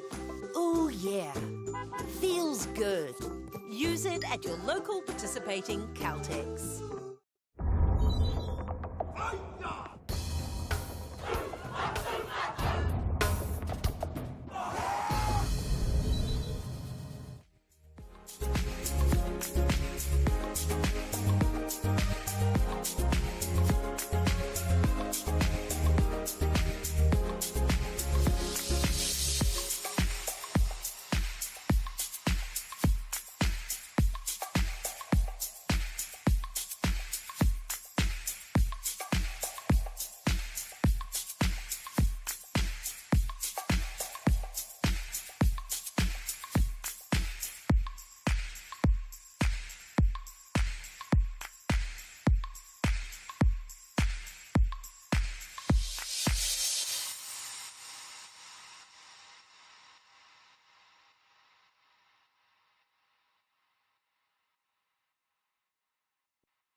Kia ora and welcome everyone. No mai hoki mai back to TET Stadium here in Inglewood at the 2022 New Zealand Track and Field Champs.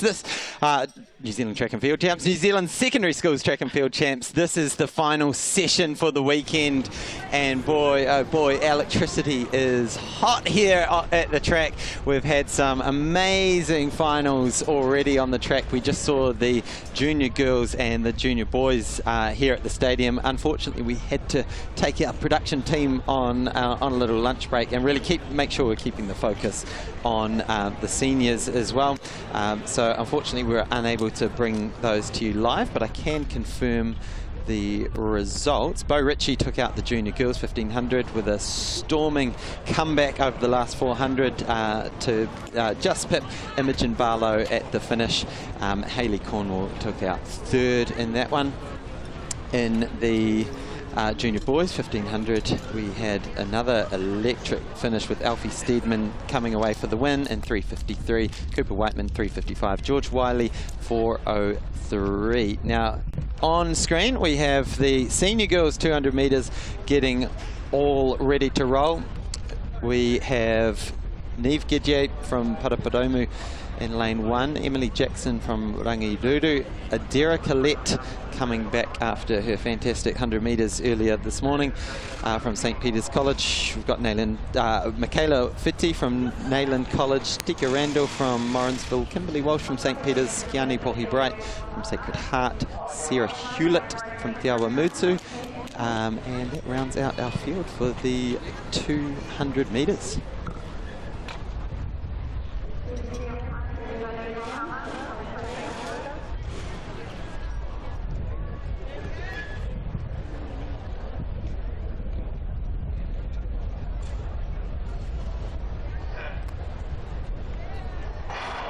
All right, and we're away in the 200 metres. Here we go. This is the senior girls final. We have Neve Gidje on the inside, Emily Jackson, Adira Collette, Michaela Fitzy, Tika Randall, and it looks like that good start from Adira Collette in lane 3. Just on the outside of her is Michaela Fitzy. So it looks like Adira is going to pull away, but it's going to be a good old battle for second and third. Here comes Adira finishing off her weekend in style. Look at that win from Adira, and so close on the line for second and third.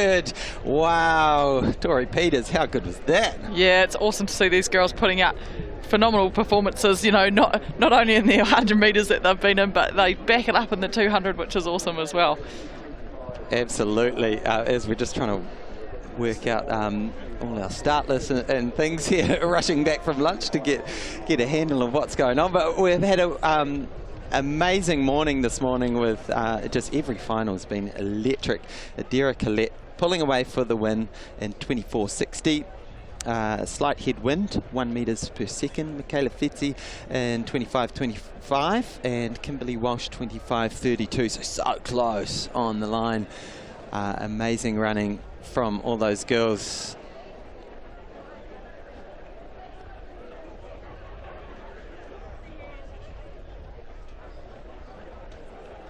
So there we have it, folks, up on your screens for you, the girls 200 metre heat that's just been through.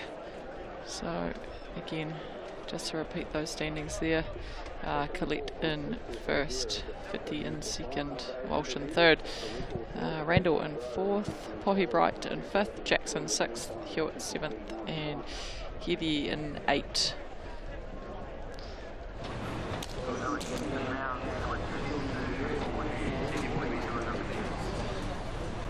All right, so the senior boys 200 metres, here we go.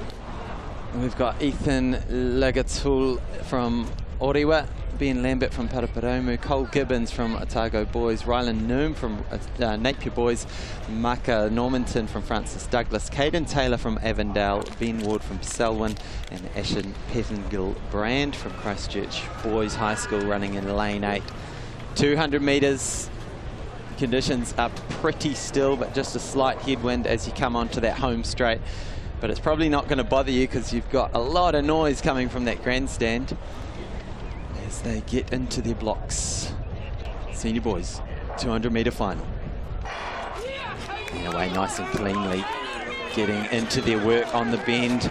And already making up a fair amount of that stagger is Rylan Nume. And here he goes, Rylan really pulling away, right up on his toes now, getting those arms driving, pulling away from the field, but also Asher Pettingill-Brand making an effort on the outside. Can Rylan hold on? Rylan Nume, there he goes, dipping for the line. I think he just got it ahead of Asher Pettingill-Brand in lane 8. There he goes, thumps his chest, looks to the sky, and job done in the 200 metres. Well done, Rylan Nume.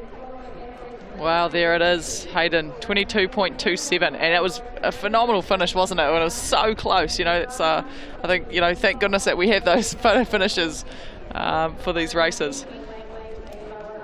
Epic running there, and good times as well. Slight headwind of 0.7 metres per second.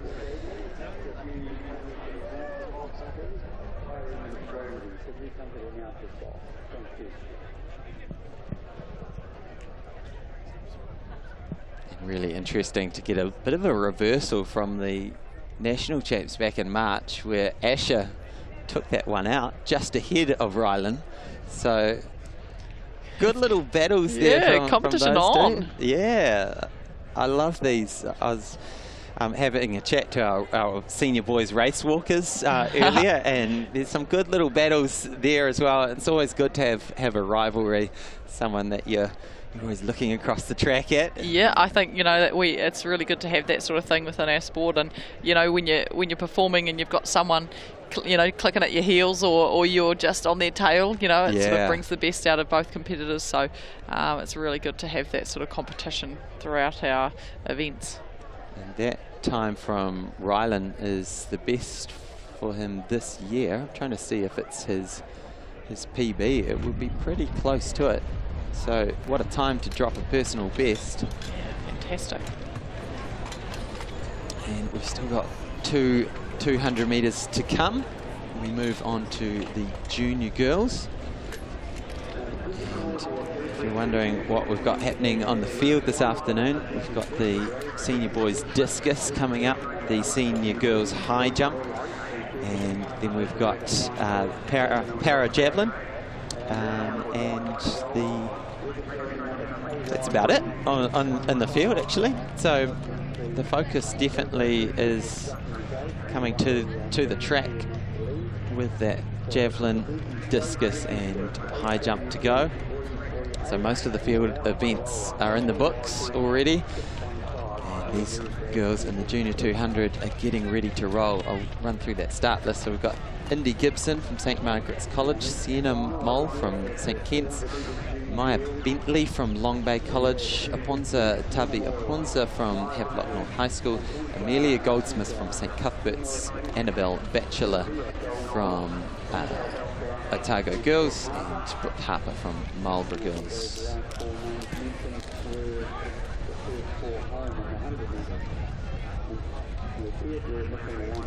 Yeah, we've got a lot of action on the track actually, don't we, today, Hayden? And we've finished up the day, you know, we've got all those relay races, which are, you know, at New Zealand secondary schools a huge school rivalry event, you know, the teams really rally in behind each other, and yeah, it's always a very loud electric atmosphere at the track when the school relays are racing, aren't they? Totally, I can't wait for those to get underway. And this is a really interesting race, because this morning we had Amelia Goldsmith, who is running in lane 5. She took out the 100 metres just ahead of Ponza, who is inside of her in lane 4. And then third place was Annabelle Batchelor in the 100 metres, and she's running in lane 6. So lanes 4, 5 and 6 seem to be the lanes to watch, but we'll see who's got that speed endurance and who's got the freshest legs after what's been a massive old weekend. So the junior girls 200 metres, and we are away cleanly. There on screen is the winner from the 100 metres, Amelia Goldsmith from St Cuthbert's College. She's up onto her toes early. It's looking pretty even as they come off the bend and we work out the stagger running well on the inside. Sienna Mole from St Kentigern's, but pulling away with this is Amelia Goldsmith. She's really getting into her work now. It's going to be very close for second and third. Maybe Aponza's just got it. Amelia Goldsmith is your champion in the junior girls from St Cuthbert's. What a great 200 metres. She ran a good bend and then just settled into her work, stayed calm, kept the arms driving, kept the legs going, and will go home as the 100 and 200 junior girls champion. Yeah, now, and I couldn't help but see Goldsmith there, and I believe she might be sister of Charlotte Goldsmith, who we just commentated her win in the long jump. So look at these girls, yeah, absolutely smashing it out there, which is awesome to see.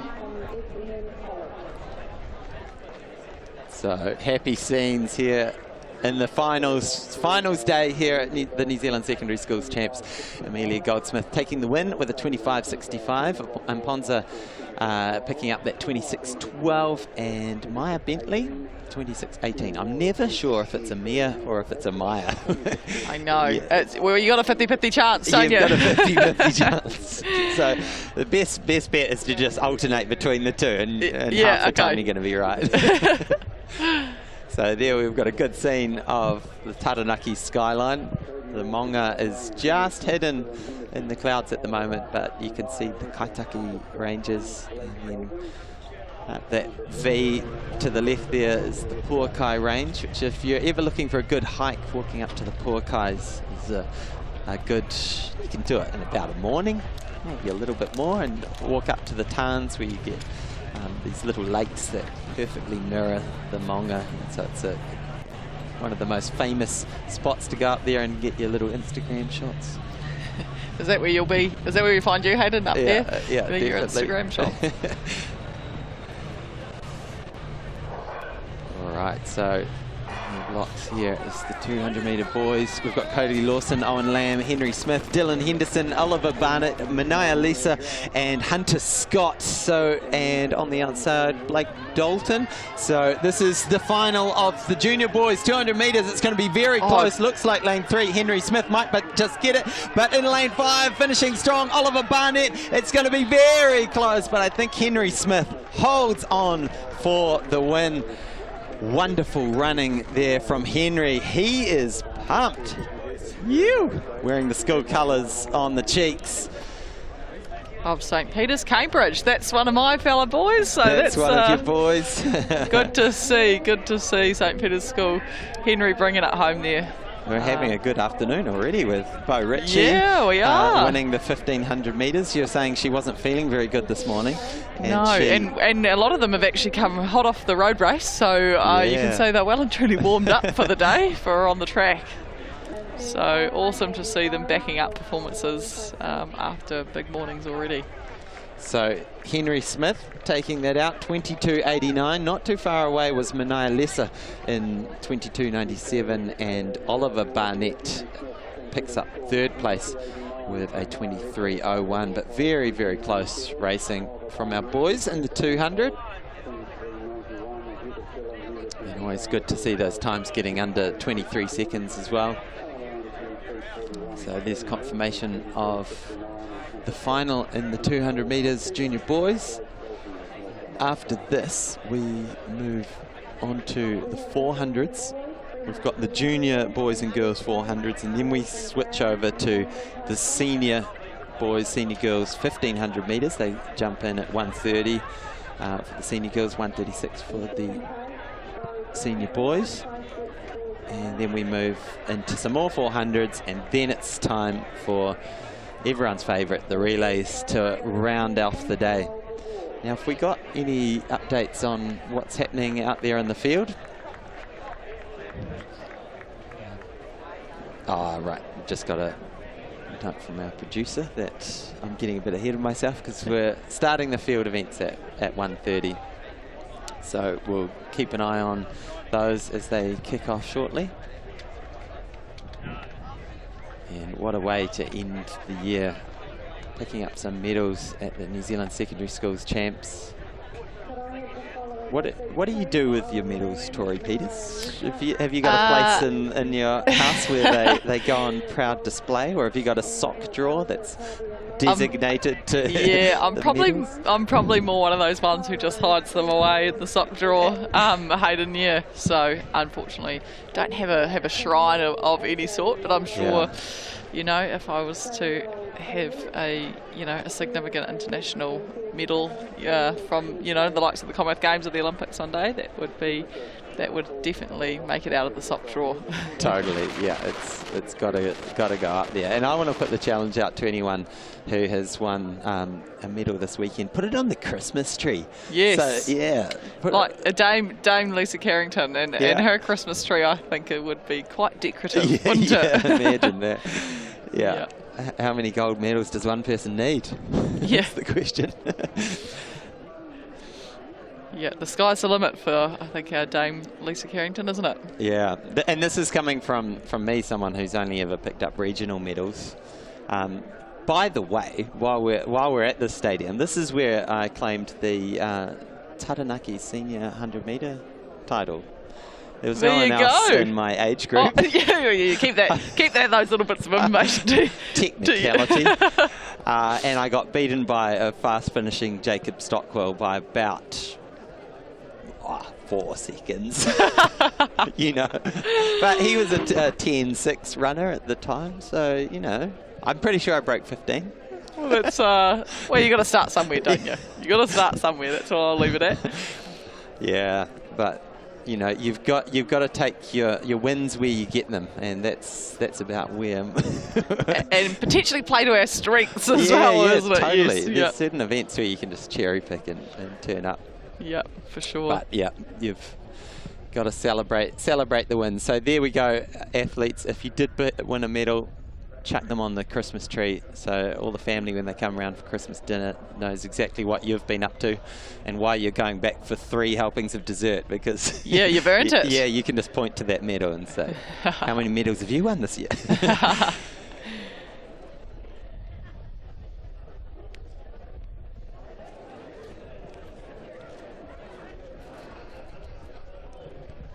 So next on the track will be the 400, and I'm just looking around, seeing if we can get someone to pop over and grab us some 1,500 metre start list, so we're able to call who's who. So if anyone's listening to this, maybe I'll just head out of the booth, Tori, and find some.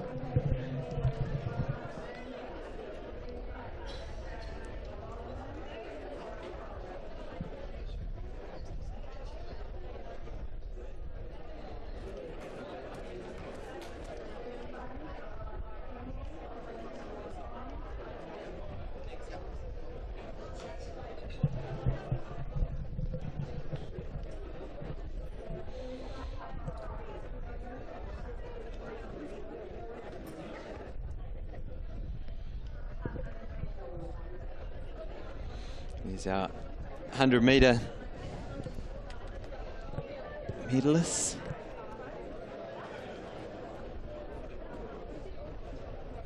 They look like they're enjoying standing up there a lot more than they did in the pouring down rain yesterday there, and they were pretty quick up there to get their photo, and they were running back off, so definitely. Everyone's enjoying it a lot more, I think, out there today. So that photo will be definitely one to stick up on the socials.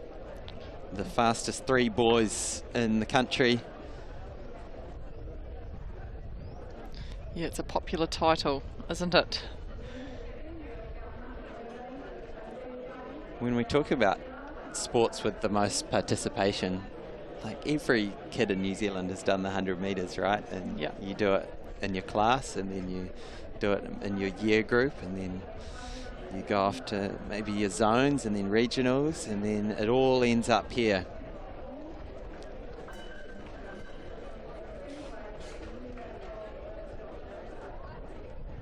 Yeah, when you think about that, Hayden, and you know, like every weekend, these athletes are competing, and you know, at the end of it, it's quite a tiring process. So it's awesome to see them here, and you know, high energy levels, ready to go.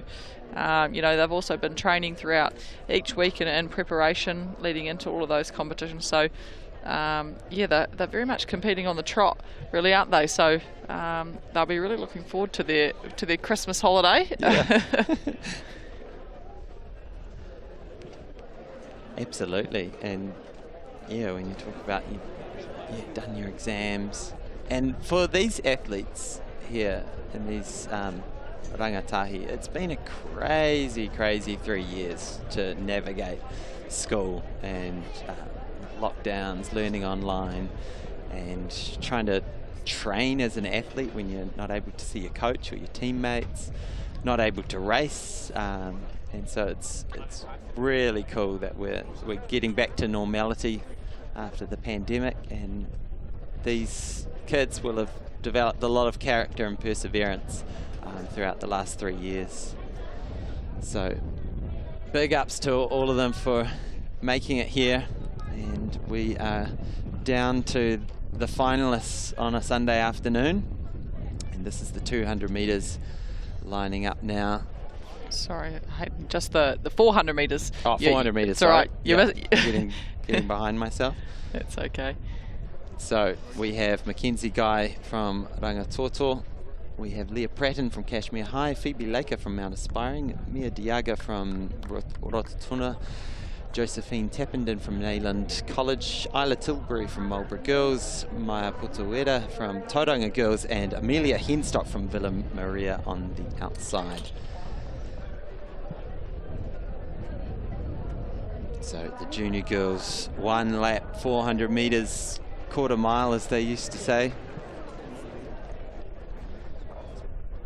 And in the middle of your screen on lane 4, Mia Diaga coming back from that win in the high jump where she was so impressive earlier in the weekend. Yeah, phenomenal jumping, wasn't it, really? Really awesome to see. 175 was her height in the end, which is me. That's me, Hayden. That's you. That's me. That's which Tori is Peters. That's it. Yeah, you've shot Tori Peters. Well done. But and no, that was a win by 14 centimetres. Isn't that phenomenal? That's amazing. Yeah. So here she is in lane 4. So it's Mackenzie Guy, Leah Pratton, Phoebe Laker, Mia Diaga, Josephine Tappenden, Isla Tilbury, Maya Putawera, and Amelia Henstock. And are away cleanly in the junior girls 400 metres, 1 lap around the track in the warm afternoon sunshine of TET Stadium in Inglewood. Looking pretty even at the moment. Maybe Josephine Tappenden making the most of that first bend and onto the home straight, but we need to see how the stagger unfolds. Those long legs of Mia Diaga come into the factor on this final bend just inside of her. Phoebe Laker out of Mount Aspiring looking nice and strong as well. All coming together as they come off the bend onto the home straight. Who's got the strength? Who's got the stamina? It's Mia Diaga out the front, our high jump winner. Look at those long strides stretching out. It's going to be a good battle for second and third, but Mia Diaga having a wonderful weekend, winning the high jump. She's going to claim the junior girls 400 metre title. Outside of her in second is Josephine Tappenden, and then Phoebe Laker looks like she got the bronze. And look at those scenes, a lot of emotion. You can see how much it means for these girls, just pouring their hearts out on the track. It's not an easy race, this race, and Mia Diaga, you can feel very proud of yourself to have taken out that win. Angie Petty, welcome in. Well, thank you for having me. That was extremely exciting. Was that a 55 I saw as she crossed the line? Because that would be absolutely phenomenal for that age. 55.49. Oh just my confirmed goodness on the screen. me. That is, Impressive. she's 15 years old. That is just phenomenal. Very gutsy race by all of those girls. And 57 for Josephine, 57 for Phoebe. Wow, and so many of those girls under a minute. I think 7 of them under a minute there. Very, very strong running. That is just phenomenal. The weather conditions are good, so we knew it was going to be quick, but I'm pretty sure that is a big PB for Maya. We'll check her PB out shortly. Good to see, yeah, all those girls. Just, I'm sure that's a lot of PBs from that field right there. Okay, so we have a confirmation of that very fast time from Mia Diaga in 55.49. Now, hopefully, we're just talking, Angie, about Maya. I'm guessing Maya Potawera. When there's an A in there, it's Maya? Yeah, I think so, but you still don't know. I feel like there's different variations. It's same we get that with Azalea, and you're never too sure. But yeah, I really appreciate those parents and students who've popped their head in the studio here and said, have corrected me on various pronunciations, so that is super helpful. Helps And me I just do my job. checked out her PB there, and it was 58.26 before that race, so it's phenomenal improvement. She must be over the moon. What is that, like almost a 2.5 second PB? Absolutely phenomenal race. That moves her up to 9th this year on the standings, and there's some very speedy girls ahead of her. We've got like an all-time group of 400 metre runners this year. When you talk about Rosie Elliott going to the World Champs, Portia Bing set a 400 flat PB this year, Isabel Neal, Cameron Smart. That's right. I think just in every event though. I mean, I don't think it was streamed the junior 1500s just then, but Alfie Steedman and Cooper Whiteman breaking the old New Zealand Secondary School record in the junior boys 15. It was just insane. That 3:53 at that age, and Cooper, who we actually coach, in 3:56. We're just so proud. Sorry, 3:55. So proud of those boys. Like, you know, the whole crowd was going nuts because that kind of times at that age is just phenomenal. Yeah. And of course, that was after Alfie had already got the record in the 3K. So you can see I'm on a high. Like, I just love seeing fast running. Okay, we've got the junior boys 400 metre final here. Timothy Wallace on the inside from St Kentigern's, Charles Howlett from Auckland Grammar, Braden Nielsen from New Plymouth Boys, Harrison Lang from Roncalli, Jack Mara from John Paul, Jugan Gunrigiv Wallers from St Pat's, Aidan Platts from Botany Downs, Connell McLean from Westlake Boys. So we are away and running in this one lapper for the junior boys, making a big move on that first bend, I think, is Jack Mara from John Paul. Going with him is Harrison Lang, just on the inside, wearing the stripes of Roncalli College. So it looks like it might be Harrison Lang leading the race as they come into the final bend. It's going to be very close, very tight as we come off the stagger and work out the picture as the crowd lights up here at TET Stadium. It's Jack Mara in the lead. He's pulling away, but here comes Jack Mara on the outside, coming past Harrison Lang. It's going to be very close. Who's got the strength? It is Jack Mara on the line, taking it ahead of Harrison Lang. Wow, what an exciting race. The 400 metres is never dull, is it? It comes right down to the wire. Oh, yes, you can just feel the lactic acid as you see them in that last 100 metres. It's a very painful event, but very, very exciting. And Jack Mara running 51.21 there. Harrison Lang 51.56. So very close race between the two of them, and Connell McLean not far behind a 52 flat. Oh, these boys, they just must be absolutely stoked to have these good conditions and be able to finish this weekend on such a high, not only getting those medals but in such speedy times as well.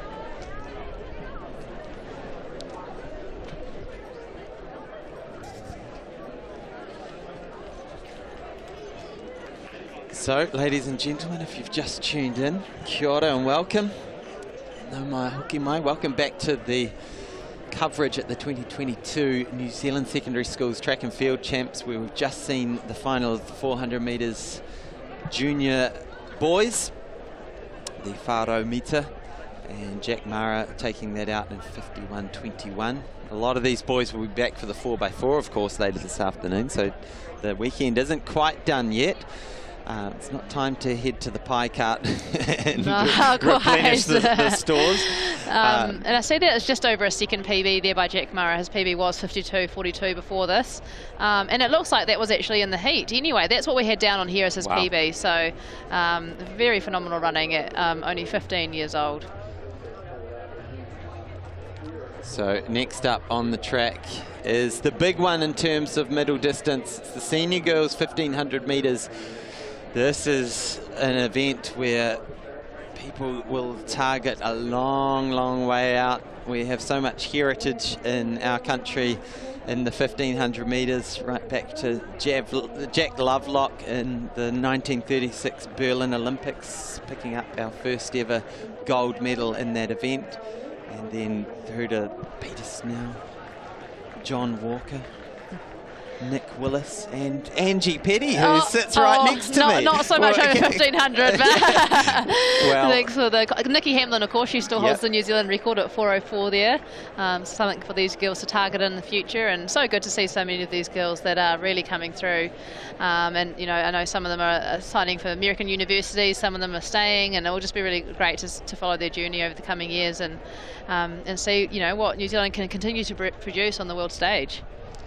Absolutely, and it'll be interesting to see how tired these girls' legs are, because a few are coming back from previous events, namely Bella Earl coming back from the 3,000 metres, representing Whangarei. She had a great win in the 3,000 metres.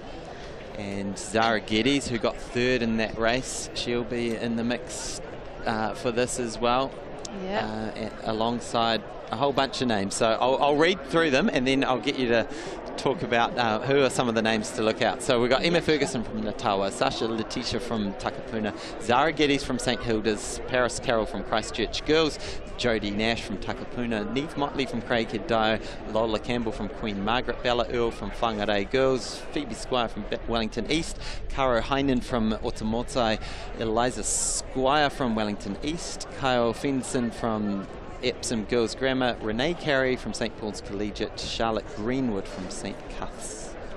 Yeah, very awesome lineup there. So yeah, the other one to watch for is Emma Ferguson, who got third this morning in the 800 metres. So you think her legs might be quite tired after having just run an amazing 800 this morning, and thinking into 12 there. So, but she has proven that she is super fit, getting through the rounds, and I'm sure she's going to have a great final too. And they're just being called back there. Maybe someone's toes were just over the line. Oh, and again. Don't quite know what is going on. These girls are probably feeling pretty nervous, so we'll be glad to see the gun go off.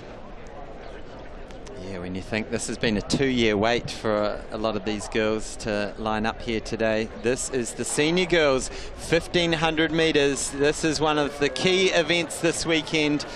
And we've got a great field of 14 young wahine here to take on the 3 3/4 laps. And at the moment looks like it's reasonably bunched as they head down the back straight and come onto the first turn. That's Bella Earl just on the outside, and also Sasha Letitia just on holding the rail at the moment. So those two setting the pace early on. It's going to be interesting to see how these tactics play out. Angie? I think Bella Earl is probably doing the wise thing, coming from a 3,000 metre runner who's obviously also very good at 1,500. She wanted to be fast from the start. She might not have that same 800 metre speed that some of these girls have, like Emma Ferguson and the like. So I think, you know, she want to make it fast. She want to make it a good solid race. Hopefully she's feeling recovered enough from the 3K, and she looks like she certainly, you know, wants to be at the front there as she comes around just over 300 metres in. So Bella Earl leading the pace early, and I wonder if we try and get a split on this as they come through 400. Angie Petty's got her watch ready like a good coach should. So she's setting the early pace, as you mentioned. She had a wonderful 3,000 metres on Friday night, or Friday, and she's doing a good job of just setting up a good early pace. And I think there was about 110. It was hard to see the line from here and on the streaming, but it looked about 110, which is a fast pace. You know, that's in the 420s, so she's looking very strong. Yeah, so that pack is just whittling down a bit, so that pace is definitely honest. And just on the outside of her, so Sasha Letica running well on the rail as well. Yeah, no, she's looking strong. She's got that nice long stride. You can see the arms, you know, driving along, and she's wobbling her head around. But sometimes I think she's actually got a lot more in her than what it maybe looks. You know, she's certainly looking like she's in her rhythm. So there's some key names lining up right near the front there. We've got Zara Geddes, who got third in that 3K. We've got Emma Ferguson, who got third in the 800.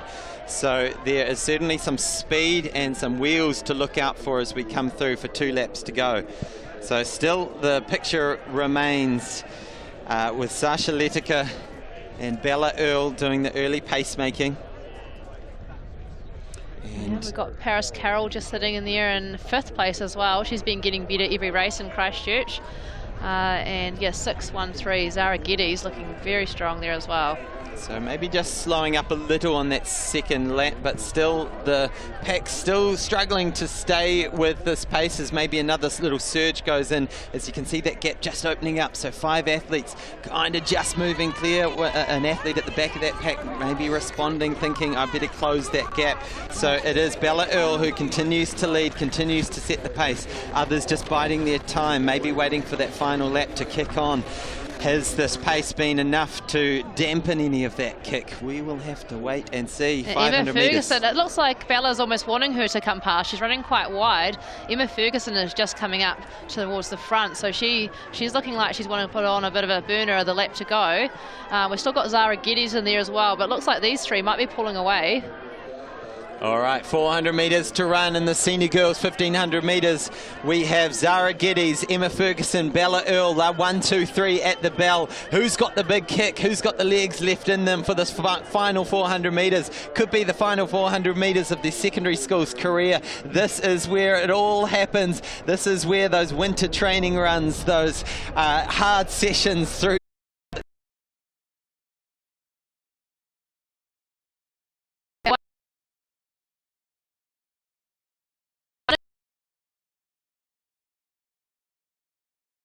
Too tired from this morning.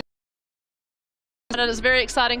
And Bella Earl struggling to hold with this finishing close. Here she goes, Emma Ferguson getting those arms pumping. She's getting right up onto her toes now. Her eyes are fixed on the prize of a national title. She's steaming away. There she goes. She will be your senior girls 1500 metre national champion. What a finish from Emma Ferguson. Phenomenal. Third in the 800, comes back, wins the 1500. What a day here in Taranaki for Emma Ferguson. That was phenomenal. Oh my goodness me. Yeah, how many hours recovery she had? Maybe 4 hours recovery, and she's back running incredibly well. She'll be absolutely stoked to take home a gold and a bronze medal. She looked very strong in that 800 metres today. That was led by Kira Hall, and from start to finish, and when Kira led it out in a 62 high, 63 second to first lap, and Emma still came home really strong running 2:12. But just the way that she ran that 15, she sat in the perfect position, let Bella Earl do the early work, and just when it counted, she came through, and that was phenomenal. I'm sure her coach will be very proud of her and all of her family. So Emma Ferguson takes the win, the Ngātawa diocesan athlete in 4:35. Zara Geddes in second, 4:36.82. And then we're seeing results come through that Paris Carroll. I thought it was Bella Earl. Yeah, we'll just wait for things to confirm. Of course, what we read out is the unofficial results. But Paris did a phenomenal run, no matter if it was third or fourth. That was a huge PB. I'm pretty sure her PB is 4:50 leading into this, or maybe just under. But she's come back from a couple of years of struggling with injury and not great health, and I'm so happy to see her doing so well, persevering through that tough time. When things weren't looking great for her running, and she's just shown that she's a fighter and she deserves all that success. I'm very proud of her. Also Neve Motley, I think that's a really big PB by her, running 4:41 it looks like. So we can't quite see what's happened to Bella Earl though. Her results not coming up, so we'll just wait for that to come through. But yeah, fast running by all those girls. Well clear of 5 minutes. And often when they finish so closely and we've got so many numbers, it takes a little while for the scorekeepers and the video referees to just go through and line everyone up. So we will bring you those results as they come through, and we'll get them up on the screen. But exciting stuff in the senior girls 1500 metres. Lining up now is the senior boys. So we've got 14 athletes on the start line. Etienne Cologne from Westlake Boys is on the inside. James McLeay from Southland Boys. Ben Brunner from Wellington College. Ronan Coder from Maclean's College. Carson Bestie, who had a great run earlier in the weekend in the 3,000 metres, winning that. And he's from Havelock North. Caleb Murray from Aquinas College. Angus Munro from Glendowie. Cameron Maunder from Westlake Boys. William Johnston from St. Peter's. Angus Sevier from Cashmere High. Pai Wynyard from Kaiapoi High School. I think we saw his brother earlier in the weekend as well. Elliot Pugh from Bethlehem College. Callum O'Keefe from Lindisfarne College. And Thomas Barry from St. Peter's in Auckland. So definitely eyes on what Carson Vesti can do. And that's there just been is confirmed there. confirmation. So Bella Earl Yeah. has been bumped up into that third position. We did think that she had hung on for that third, so good reward for her early pacemaking. And here we are, the senior boys are away in the final of the 1500 metres at the 2022 New Zealand Secondary Schools Track and Field Champs, and pace looks like it's pretty hot right from the start as they get going around the track. It looks like Carson Vesti has moved straight to the front. I know he's coming here with a bit of a game plan to run nice and fast, and it is Carson Vesti just going straight to the front. And behind him is number 683, William Johnston. Yeah, he's sure gone to the front with that speed, isn't he? Right away. He must be chasing a time, and he's probably feeling really good after his amazing 3K, and he knows that he's got some fast 800-metre boys behind him, so he wants to put on the pace early, and he's pulling away the field already. This is going to be a very quick first lap. Yeah, really opening things up here, and we need to track these splits because he's come here with a clear game plan, and that was definitely under 60 seconds for that first 400. You can see the focus on Carson Vesti's face. He's saying, boys, yeah, I've got a game plan here. If you want to run with me, you can, but in the words of the great Steve Prefontaine, you may need to bleed to hang with me. This is awesome stuff from Carson Vesti, really taking it to the field early on. Don't go anywhere, ladies and gentlemen. We're in for an electric 1500 metres. This is just phenomenal. Do these boys not get tired after racing? They come back and run so fast, and awesome to see. He's coached by Richard Potts, who's of course an absolute legend, and organising the Potts Classic meet every year, and he'll be so proud of his athlete, absolutely flying around the track there. So yeah, and who have we got? 921. Yeah, it's Cameron Maunder from Westlake, one of the many Westlake singlets that we've seen this weekend. And this is going to be an interesting split as Carson just comes up through 800 metres, bang on 2 minutes, I make it. So he's running really well, and look at him just staying concentrated, staying focused. He is time trialling this one from the front, much like you'd see in an 800, really, just going to the front and setting the pace. That's right, and this is good, honest running, and the weather's so good, so it makes sense. They've got records there, they've got PBs they want to improve.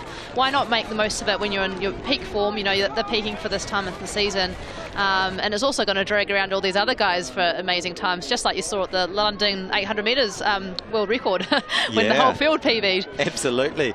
Carson Vesti still looking composed. He's run from the front the whole morning, well, the whole afternoon in this 1500 metres. Cameron Maunder now making a bit of a move on the outside, coming on, putting some pressure on Carson Vesti. 400 metres to go. The clock is at 2:50, and 4 men are lining up to challenge for the gold medal in the senior boys 1500 final. Can Carson hold on? Far out. These are probably going to be some big PBs. We'll just get those up, but it's certainly looking strong at the moment. It's still 4 of them there. It's going to be close for the medals. So Cameron Maunder just coming around the outside, putting on some big pressure on Carson Vesti, but Carson still holding the lead, still holding off these other 3 boys, and here he is up on his toes. He's had to do a lot of work. Has he worked too hard? Has the weekend taken too much of a toll? Can he kick on from here? Here are 3 boys starting to get going. Carson does a little look over his shoulder onto the home straight now in the 1500 final. Can any of the other boys respond? Carson Vesti, here come the field. Here they come from Maclean's College. Can they pass him? No, it will be Carson Vesti's day. The game plan pays off. There it is, Carson Vesti with the win. Ronan Coder with second place. Good finish from him from Maclean's College. Carson Vesti taking out the 1500 metre senior boys final. That was absolutely insane, and I'm sure Richard will be very excited watching that to come through, and what a phenomenal time, 3:51, but absolutely phenomenal, not taking away anything from this race, but it does show how fast that junior boys race was, won in 3:53 by Alfie Steadman, but we had Ronan Kodrai second there in 3:51 from Maclean's. Absolutely phenomenal finish. He really came through on that home straight, and then William Johnson from St. Peter's College in 3:51.87, so all running 3:51. What a finish. Cameron Maunder coming in 4th place in 3:53, just didn't quite have the legs in the last 30 metres. but still a phenomenal run from him. And Elliot Pugh also running 3:53. I think this must be one of the best New Zealand running's been in a long time, would you say? Oh, it's absolutely incredible, and we've had so many great 1500 metres. I think back to Will Anthony and Zane Powell were kind of the last generation a couple of years ago to feature in the 1500, and James Harding, of course. So really cool to see this next generation have the spotlight and put on an absolute show. Man, that took a lot of guts from Kasi to hang tough there and pull all the way through to the finish after leading the race and setting that early pace, going through in 59 and then about 2 minutes flat for the first 800. Yeah, that was the way to do it, isn't it? And that's gutsy, I think, as a coach and an athlete myself, like, if you can lead like that, that's, you need to be able to do it at this level, because, when there are records and titles on the line like that, and you know that you can just do it, you don't have to stress about, tactics and sitting in behind. You just run your own race and make everybody work and pull the field apart, and that's exactly what he did there. And still, with a few hundred metres to go, I wasn't too sure if those boys were going to come past him, but he held on, and he knew he had what it took, and he should be very proud of that run to become the national senior title holder. Now, we've got a few field events that have just kicked off, so we will be crossing over to those shortly. But we're into the first round now of the senior boys discus. Throwing the 1.5 kg discus, and we've got Harrison McGregor, who's out in front with a great opening throw of 51.30, and Connor Brown is sitting in second on 41.88, and Noah Sia Nui is in third place with a 40.83. There's the results from that exciting 1500 metres. You can see how close it was for first, second and third, and then everyone just log jamming up behind them. There's not much separating these boys. That's right, and yeah, they'll something they'll treasure forever. I still look back and treasure my national titles. I think no one can take that away from them, and those medals, all that hard work, it really does. It's something that lasts forever, and also encourages other people to, motivates other people that are coming in behind them, the next generation again, those young boys that might be watching on TV and watching this live link. It's just so awesome to see, and I think it's great. There seems to be a great camaraderie between a lot of these boys as well. I think they all follow each other on Strava, and I know I have boys talk about what they're doing, and follow very closely on Strava. Sometimes maybe too much so, and they get a little bit, oh, I should be doing this or that. But of course, every girls' high school, so a local girl in here. She had first time clearance at 1:45, one miss at 1:50, then went clear second time, and that was a first miss at 1:55. And Evie up next, and she got over the second time at 1:50. So here she goes for her 1:55 attempt, looking very focused.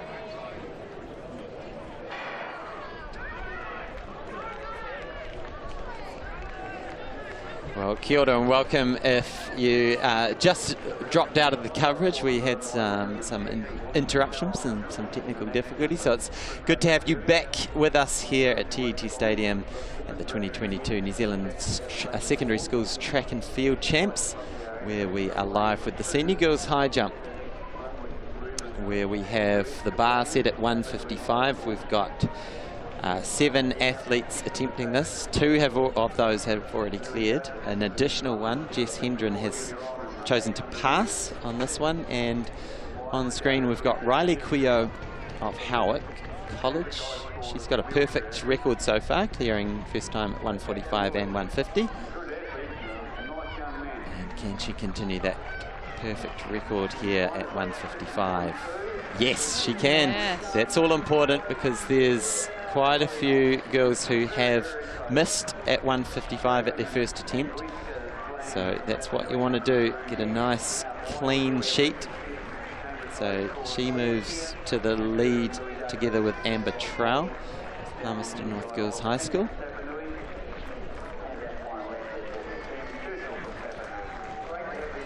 And now we've got Kira going up again now. She missed the 1:55 on her last jump, but she did clear 1:50 on her first one.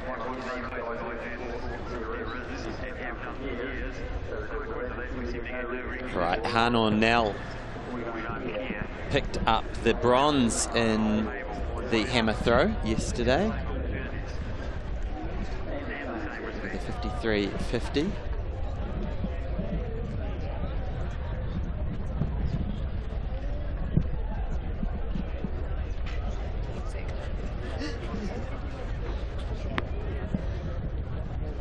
Cool, and so that discus out there. We've got the lead with Harrison at 51.30 at the moment. Percy sitting in second at 46 metres after the first throw. And then Skelton from Mount Albert Grammar, 45 metres at the moment. And if you just tuned into the coverage, or maybe tuned in an hour or so, hoping to catch the junior girls and junior boys 1500, unfortunately, the way the school sports charter works is that we bring the focus to the seniors races, so that means sometimes we will miss the occasional junior race or junior event, and that really is to keep that spotlight on the seniors. So it's, yeah, just a timetabling issue, but I hope you can understand us wanting to make sure that we keep our broadcast windows open for all the senior events. So apologies to those who missed it. You can follow the results if you head to nzssaa.org.nz, New Zealand Secondary Schools Athletics Association. You'll be able to see all the results from the links there. They come through live, so you'll see exactly what we're seeing on our screens as well. Yeah, and hopefully some you'll be able to see a video of those 1500s, because they were amazing. And obviously Bo Ritchie, I can give you a wee summary if that's all right, just quickly. Yeah, go for it. You know, ran an amazing race, and she was actually in second place with 50 metres to go.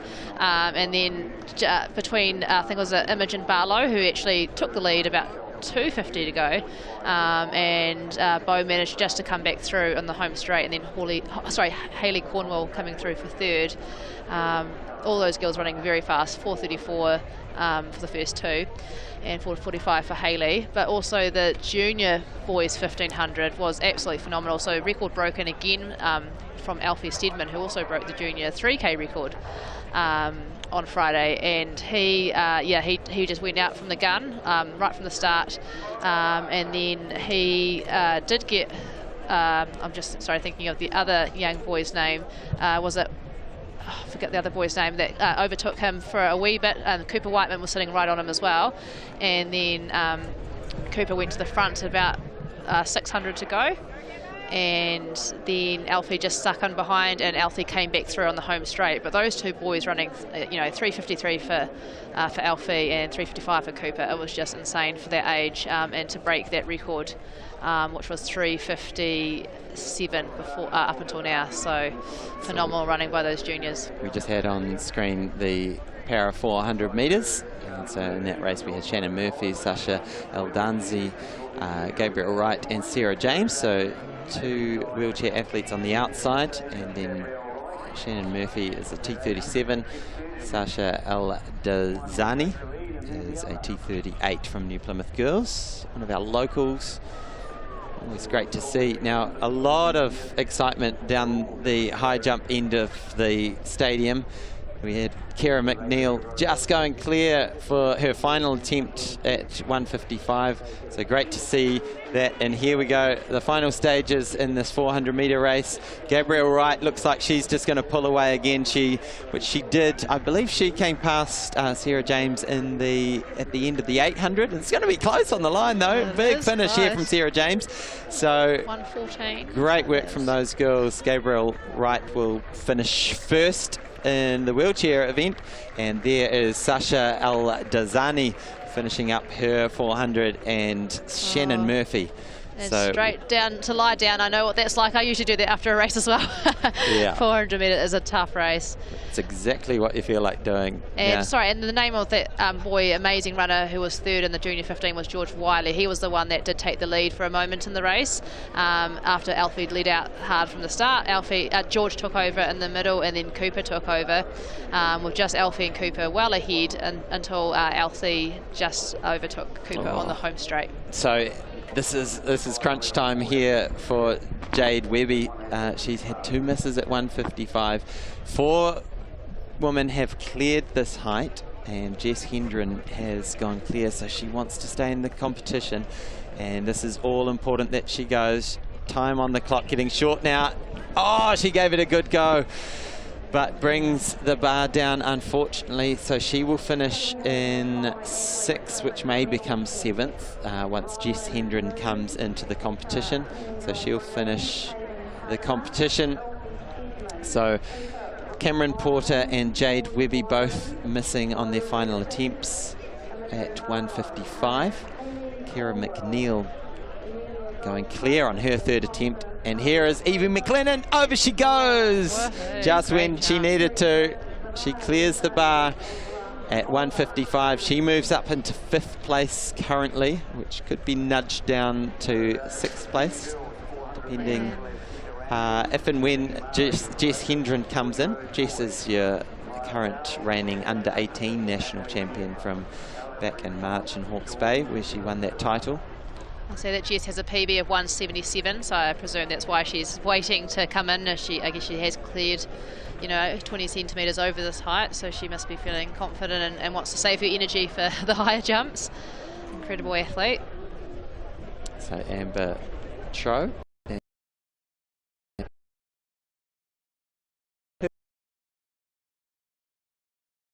Let's go on the board there with.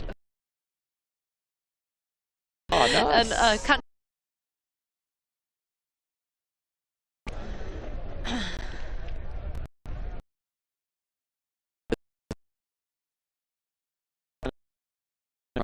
track to. We are in round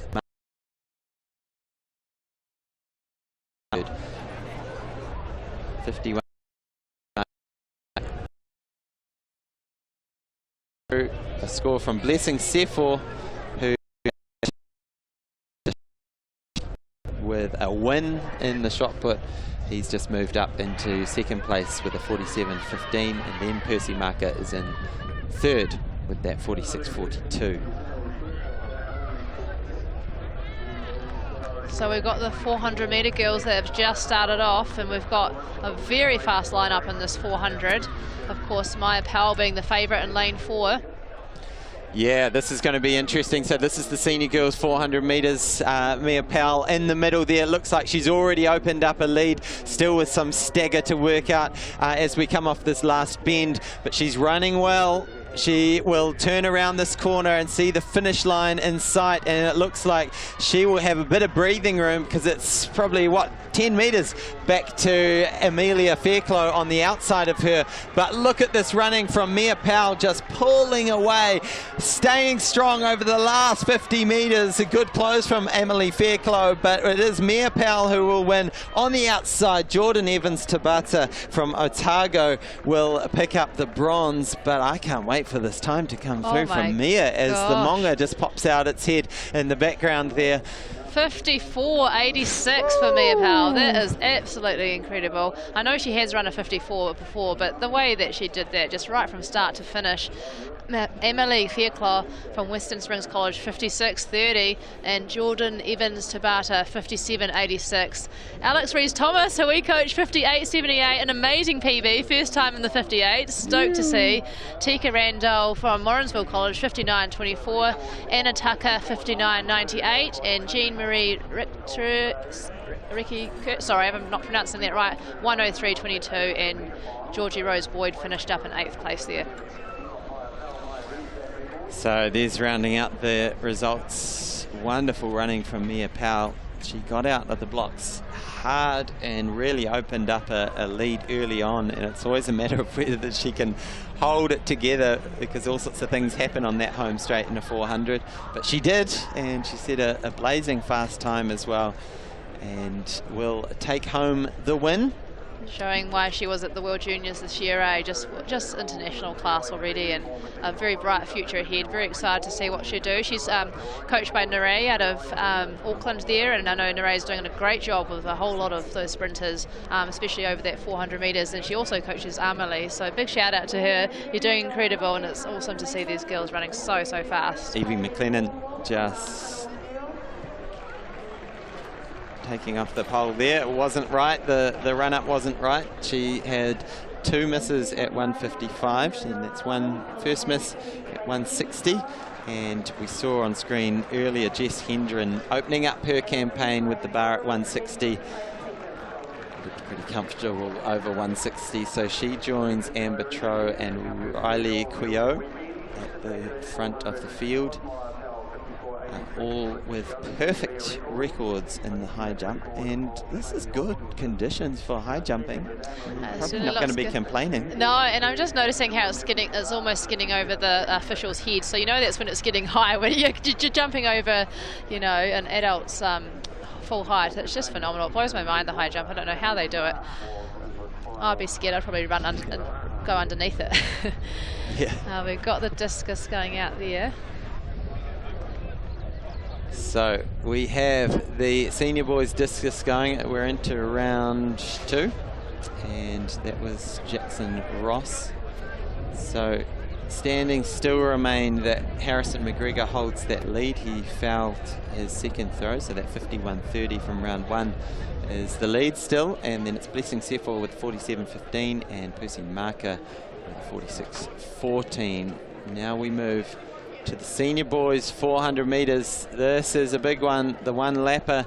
What's it going to come down to? We have Finn O'Sullivan from Christchurch Boys, Jacob Kilmeister from Kapiti, James Ford from King's College, Joe Beeman from St Kentigern's, Kahurangi Kotaro from King's College, Liam Proton Gardner from St Kevin's, James Trayton from Maclean, Sebastian Skelton from Scots. Away in the senior boys 400 metres at the New Zealand Secondary Schools Track and Field Champs in 2022. Looking pretty even at the start. Maybe a bit of movement in the middle of your screen as they start to unravel that stagger on the outside. Sebastian Skelton has just teared away. Look at him on the left of the screen. Also running well from Kings is that James Ford on the inside. Yeah, can James get the double? But at the moment it looks to be Sebastian Skelton on the outside. He's gone out really hard. James, of course, won the 800 metres this morning. But here they come on to the final straight. So James Ford, has he got the legs in him over this last 100 metres? Sebastian Skelton just starting to tire up a little bit. But look at the strength from James Ford. Could it be a Kings one too? The athletes are coming back into it, but James Ford, he'll be your 4 and 800 metre champion. And it is Kings 1 and 2. And just inside of them, Joe Berman might have just snuck through for second place. Wow, James Ford. That is phenomenal. I don't know if that double's been done for a long time, has it? The 8-4 double. We'll have to find out, because it's a tough one because you've got a lot of rounds to get through, right? That's right. I mean, they had heat semis and finals in both events, so James Ford must be over the moon, and his coach Perry, what a phenomenal comeback. You know, after that 800, you think you'd be pretty tired, but he had what it took. He had that grit in that last 100 metres, because obviously Sebastian went out hard and James just came through in that home straight like he did in the 800 metres. That was just a very exciting race to watch. Unfortunately, we did have a DNF from Finn O'Sullivan there. Hopefully he's okay. Yeah, just pulled up on that top bend, so yeah. This is when injuries do happen, though. You've got very tired bodies out there as Kira McNeil comes up to the high jump, just clips that one with her shoulder blades. So that will be, I think that's the final attempt for Kira. And there's confirmation, James Ford dipping under 50 seconds, which is pretty impressive when you're on very tired legs. Kahurangi Kotaro 50.30 and Joe Berman 50.56. Tight running. Yeah. Evie McLennan, second attempt. No, takes that one down. She's sitting in 6th place at the moment. And so confirmation of those who have cleared at 160, Amber Trow and Jess Hendren. Riley Quio just having her first miss of the afternoon.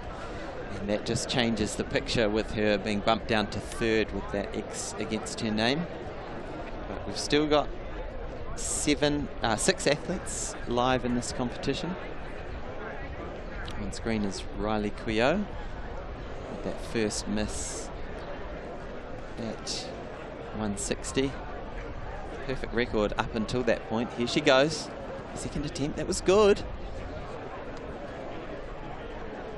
That was a good attempt. I'm sure these girls will all be inspired by Kelly O'Hagan, with her amazing performance at the Commonwealth Games earlier this year. And great to see New Zealand doing so well in the high jump. And of course, Hamish Kerr, you know, I'm sure they'll be very inspirational for all of these girls as well. And Terry Lomax doing a great job with them out of Christchurch.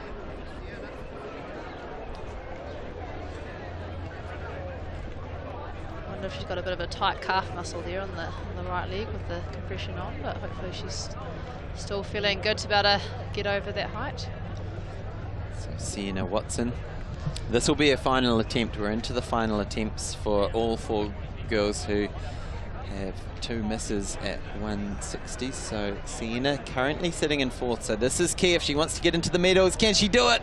Oh, just nudged that one. It looked like she might have had the height there, but just knocked it off. So that'll be the day. And look, Taranaki Maunga has shown its face, and what a beautiful sight that is.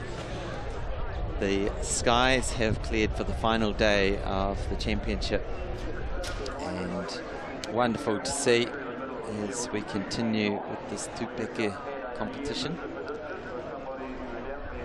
Tupeke is high jump, and high jumpers Kai Tupeke. So here is one of our Kai Tupeke, Kira McNeil. Yes, over she goes. She is pumped about that. And so she should be. From Otago girls, she has had a 3rd time clearance at 155 and now a 3rd time clearance at 160. She's happy. She's very happy. So cool to see. That bumps her up into 3rd position, and that could be her grabbing a medal. But Evie McLennan, can she do it? No, she will bow out in 6th position with a 3rd miss at 160. And the one woman who could upset things for Kira McNeil, who cleared at 160, is Riley Quio. Final attempt at 160.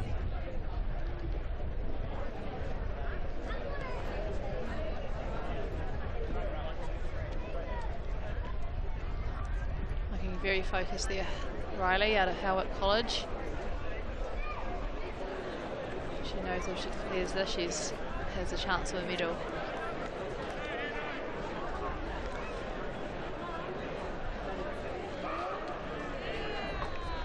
The bar at 160, Riley Quio. Here she goes. Oh yes, she had the height there, but just nudges it off again. So her day will come to an end sitting in 4th place. Had a perfect record up until the bar went to 160, so she'll just be nudged out of the medals. And now we're down to our top 3, Amber Trout, Jess Hendren and Kerry McNeil.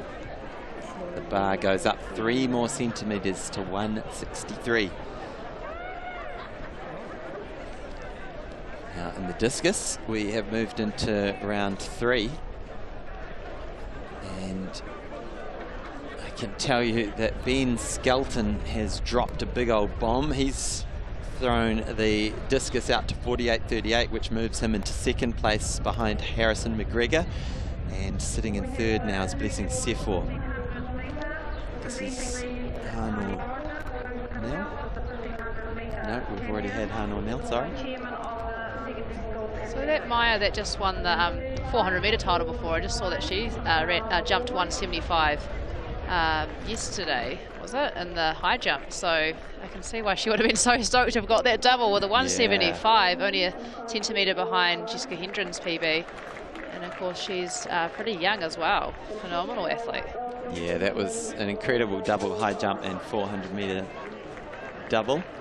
As we see Tony Rogers, one of our co-commentators and chair of the New Zealand Secondary Schools Athletics Association, the organisation that puts these events together. That was that junior boys 1500 metres.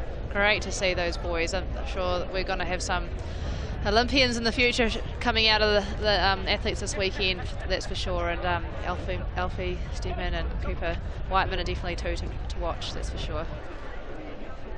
All right, back to this women's high jump competition. Beautiful clearance there. First time over she goes. Wonderful jumping. The bar is at 163. So I see that Amber Tro's PB is 167. So So she knows that she can get over it. Yeah, so Amber has gone up to 163. That puts her in first place. Now Kira McNeil. There she goes, looking focused and determined. That was a good attempt at 163. Her PB, it says on here, is 162, so she should be getting a PB if she gets over this height. And this is one of our really class high jumpers in New Zealand high jumping. Our girl from Rangiora High School, Jess Hendren. She passed at all previous heights, opened up in the previous round at 160. Here's her first attempt at 163. Look at that. Oh, just makes it look so easy, doesn't she? Clean as a whistle. That was amazing. So again, another athlete with the right calf just strapped up, and we're getting ready for the 4x1 junior girls relay. This is going to be absolutely awesome. I love it when we start lining up for the relays. We're going to have Marlborough girls on the inside, New Plymouth Girls High School next. And just before we go through that start list, let's catch Kira's second attempt at 163.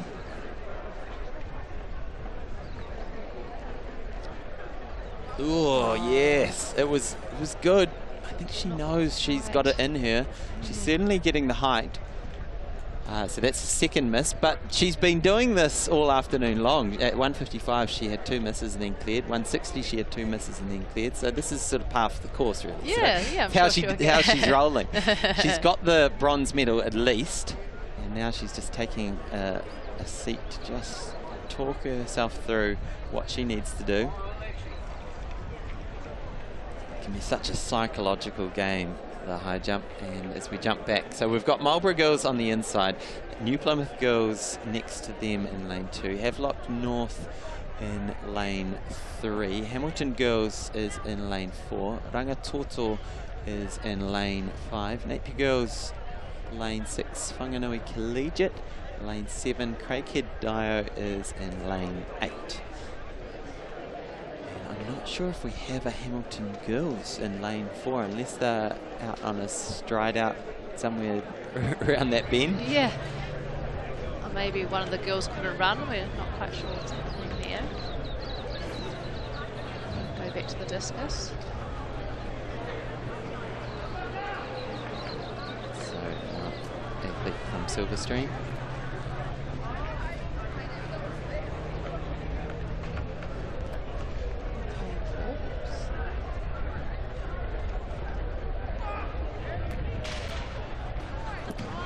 Dane Forbes has got a 36.42, which has him sitting in 15th place. It's a big old field. Yes! Over she goes. Again. Yes! She continues her run of clearing on the third attempt. That's a PB. What scenes here in the high jump. It is still alive. Kira McNeil, she carries on. She's had 6 misses in this competition. But 6 she's times still in. she's knocked off the bar.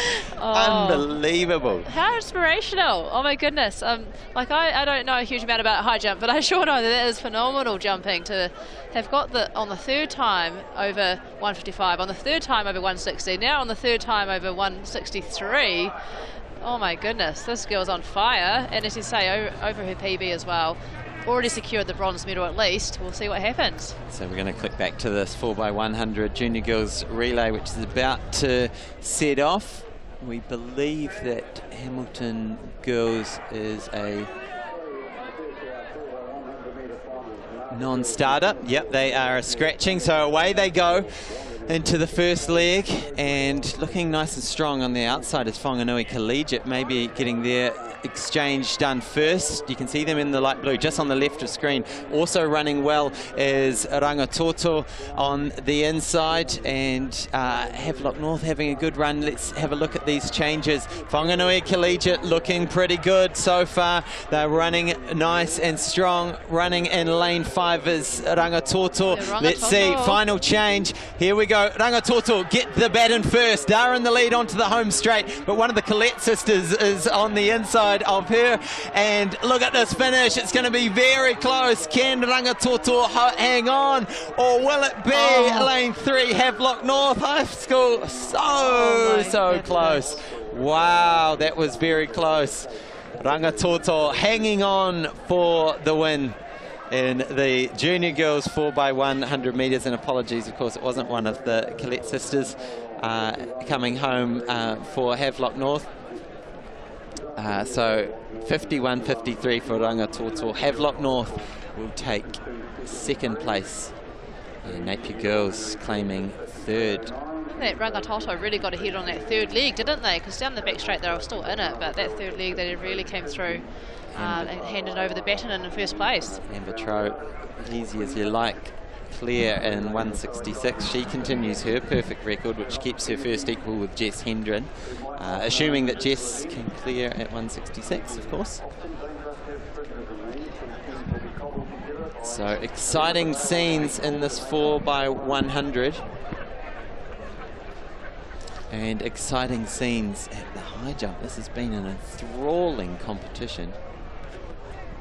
High jump is such a great event. I mean, they're all great events, aren't they? But there's just something about the high jump when you can just so clearly see if they're going to make it or not. And I think the Olympic Games, you know, that incredible moment that went down in history where they shared the gold medal with Tamberi, the Italian, in the men's high jump at the Olympics. It's just, I think, really encouraged a lot of people to get behind high jump. And here she goes. Just pulling out of that first attempt, and that's okay. There's a timer on her, and as long as she doesn't cross the threshold of that bar, she will be fine to give it another go. And there's confirmation of the results of the 4x100 junior relay. Yeah, that high jump final in Tokyo was amazing. If you want to see emotion, Tamberi lying weeping on the track afterwards. Just missing. Quite. This is big PB territory here for Kira McNeil. She's already set a PB at 163. Yes. She's that would be adding 4 centimetres to her PB. But first miss, that's okay. Two more to come. Barshim as well, wasn't it? Tamberi and Barshim at the Olympics, and I think they're good friends as well. And sharing that gold medal when they both decided no, they wouldn't have another attempt. And I think one of them was like a groomsman at the other's wedding. It was just phenomenal. So if you want to catch up on some amazing high jump as well as this, of course, I definitely recommend watching that Tokyo final. All right, Jess Hendren, Rangiora High School. Jump in that comment section, Rangiora. Let's shout out to your girl, because she has been on fire so far this morning. First attempt at 166, gives the bar a little shake this time, but still stays with a perfect record, and that perfect record is key, because Amber Tro has a perfect record as well. Got 2 more jumps by Amber, so maybe a little bit more fatigue in the legs. Great to see Rangiora High School doing so well. I mean, you know, a lot of the athletes that live out that way go into town for school, but it just shows you can do well at the good old country school. Not that I'm biased after having been there, of course, but very good to see Jess just doing so incredibly well.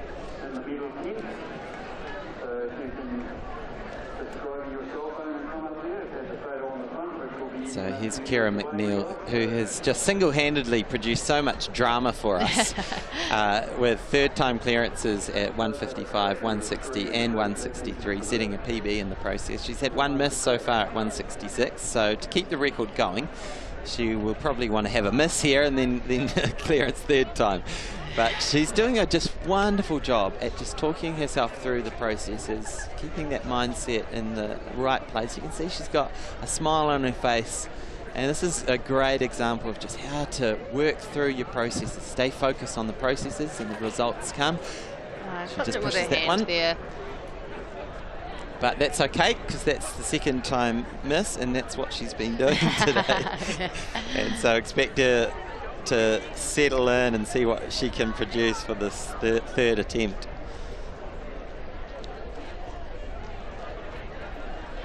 And next up on the track will be the 4x100, where we will have Christchurch Boys on the inside, Auckland Grammar in lane 3, St Patrick's College Silverstream in lane 4, Whanganui Collegiate in lane 5, Christchurch Boys in lane 6, St Peter's School in lane 7, Wellington College in lane 8. And who won this event last year? It was Palmy Boys 2 years ago, which is the last time we had this event. They actually took out the junior boys 4x1 and the senior boys 4x1 2 years ago.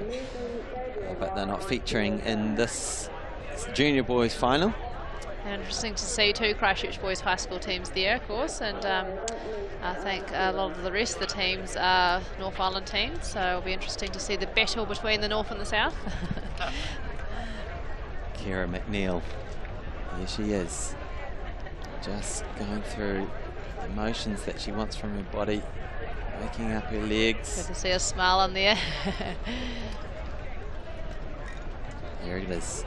Final attempt, 166 on the bar. She's in the bronze medal position. It's a good attempt, but she will bow out with a bronze medal and having done a fantastic day in the high jump. She's entertained us all, and that run had to come to an end at some point, but she had a third time clearance at 155, third time clearance at 160, and third time clearance at 163. And will bow out of the competition, leading Jess Hendren and Amber Trow to battle it out. And look at that. That's what it means to these athletes. Oh, that's so awesome to see, isn't it? As you say, a bronze medal and a personal best and getting on the third attempt. I think you can't complain with that. She should be very happy. Oh. There's not a dry eye in the stadium. That was pretty impressive. I was like, you got a few tears there, I'm Hayden. choking up seeing that. I'm not sure if that was her father or coach, but either way, that's special. It does bring you tears of sport, doesn't it? I've had a lot of tears this weekend. So I was watching our athletes, and it's just so awesome to see when they work so hard for it, isn't it? And they go out and perform. You really treasure those moments, and she should be so proud of herself. Massive well done to Kira.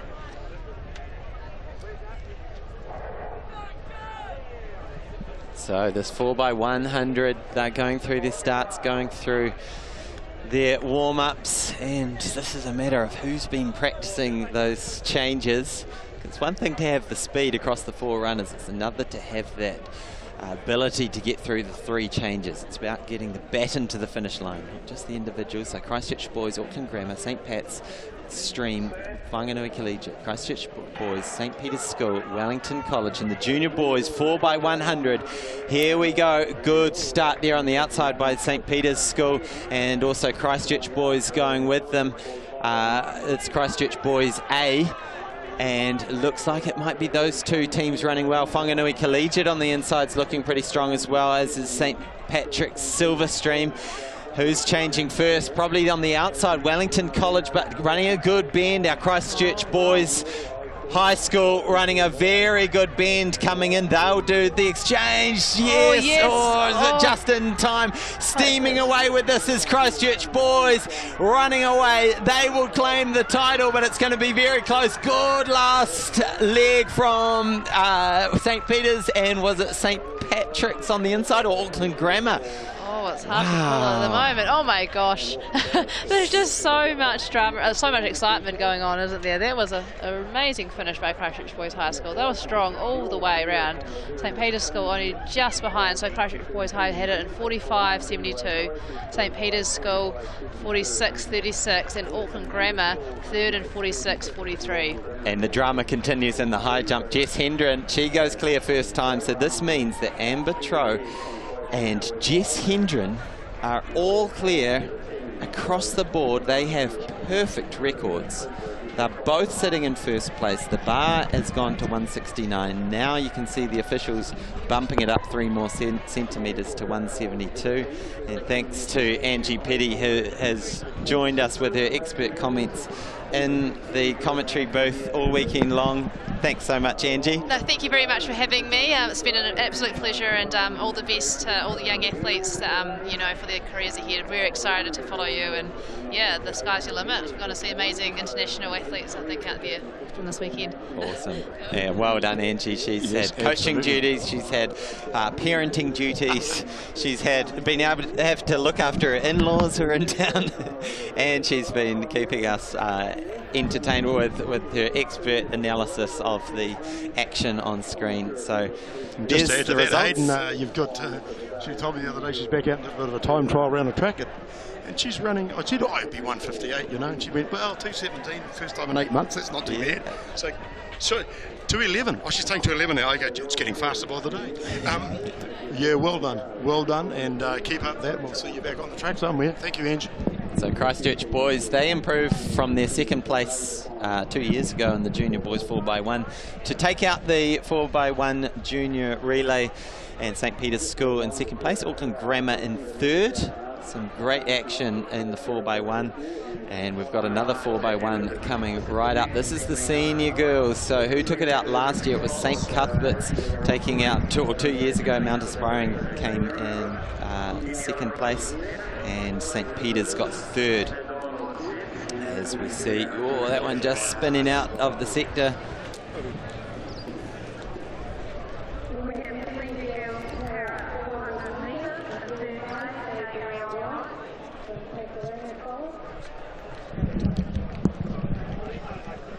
All right, so we've got St Andrew's College on the inside, Te Awamutu College in lane 2, Rototuna High School in lane 3, Cashmere High School in lane 4, St Cuthbert's will run in lane 5, St Peter's College lane 6. Lane 7 is occupied by Sacred Heart Girls College from New Plymouth. St Matthew's Collegiate running in lane 8. So a reminder, 2 years ago it was St Cuthbert's who are in lane 5 who won this event. They would dearly love to hold on to that title. But there will be some hot racing today in the 4x1. So this is the senior girls 4x100 metres. Yeah, it's good to see Rototuna there from Kirikiriroa, represented here a long time ago. They had a lovely little distance and cross-country runner, Amy Ferguson. I had to ask her where Rototuna was, and went and had a look at it. Brand new area there really for people in Kirikiriroa, Hamilton. And here we go, they're under the starters' orders now.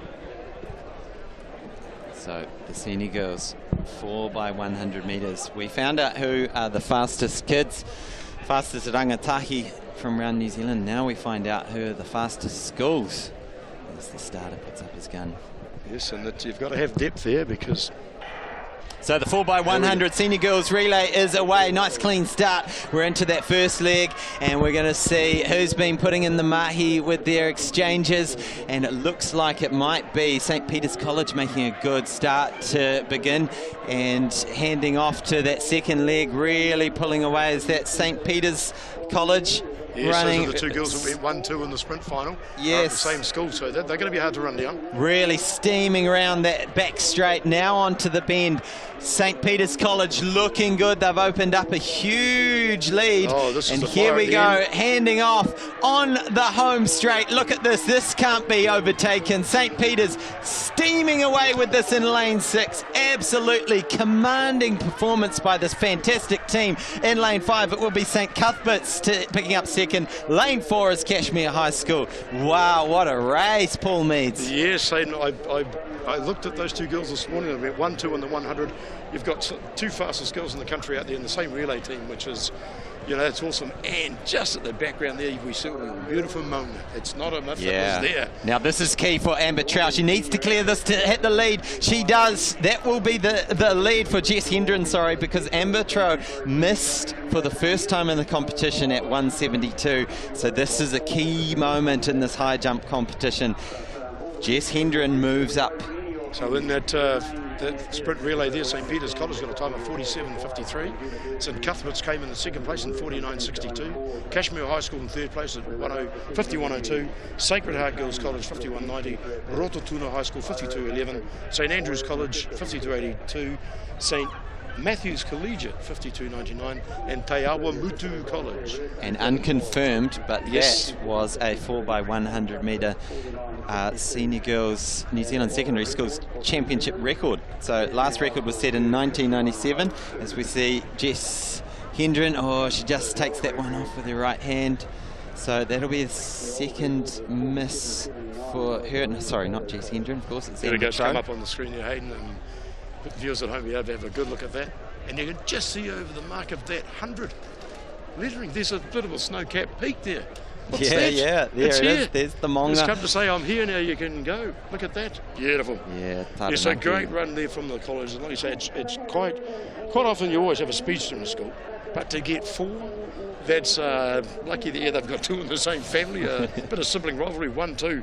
So the back straight run and the home straight run were done by the sisters, and man, what a leg the back straight proved to be, because that's where they made the move on the field, and clinical with the baton, changes, and through they went, and pretty much unstoppable from there. So this girls' high jump competition has been enthralling. Kira McNeil providing a lot of entertainment to take that bronze medal. Amber Troe has been perfect up until this point, just has 2 misses, so maybe a bit of a psychological barrier now that that bar is up to 172. She's got one more attempt at this height. She's been having a fantastic competition. Here she is, final attempt, 172. Can she do it? Yes, over she goes. That keeps her in the competition. Look at that delight on her face. Wow, she carries on in the competition.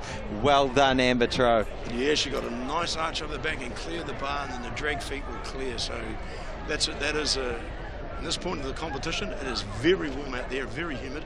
Just walk back around behind where those guys are standing now, and it's warm. So look at this, here it is again. Oh, nice technique, and over the bar. Beautiful. She's happy with that, and so are the spectators right behind her. It was a great technique. After the second attempt, she really pulled out of it and just hit the eject button. But that time she stuck to it, and just wonderful clearance for the 16-year-old from Palmerston North. And so her best ever is 167. So that gives you an idea of the psychological barrier that 172 bar was for her. So yes. 5 centimetres over her personal best, which as a coach, you cannot ask for much more than that from your athlete. Well, you can always ask and expect. And it's a bit of a, if you want to tease somebody that's into the vertical jumps, you just say, well, why are you choosing a sport that usually ends in failure? And you get some very, some people see the funny side, other people just say, you idiot. But, here we go. This is power. Oh, look at that. Great follow through in the spin. So he's throwing that a long way. And behind the barriers here, you've got all the throwers, which the jump coaches are right behind the high jump marquee. And we'll see, here we go. So, there's the mucker. There's the boys, senior boys, 1.5 kg. Yeah, big comeback from Percy Marker. Look at that. So he had a foul, 46-42, and then busting out that big 55-64. 54-64. Yeah, so Ben lots of lead changes.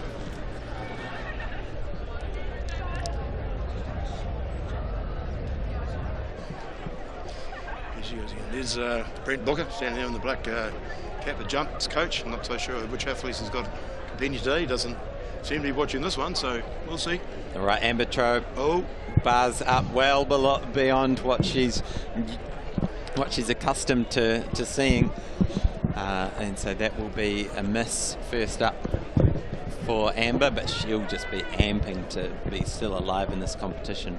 Now, Jess Hendren, she's capable of going 10 centimetres, well, beyond 170, but this is certainly getting up towards her best. So the bar is at 175. She's been perfect up until this point. Let's see if she can continue that record. Just hits it maybe with the ponytail. I'm not so sure if it wasn't the fingers and the shoulder and the roll.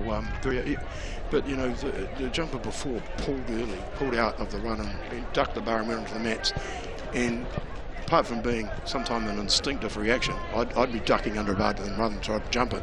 But you actually encourage your athletes to do that so that they don't try and force a jump that they're not going to be in control of, because that's when you can do damage to yourself. And again, you just get that psychological, I can't do this. So it'll be interesting to see how she comes back. But it's the same for both these competitors. They'll be going back. You can see them there. They're talking to their respective coaches. One of them, it looks like Ann Smith from Palmerston North, Manawatu. She's a jumps coach. And I'm not sure who the other one was going back to. We might be able to pick that up shortly. But here we go again. It's coming up to her mark on the spot. The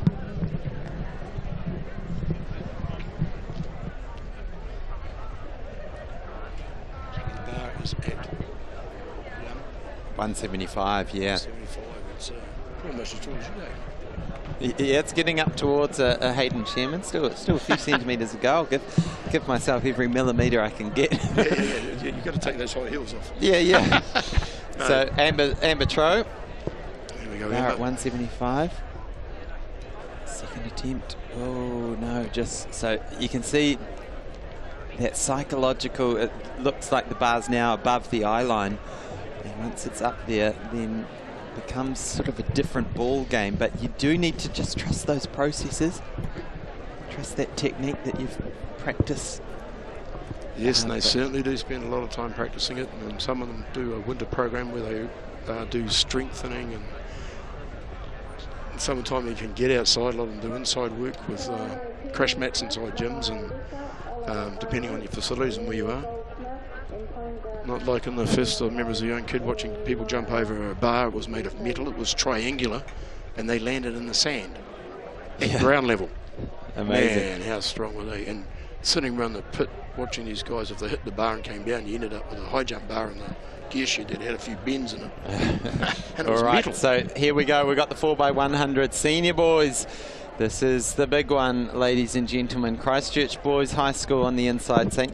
Patrick's College Silverstream in lane 2, Christchurch Boys High School in lane 3, Otago Boys High School lane 4, Whanganui High School lane 5, Napier Boys High School lane 6, Francis Douglas Memorial College in lane 7, St. Bede's College in lane 8, and the previous winners from 2 years ago were Palmy Boys. They're not represented in this particular final. Yeah, local high school here, lane 7.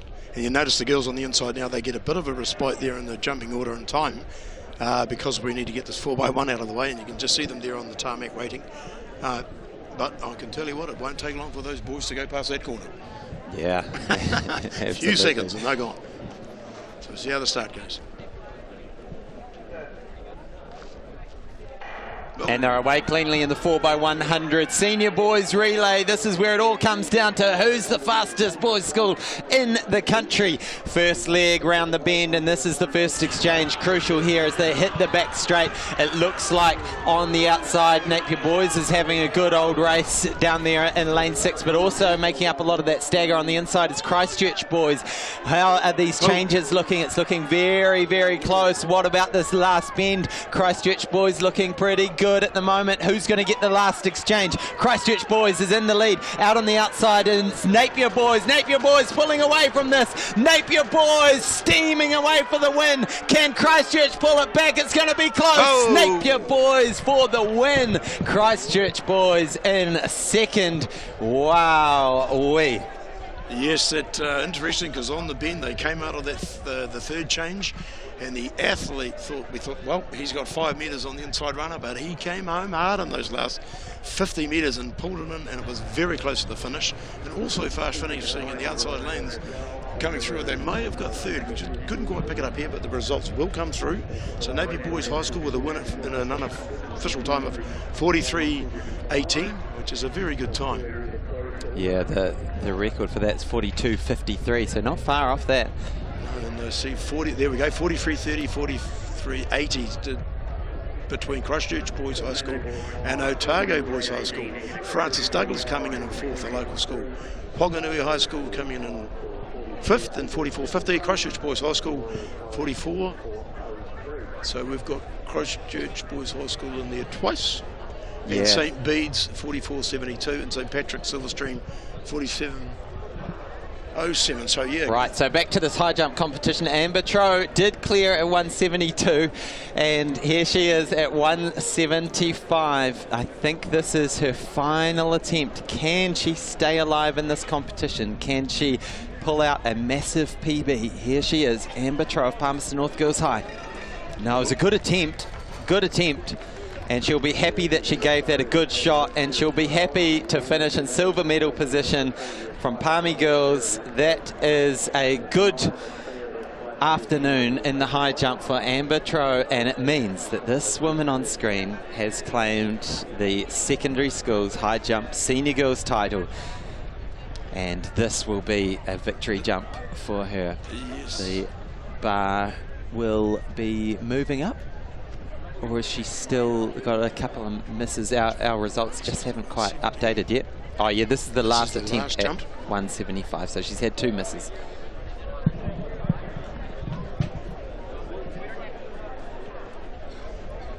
Here she goes, Jess Hendren, our gold medalist. Can she clear 175? Oh, it's a good attempt, but looked quite similar to her previous one. But she smacks the mat, disappointed that she missed that, but she definitely won't be disappointed to be taking home the title of the senior girls high jump in what has been a absolutely enthralling competition, with Kira McNeil coming through with a 163 clearance to claim the bronze. Amber Troe will take silver with that 172, fantastic clearance, 3rd attempt, and Jess Hendren will also take 172 but take the gold with no misses until the bar moved to 175. So fantastic there from the high jump. Yes, indeed. Well, we've still got the final throws coming through in the senior boys, throwing a 1.5 kg discus. And the dad jokes are, why don't you like my discus I just bought you for Christmas, son? He says, well, I do. And well, why do you keep throwing it like that? You keep throwing it away. Look at that. That's very good. We'll wait and see what that comes up. The white flag's up, which is always a good sign. Out through the back part of that cage, there's a little gap they can get out and in to the circle from. And it looks like we're going back to the good old electricity ones. The technology's out there, no more tape measure. So this should come up pretty quickly on our data screen in front of us, the results, which you can access from home.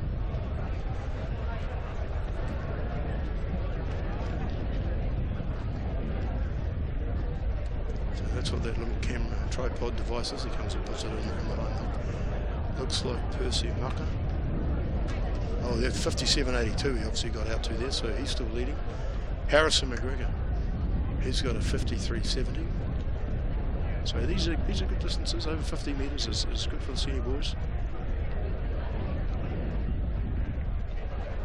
There he goes, winding into that turn. Oh, what's the feet?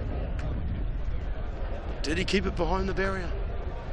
Wait for those little signal men. There he goes, he's given a white one. So he managed to do his stutter step there and keep his toes up against that little front plate and not go over it. So that's a crucial point if you want to have your throw recorded.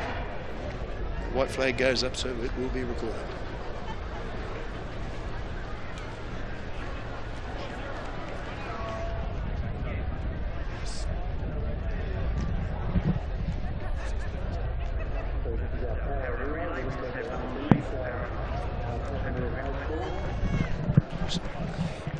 All right, so this is the mixed para 4x100, and we just have Papa Nui, who have a wonderful para program in this 4x1. So this is a team who know each other very, very well.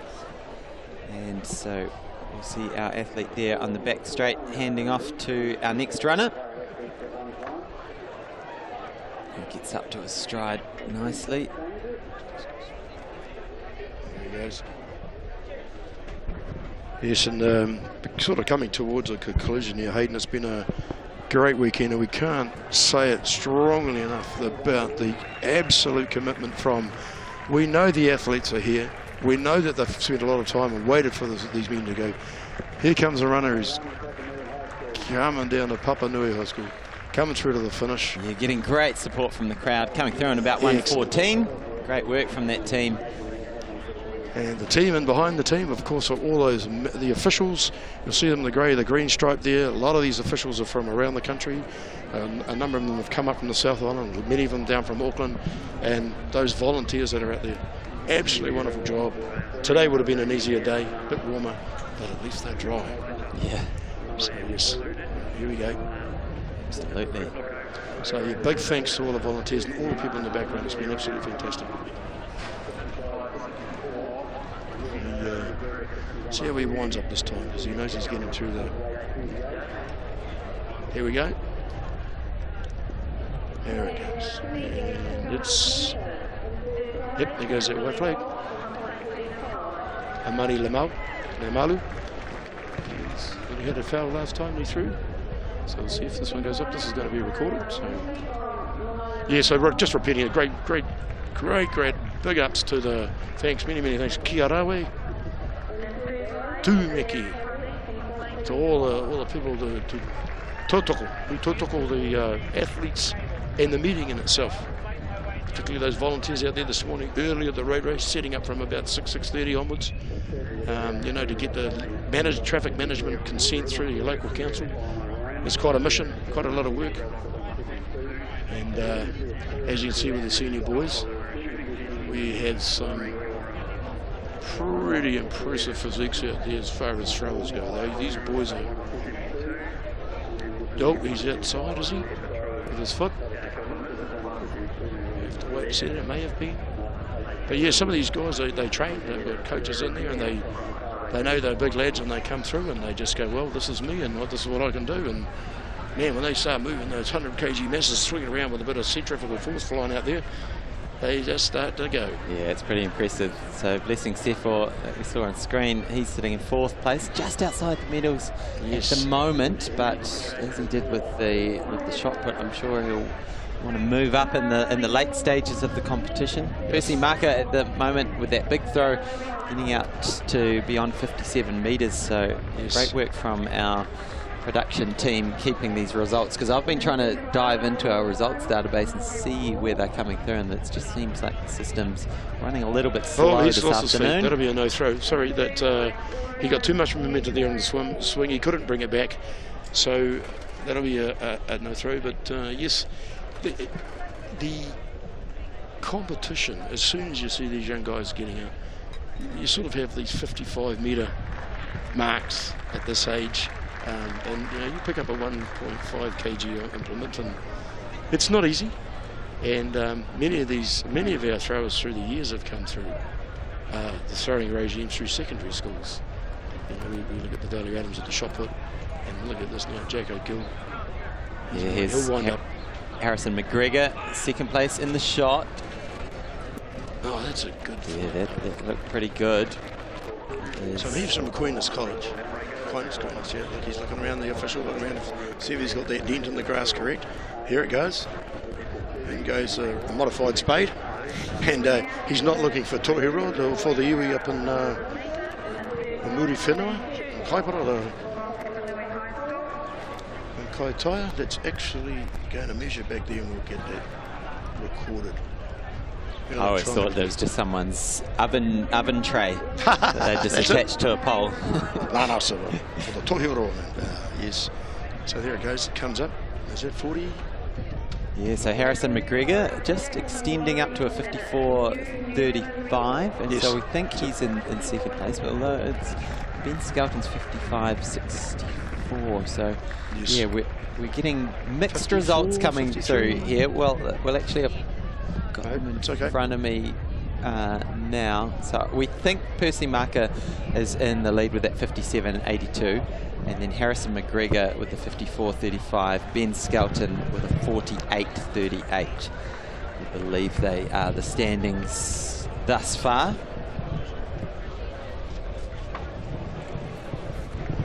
There's Percy Maka. Is that going to stay in? Just in. You can see that was coming directly towards the camera. Put another 10 metres on that. He could have been running for the hills, our camera guy. And so we've got Percy Maka with that 57.82.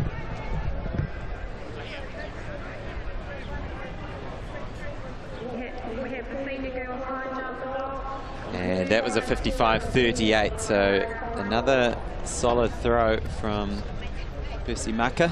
Just talking in the background here with a running legend, our patron Barry McGee was saying, I gave a bit of advice to a young fella.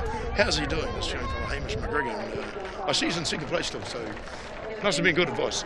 Must have been great advice. That's great coming from a marathon runner to a discus thrower. Well done, Barry. Oh, there you go. Don't know if we're allowed to say that on here. Go out and kill them. That's delete. Go out and thrash them.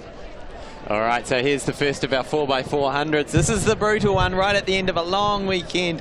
They come back to run one more lap of the track. We'll be completing 4 of those for each of these teams, and it looks like we've got 9 starters, so maybe 2 per lane to start off with. And of course they start at a 4x4 stagger, and then they stay in their lanes right through to the first 100 metres of the second lap, which they start from roughly your 800 metre start, and then they merge just like an 800 metres.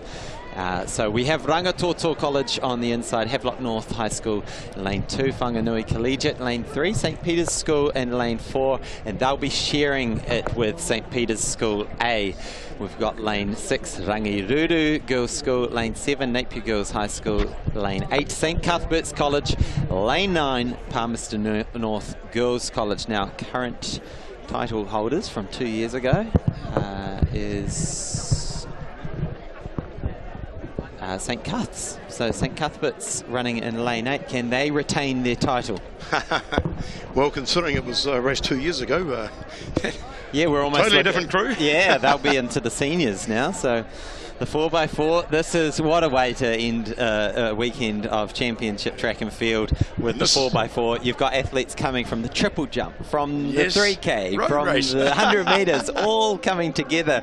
It's really the meeting of all the forces combined. And absolutely, and you know, a lot of kids will get up off the I'm hurt bed to, you know, let's have a go at this to help the team out, particularly if they've qualified. So like you say, very few schools would have 400 metres specialist runners. I know Whanganui Collegiate a few years ago had 3. Yeah. And that made for a very, very quick time. And yes, those girls featured for many years with that time, and also always a force to be reckoned with on the track. But new era now, post-COVID, thank goodness. And here we go, we've got 2 in lane 4. So we're away in the 4x400. This is the junior girls. 4 laps. They started in lanes for the first lap. So we have Rangatoto there on screen in lane 1. Just next to them is Havelock North. And we'll get a good little picture as to what's unfolding. It's always difficult to tell in the first lap of a 400 because the stagger is so pronounced. But it looks like a good start on the outside, potentially there from Palmy Girls, or is that St Cuthbert's? So also running well is St Peter's on the inside. St Peter's A, I'm assuming. So good little battle there. So as they come round 300 metres on to the home straight, we'll get a better idea of the picture. But look at that out in front. Palmy Girls really running well, steaming home over this 400 metres. It's been a long weekend, and the first leg looks like it might go to Palmy Girls. Our athletes getting in position. So Palmy Girls will exchange first. They're in lane 9, and then it looks like it's lane 5 with St Peter's School A changing first. Also looking good lane 2, Havelock North High School. A few bodies going down to the floor. Palmy Girls looking pretty strong on the outside though. Look at them on the left of your screen, just steaming away. And when you get already into onto the back straight. People at home, the marshals down on the track, as soon as the runners' break lanes come to the inside, it becomes a lot easier for us to pick out who's where. You can see now there's a clear leader, but then there's a chasing group, and there are 5 runners there now. Over the next 2 laps after this, there'll be a lot of changes, and the order that they change on the inside of the track, and correct me if I'm wrong, I'm pretty sure that when they come, there's a mark on the track, whoever comes in around the top of the bend, if your runner's coming in second and they get overtaken, if they get overtaken on that home straight, you still have that second spot on the line. So it's going to be a classic case here with the next 2 teams coming. Yeah, so it's Palmy Girls with the lead, and then these 2 schools coming up side by side. It's a long, long way, this 400 metres at the end of the weekend. So Palmy Girls in the lead, and then you might need to help me with these singlets. There's a shuffle over Whanganui Collegiate there in third. That's the thing about the shuffle now. The runners that have finished, they sort of stagger across the tracks. The ones coming through from behind have got to be very careful they don't run into, you know, the people that are finished. As I just say, they're really fatigued. The lactic acid is really tied up in their quads, and they just, you know, you've got to watch out. But now it's a bit clearer. Here's our front runner. And as I said, the second and third here. Now that is Whanganui Collegiate in third. Yeah, just trying to pick up who is in second. Is that Whangan? Maybe. Anyway, yeah, so it's Palmy Girls who continue to hold their great lead after that first lap. And then we've got a singlet who we're just trying to confirm, and then it's Whanganui Collegiate sitting in third. Could well be. I'm willing to refer to you on this one. They have a dark blue, and I'm just trying to pick that runner out. Okay, so there we go. Palmy Girls coming up to get the bell. This is the last lap, the anchor leg. Have they got enough to hang on? We think it's Napier Girls in second place, and it is definitely Whanganui Collegiate in third. Look at them just emptying the tank. This is the last 400 for these women for the weekend. Look at Palmy Girls really steaming away now, right up on the toes. This is beautiful anchor leg running at the moment.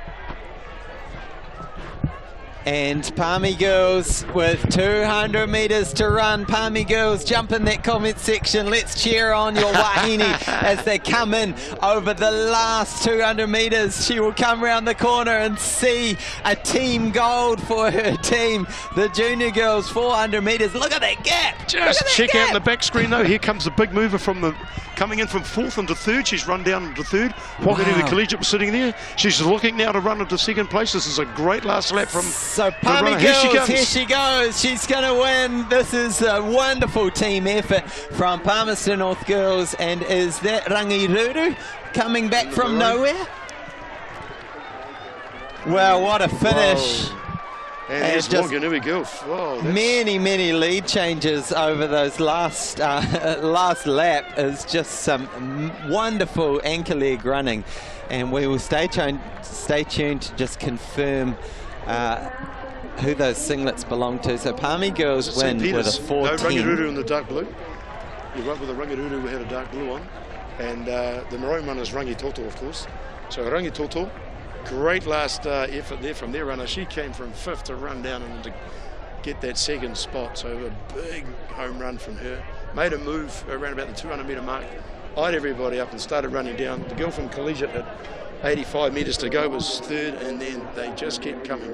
And there is that blue of Napier Girls High School, as I thought. So Sheila Smith will be over there jumping up and down. She'll be quite happy with that. She runs a great little group out of Napier Girls High School, and has done for many years, by the way. Here we go. So the boys will be next. And as we thought, that Maunga, beautiful. Te Tiro. Yeah, look at that, just at the right time for the weekend. So good to have that out. Now we're into round 6. Yeah, kia ora Paul Meads for joining us in the studio. It's been wonderful to hear your wisdom over the weekend. He's going to go and do some duties around the stadium. Yes, we announce a paper team and what's it called, Tony? Championship team and the athletes of the meeting. We'll have about 10 awards for those. So there's an award ceremony directly after this, which you won't probably see on the live screen.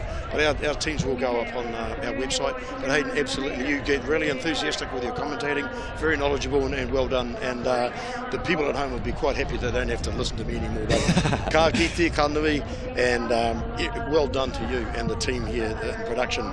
We need to really pump in the thanks to the Toi Foundation, Whakata Māori, the Aotea Gaming Trust, the FPOS Specialist, Ford, that's a great sponsorship there. Do we have a card?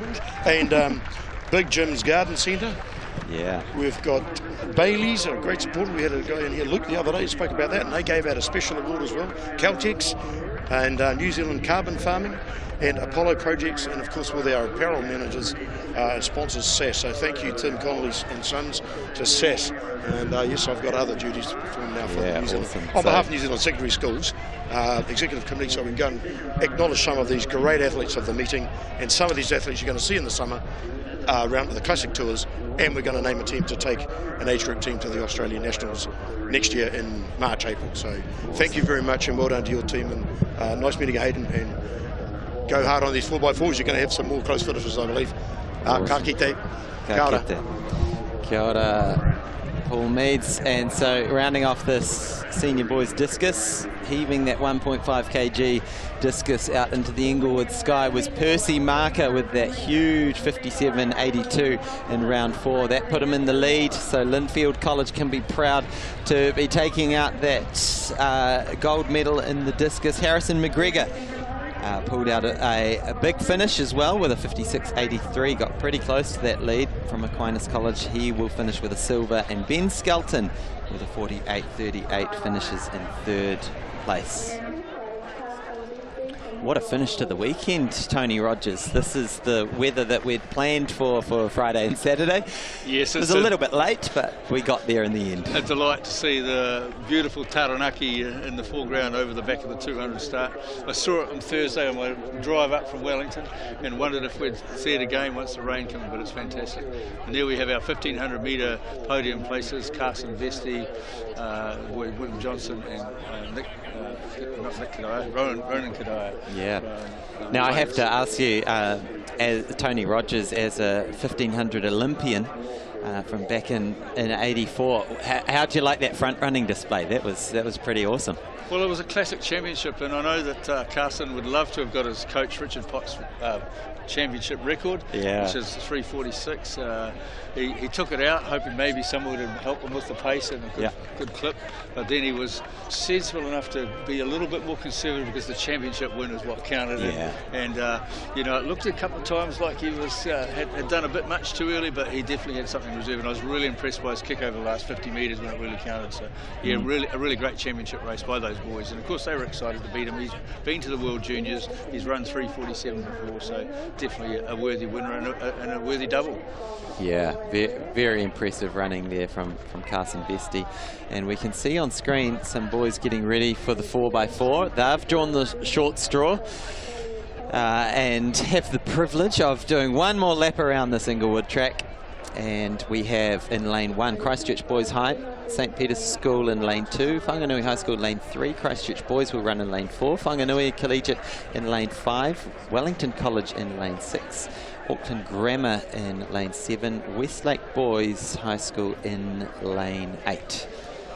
So you can see as they line up, it's a big stagger for the 4x4s because they run 1.25 laps in their lane before they break at the top of the 300 on the second runner. So you can see the lane 8 runner, which is the Westlake boy out there yet in lane 8, because the camera's got us a shot of lane 1 through to 7. And next up we're going to have the interesting new event in the track and field program. It's even at World Championship levels now, is the mixed 4x400 relay. So yeah, interesting. Good to look forward to seeing those events. Now, is that an innovation for those schools that are unable to field a field of 4, or what's the impetus behind that? Well, part of the reason is that we want athletics to survive in all schools, not just the big schools, which sometimes we've got some big co-ed schools like Avondale and Rangitoto, for example, but some of our very big and strong schools are single-sex schools, like the Wellington Colleges or New Plymouth Boys, which is quite a big school as well. But we do want to encourage our smaller co-ed schools to come to athletics, and by having a boy or 2 boys and 2 girls in the team is a way of encouraging them, so they can get to be part of that team atmosphere. So these boys are on their blocks now. We're looking at lane 7, Auckland Grammar. So this is the 4x100 junior boys final in 4x400, apologies.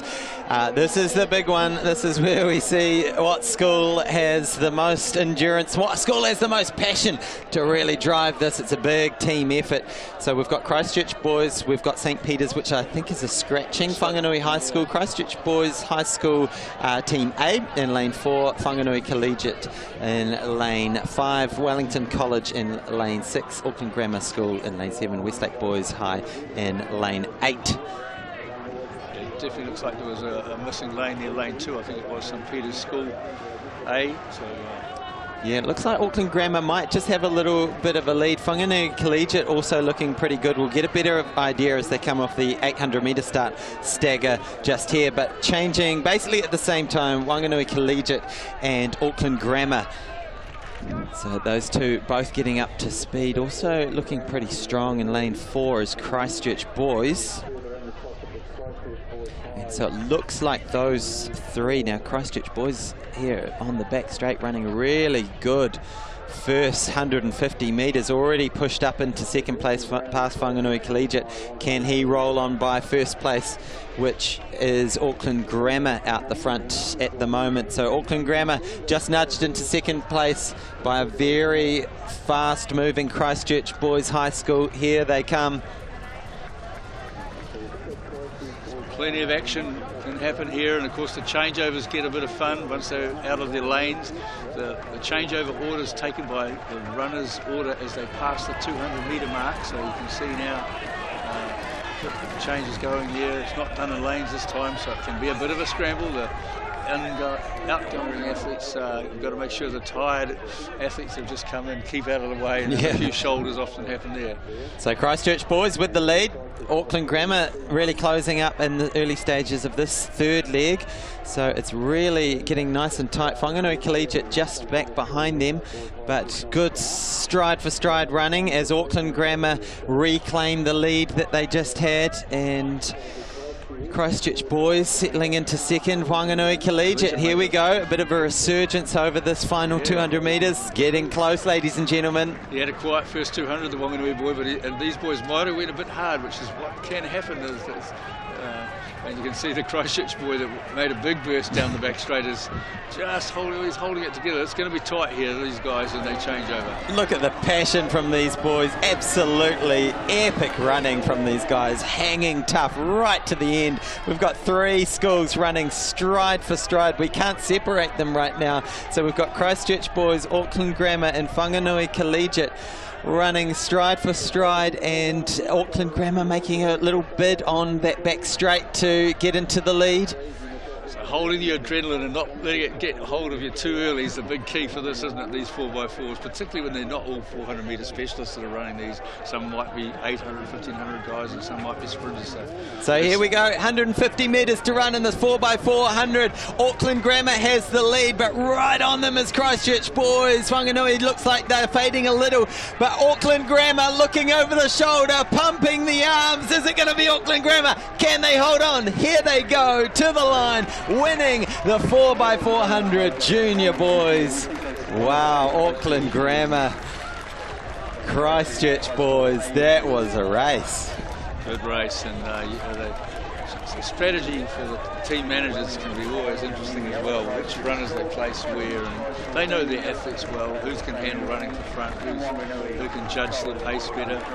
Yeah, good result there for the Christchurch Boys. You can see their Christchurch Boys B team also coming through. So great to see schools putting forward two teams. Unfortunately, there was did not start from St. Peter's School and Westlake Boys. And look, it only takes one or two injuries or niggles for that to occur. So it's always happens at this end of the weekend where bodies are very tired. Tired bodies, yeah. So the result, Auckland Grammar taking it out 340.99, ahead of Christchurch Boys High 341.47, with Whanganui Collegiate 343.62. So some of these schools are pretty dominant when it comes to relay races over the years at these events, that put a lot of emphasis on making sure the teams come together and create that team culture, which is really can really be well generated with the relay running. So that's what we spoke about. So yeah, isn't that a beautiful vista for a local to sit there and look at that now? Yeah,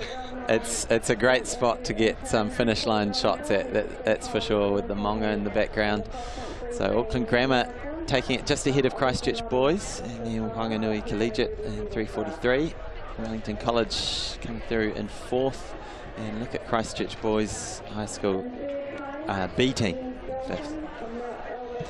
Yeah, so we've rounded off the action on the field. The discus is done and dusted. The exciting senior girls high jump is all wrapped up, and we've finished our para javelin. So it's just to come a 4x400, two 4x400 mixed relays, and then it's the senior boys, senior girls. So 4 races remain.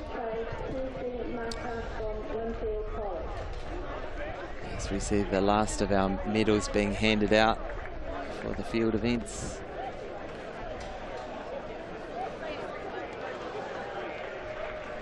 That was our discus. The discus result there.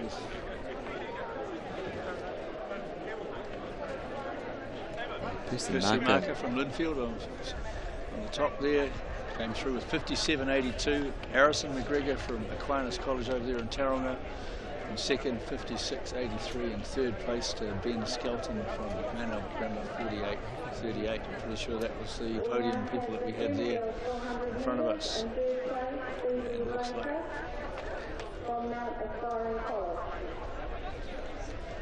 And so it's the senior girls 400 coming out next to receive their medals.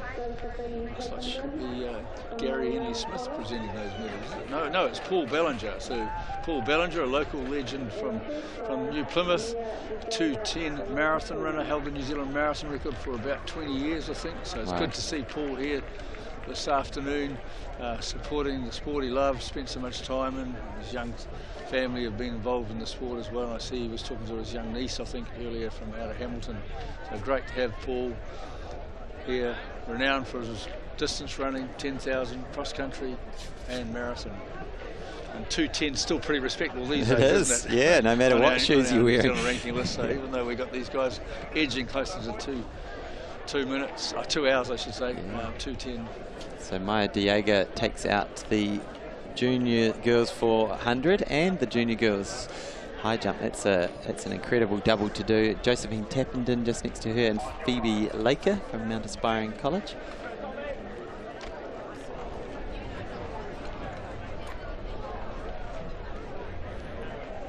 And lining up now, we have the mixed junior 4x400. On the inside, we've got Wellington College, then Cambridge High School, Auckland Grammar School, Christchurch Boys High School, Christchurch Boys High School B, just outside of them, Westlake Boys High School, St Thomas of Canterbury, St Peter's School, King's College, and St Bede's College. So big fields, and as you can see, we've got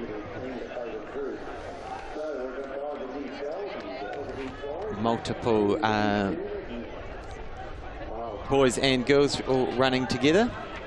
So part of this strategy, as we saw with some of the events with the world champs, and is whether you run your male athletes first and second, or mix up, male, female, or boy, girl, which order you do it, because that can play a lot of into the minds of the athletes themselves. So it looks like most of them have started off with, looks like the young girls have come through here, I think, quickly, but they don't have the same strategy. But it looks like mostly girls, although we've got a young lad about to take off on this in lane 3.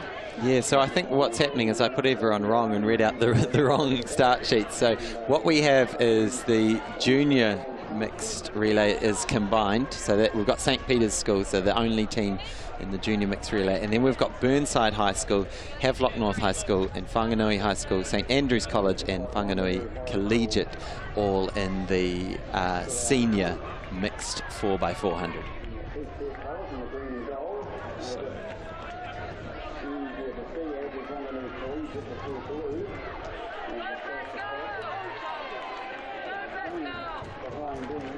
So as you say, Tony, it's always interesting to see how you play out who starts where, and definitely part of the tactics of this. So that could be Burnside High. You recognise their colours, I think, isn't it? So we think that's Burnside High. 100% sure on the school colours. It definitely looks like Havelock North chasing in white. I think in second, Wanganui in third. Looks like they're going to be passed by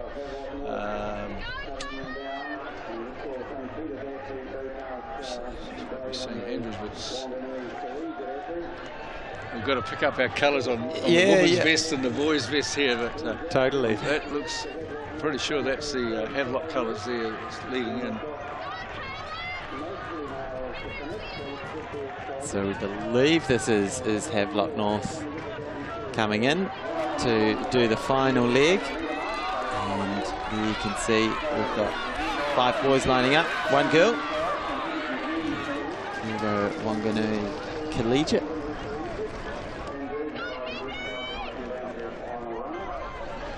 That looks like Carson Vesty is running this league for Havelock North, so I think. Havelock North just sitting in second place. 300 metre champion. Is it a big weekend? Yeah.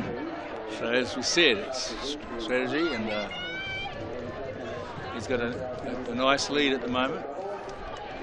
So Carson Vesty running well, and are we on to the final lap now? This is the final lap. We've sort of lost count amongst all the action. But here they come. Carson Vesty is putting his team once again on the top of the podium. There we go, dips for the line. Great finish. And collapsing to the ground. That is how you feel at the end of the 4x4. And well, considering he's run a 3,000 metres and the 1,500 metre title over the weekend, that's a worthy effort there. Absolutely impressive. So we do know that St. Peter's School took out the junior race because they were the only ones in that particular race. And then we had 5 teams battling it out in the mixed race. St. Peter's time was 3:49.86. The results here. It could have been Wanganui High that came in third. 400 metres in third place, Connell McLean from So Havelock North taking it out in 3:46.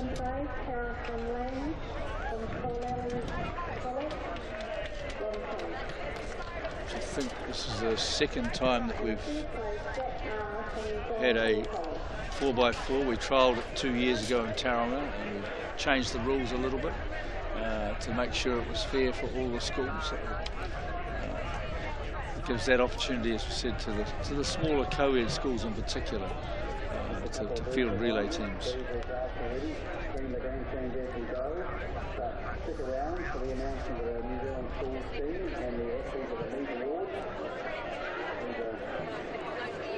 So confirmation, it was Havelock North taking out the senior mixed 4x4.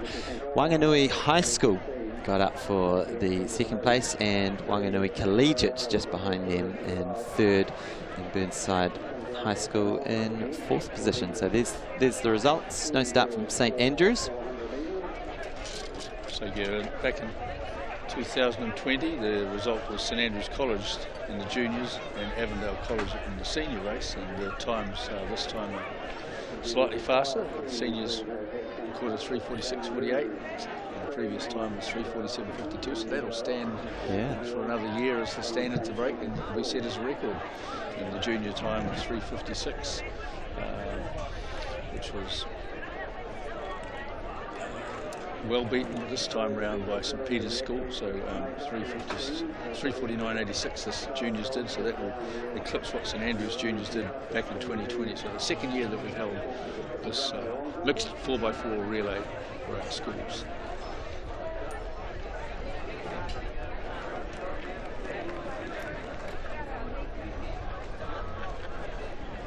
Close-up shot of the starting blocks and someone's shoes there. We're not sure what lane that is, but that'll be getting ready for the action and what's coming close to the end of our program. Next up, we've got the senior girls 4x4 relay. Yeah, only 2 events left for the entire weekend, so we just want to take this time to say a big thank you to you all for tuning in, and a big ngā mihi to all of our athletes and volunteers, coaches, officials, for all the mahi you've been putting on in all weekend long in all sorts of weather conditions. It's been absolutely incredible. And to you guys, the viewers, thanks so much for tuning in. It's been wonderful to bring this coverage to you from Inglewood. And now we have in lane 3, we've got St. Cuthbert's College, lane 4, Rangiruru, lane 5, Craighead Diocesan, lane 6, Auckland Dio, and then lane 7, we have St. Peter's School. So yeah, just echoing your comments there, Hayden, and a really big commendation to our film crew over the weekend, especially those first couple of days where they were fighting the conditions with their cameras to bring you the pictures that were awesome, I think, under what we were experiencing here at the TET Stadium. So the NTech iFilm crew, producer Paul Cooper especially, but all the team behind him, his camera crew, did a great job ensuring that we got the coverage. And of course, all of our sponsors, which you're seeing flashing on the bottom of the screen, to make it possible for school athletics.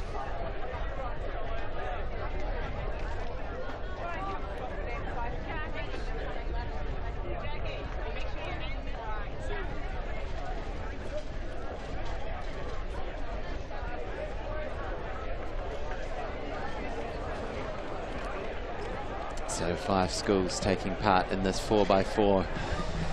You can see a fair amount of nervousness because after this you're on school holidays. After this race is done, after you've done 1 lap of the track, you enter holiday mode. Exams are done, racing is done for the weekend, and it will be time to celebrate. But one job left to do, and that is the all-important 4x400. We'll find out what school has the most perseverance, the depth and speed endurance. Here it is, the senior girls 4x400 at the 2022 New Zealand Secondary Schools Track and Field Champs. And we're away. Here they go in the 4x4 senior girls. 5 schools up and running. There on screen is St Cuthbert's. Just outside of them is Rangiruru running in lane 4. We've got Craighead Dio just in the middle of your screen, and then Auckland Dio running out there in lane 6, and on the left of your screen St Peter's. Maybe, if anything, Tony Rogers getting a bit of an advantage in the first 300. Yeah, I think it could be St Peter's, and then it looks like the athlete in lane 3, which is the lane 4, the Rangiruru girl, I think, coming through on the red track. So it's St Peter's on the red track on the outside, and or was it actually Auckland Dio in lane 6 there, aren't they? Yeah, so it is Auckland Dio, so maybe I have thrown you wrong there. So as they come through for the changes, you can see how tired, how hard this is doing this right at the end. Definitely Dio in lane 6, they'll break lanes soon. And as I say, I think it's Rangiruru in lane 4 coming through next, pretty close to lane 3. Inside them is St Cuth's.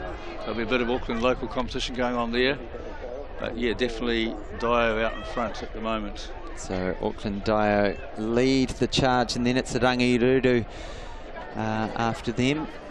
So Auckland Dio, after that first good lap on the outside, we've merged lanes, and now we're all running in lane 1. You can see it's pretty even between our top 3, maybe 8 or 9 metres separating them. And Rangiruru doing a good job to just inch up towards that lead, but finishing strong is our Auckland Dio team. Really finishing strong. This has been a long weekend for all these athletes. Here we go, last few metres, so we're halfway through this 4x400. Rangiruru in second, Auckland Dio first, and that was St Cuthbert's coming through in 3rd place. Rangiruru changed leads very quickly, so Rangiruru is now... sorry, they're still in second, aren't they? So. Yeah.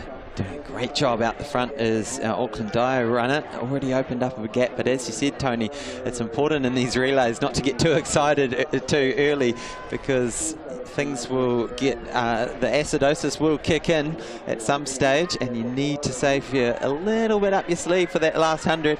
But here we go, Auckland Dio have the lead, then it's about 10 metres back to Rangiruru, who are hanging very tough. St Cuth's also maybe about 12 metres back. But Auckland Dio, here we go. Can they hang on in this last leg?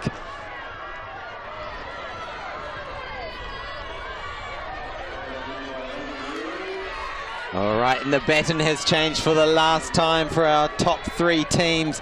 Here they go. It is St. Cuss 3, Rangiruru 2, and Auckland Dio out the front. But this is going to be a big, all-important last lap. This is what it's all come down to, our final race for our wahine on the track. Who's it going to be? Can Auckland hang tough? Can Rangiruru chase down this lead?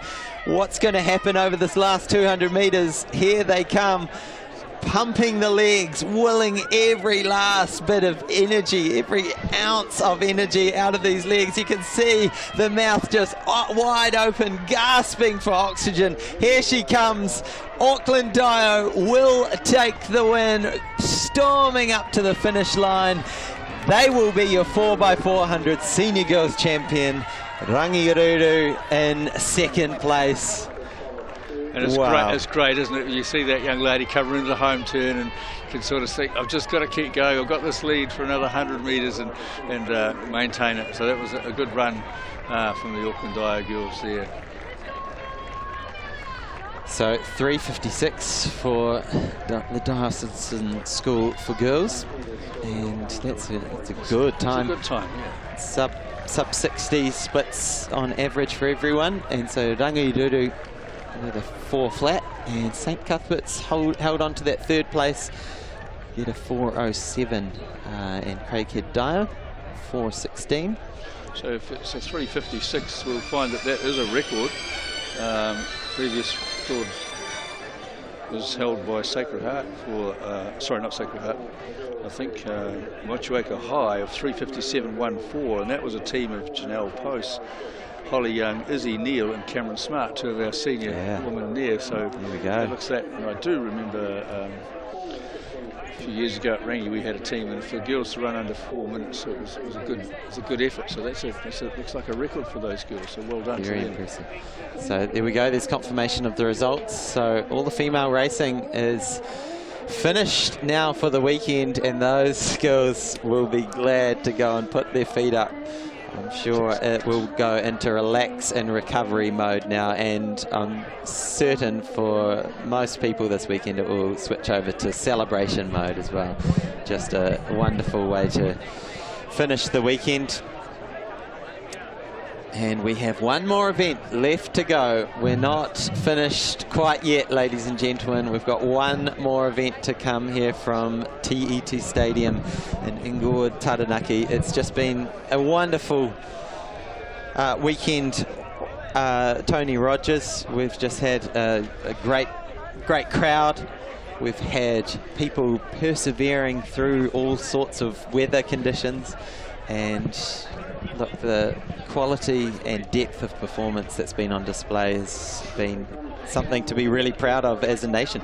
Oh, absolutely, and you know, there we've just seen a medal ceremony. You saw the elation, I think, for 3 of the Papanui boys who were in the para events that just received their medals, and we understand a lot of the teams, you know, at this stage there's still quite a lot around that are starting to make their way home, catching flights or doing the drive from the Central North Island to where they've got to go. So we wish you safe travel on the way home, and we're looking forward next year, and we mustn't forget that next year will be the 50th anniversary championship held in Christchurch. The very first one was held in Christchurch in 1973, and this will be our 50th championship there next year in 2023. Obviously we've missed 1 year because of COVID, but it will be actually the 50th championship for Christchurch. So it's going to bring back a few memories for me, Hayden, because I ran in the very first 2 down there in 73 and 74. Wow, awesome. So yeah, looking forward to Christchurch next year will be a big one to celebrate 50 years of New Zealand Secondary Schools track and field. So we've got 10 teams lining up in this, which, as you can see, a bit of logistics working out who's going to be where. It's going to be tough on the commentators once they break lanes here, aren't they? And that second relay change will be interesting. And always the challenge is the number of navy blue, sort of black mixed with blue singlets makes things challenging from our point of view. I love a school uniform that's got their name emblazoned across somewhere. Yeah, we were saying Otago Boys has got you just got the best the uniform. Big O, Big O, you can spot it from a mile off. Also Westlake has got a good, easily noticeable singlet.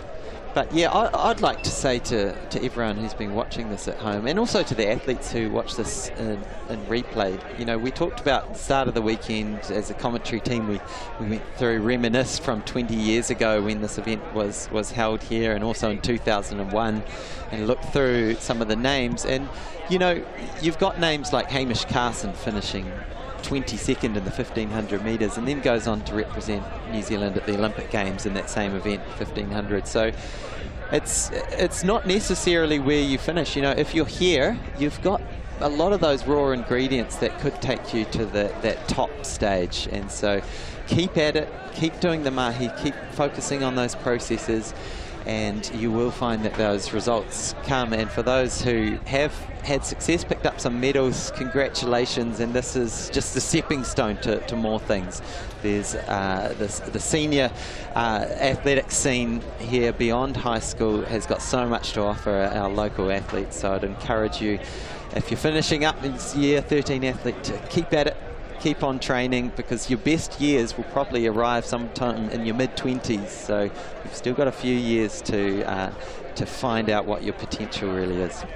Absolutely, couldn't endorse that more, Hayden. It's true testimony to some of the athletes who've come through the system, and it's taken them some time to go on. Obviously, we look in our record book, or we look at championship titleists, but if you look in the placings of previous championships, say 10 or 20 years ago, you see some of our names of today featuring quite well. So it's not the end of the world if you don't get a podium place at your school's championship. Obviously it can put you on the way, but it's not the only thing. You still have to do, as you say, do the mahi, take your time, and get good advice. That's the other thing I can't advise young athletes enough for these days, is get good advice.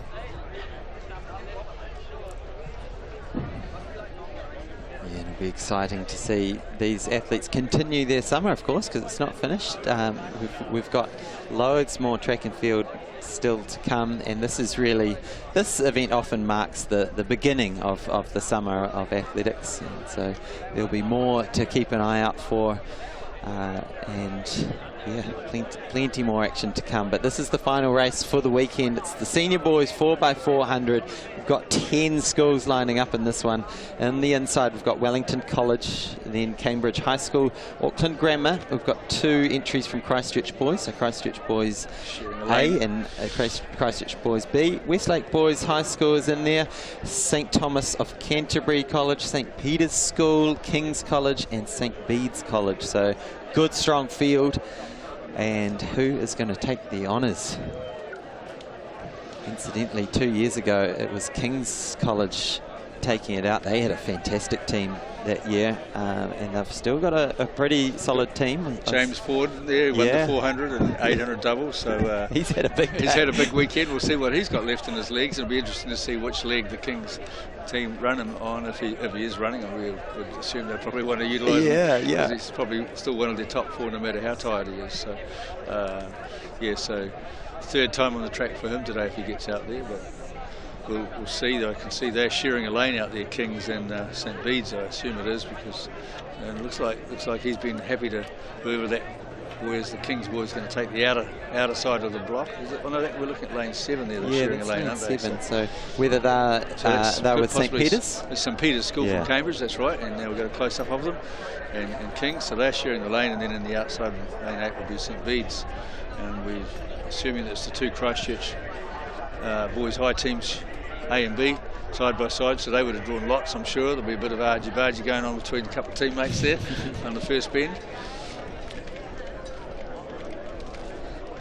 Those familiar colours of Westlake there in lane 5. Lane 6 we've got 2 Christchurch St boys Thomas in of there. Canterbury in the blue with the red on the middle of the back.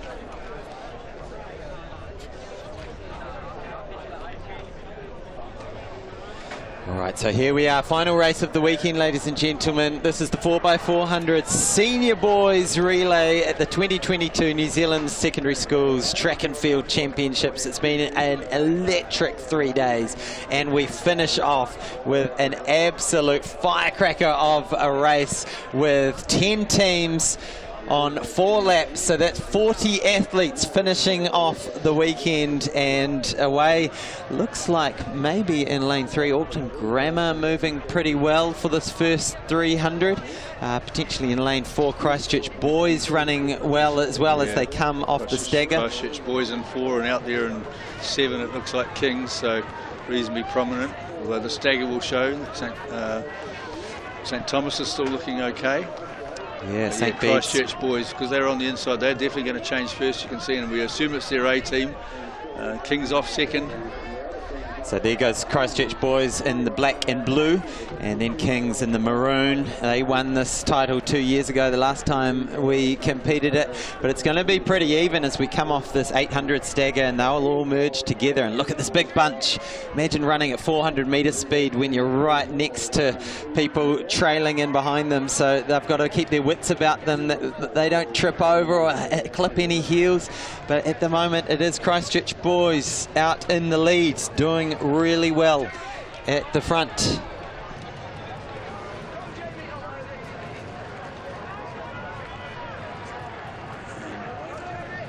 Looks like, is it Grammar coming through, and Westlake definitely in 3rd, and Kings in 4th. No, it's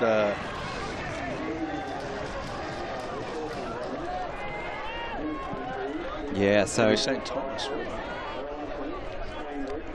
Am I right? It is Christchurch Boys out the front. Yeah, it's Cambridge there, and St Peter's towards the rear of the field at the moment. So the change up here now, though. Now is that St Thomas? I think it is St Thomas coming up onto the shoulder. They've got the red down the back of their vest on the back in the middle, I think. Westlake Boys making their presence felt as well, moving up into 3rd just past King's College. Running there for Westlake Boys. So St Thomas and Christchurch Boys running neck and neck as they come in. Big making finish. A big burst for Westlake, so that's going to be strong. Westlake just and pushing he's handing to the over lead. to Thomas Cowan, who was second in the 800. So it's going to be a good. And these guys are running pretty quick to break the record. They all got to have a combined time of under 50 seconds on average each. The record's 3:18.56, so you can keep an eye on the clock. We'll keep an eye on that for you. So Christchurch Boys just moving ahead of Westlake, but it's very close. And here they come. We've got. So that's Thomas Cowan in the white for Westlake. And here they come. Is this the last 100 metres to go? So Christchurch Boys right up on the toes. And here comes Westlake. Can Kings pull off a miracle? Here comes Can Kings go? And this is going to be tight. So tight on the line. Kings dipping. Is it James Ford? It is too close to call. Very close. And Christchurch could have even held on there. Hayden, what a way to finish our championships with a 3-way tie almost. That was tremendous. Wow, it was too close to call. Christchurch Boys, Westlake, it will come down to a dip. James Ford, what a day he's had to have. That absolute come from behind on the last leg just put the pressure on the other two, and they responded so well. They responded. I think really hard with the angle of the camera we had there, but it could have been the Christchurch boy on the inside held on. So we'll get it for you. It's so close. It just shows you. Here's the replay. And look at it. Oh, it's going to be shoulders, isn't it? James Ford might have dipped a little bit early, and yeah. I think Christchurch. I think it'll be either Westlake or Christchurch there. Looking at those pictures. So thanks to our camera crew for bringing that. That was a great finish to the championship.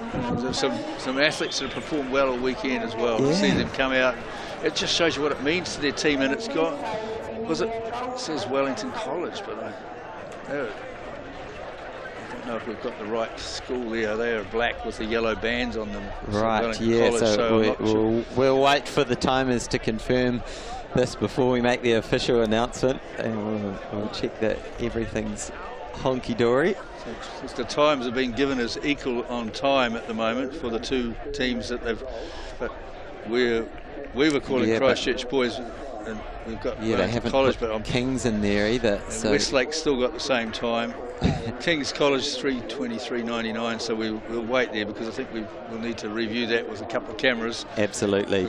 Yeah. Pretty confident the Wellington College colours are black with a little gold beading around the shoulders, and I don't think that was the inside team there. So our photo finish officials had to do a lot of money this weekend because we've had so many close finishes. You know, within 0.001, we've had to go down to the thousandths to split these two, and to think over a mile we are splitting hairs. Just incredible. So I think we might have a winner, and I think it is what we thought it was with the replay. Christchurch boys so far unofficially have that win.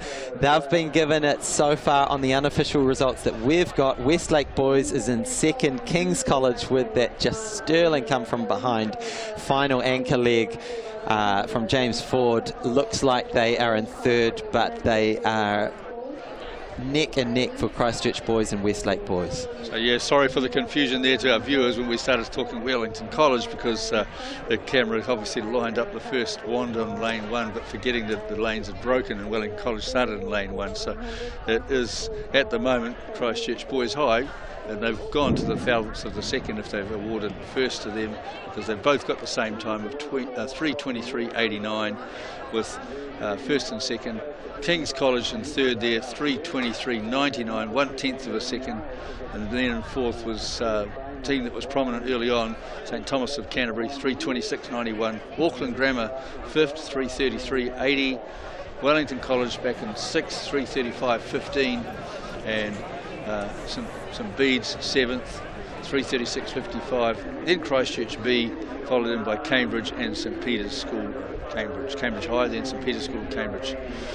Well, there we go, ladies and gentlemen. The Maunga Taranaki has poked its head out, and what a beautiful scene to finish up our weekend. And it has been just a stunning display of New Zealand's best run, jump, throw in the secondary school ranks. And look, if you're not excited about the future of athletics, I don't know how else you could be excited by that, as we see confirmation of those results. Christchurch boys getting it by the thinnest of margins ahead of Westlake boys. King's College will take home the bronze after the gold 2 years ago, but what a race that became, and what a way to finish it.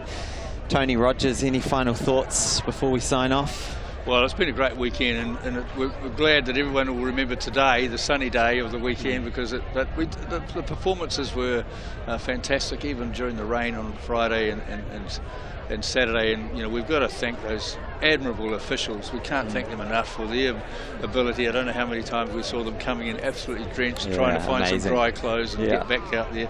But yeah, and it's been a great weekend, thanks to all the schools that made the effort to get here, because coming to Inglewood, it's not an easy drive from anywhere, and not an easy travel from the South Island, so it's fantastic to have you then. So thank you, Hayden, for your mahi over the weekend. Ngā mihi for that. Very, very glad to have you on board, and we must thank our other commentators that have been in the chair as well. That's Angie Petty, Angie Smith, as some of you will know. She's back on in training, and also Tori Peters, who's going to be competing in the javelin, so watch out for her in the classics when some of these young people will be competing in early January and February. Tori Peters, our Commonwealth Games javelin, and then Paul Meads, who's possibly our kaumatua out of the group, who's helped out with thing as well. So we're going to go off and do some presentations. Unfortunately, we won't get those to you live on the screen for the athletes of the meet while they do the medal presentations, as well as name the New Zealand Secondary Schools team as the championship team. Yeah, and a big thank you to Whakata Māori for bringing the coverage, and thank you to you, the viewers who have been tuning in throughout the weekend. And of course, you can go back and watch these replays, go back and catch the highlights, because there were a lot of them throughout the weekend. So ngā mihi to you, and we will say haere rā from Inglewood in Taranaki, and we will see you again next year in Christchurch. My name is Hayden Sherman. With me here has been Tony Rogers. Ka kite anō.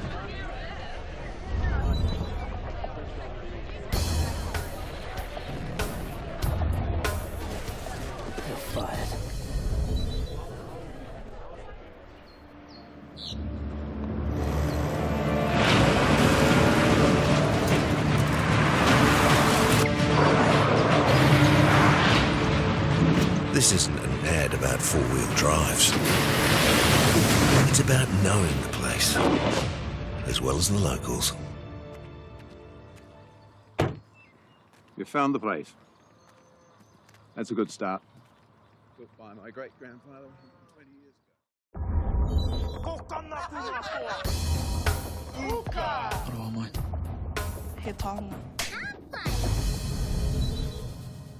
Want to catch a fuel bargain with Caltex and Supergold? Scan your Caltex app, Flybys or Airpoints for 6 cents off per litre with Pumped. And show your Supergold card for an extra 2 cents off. Ah, feels good.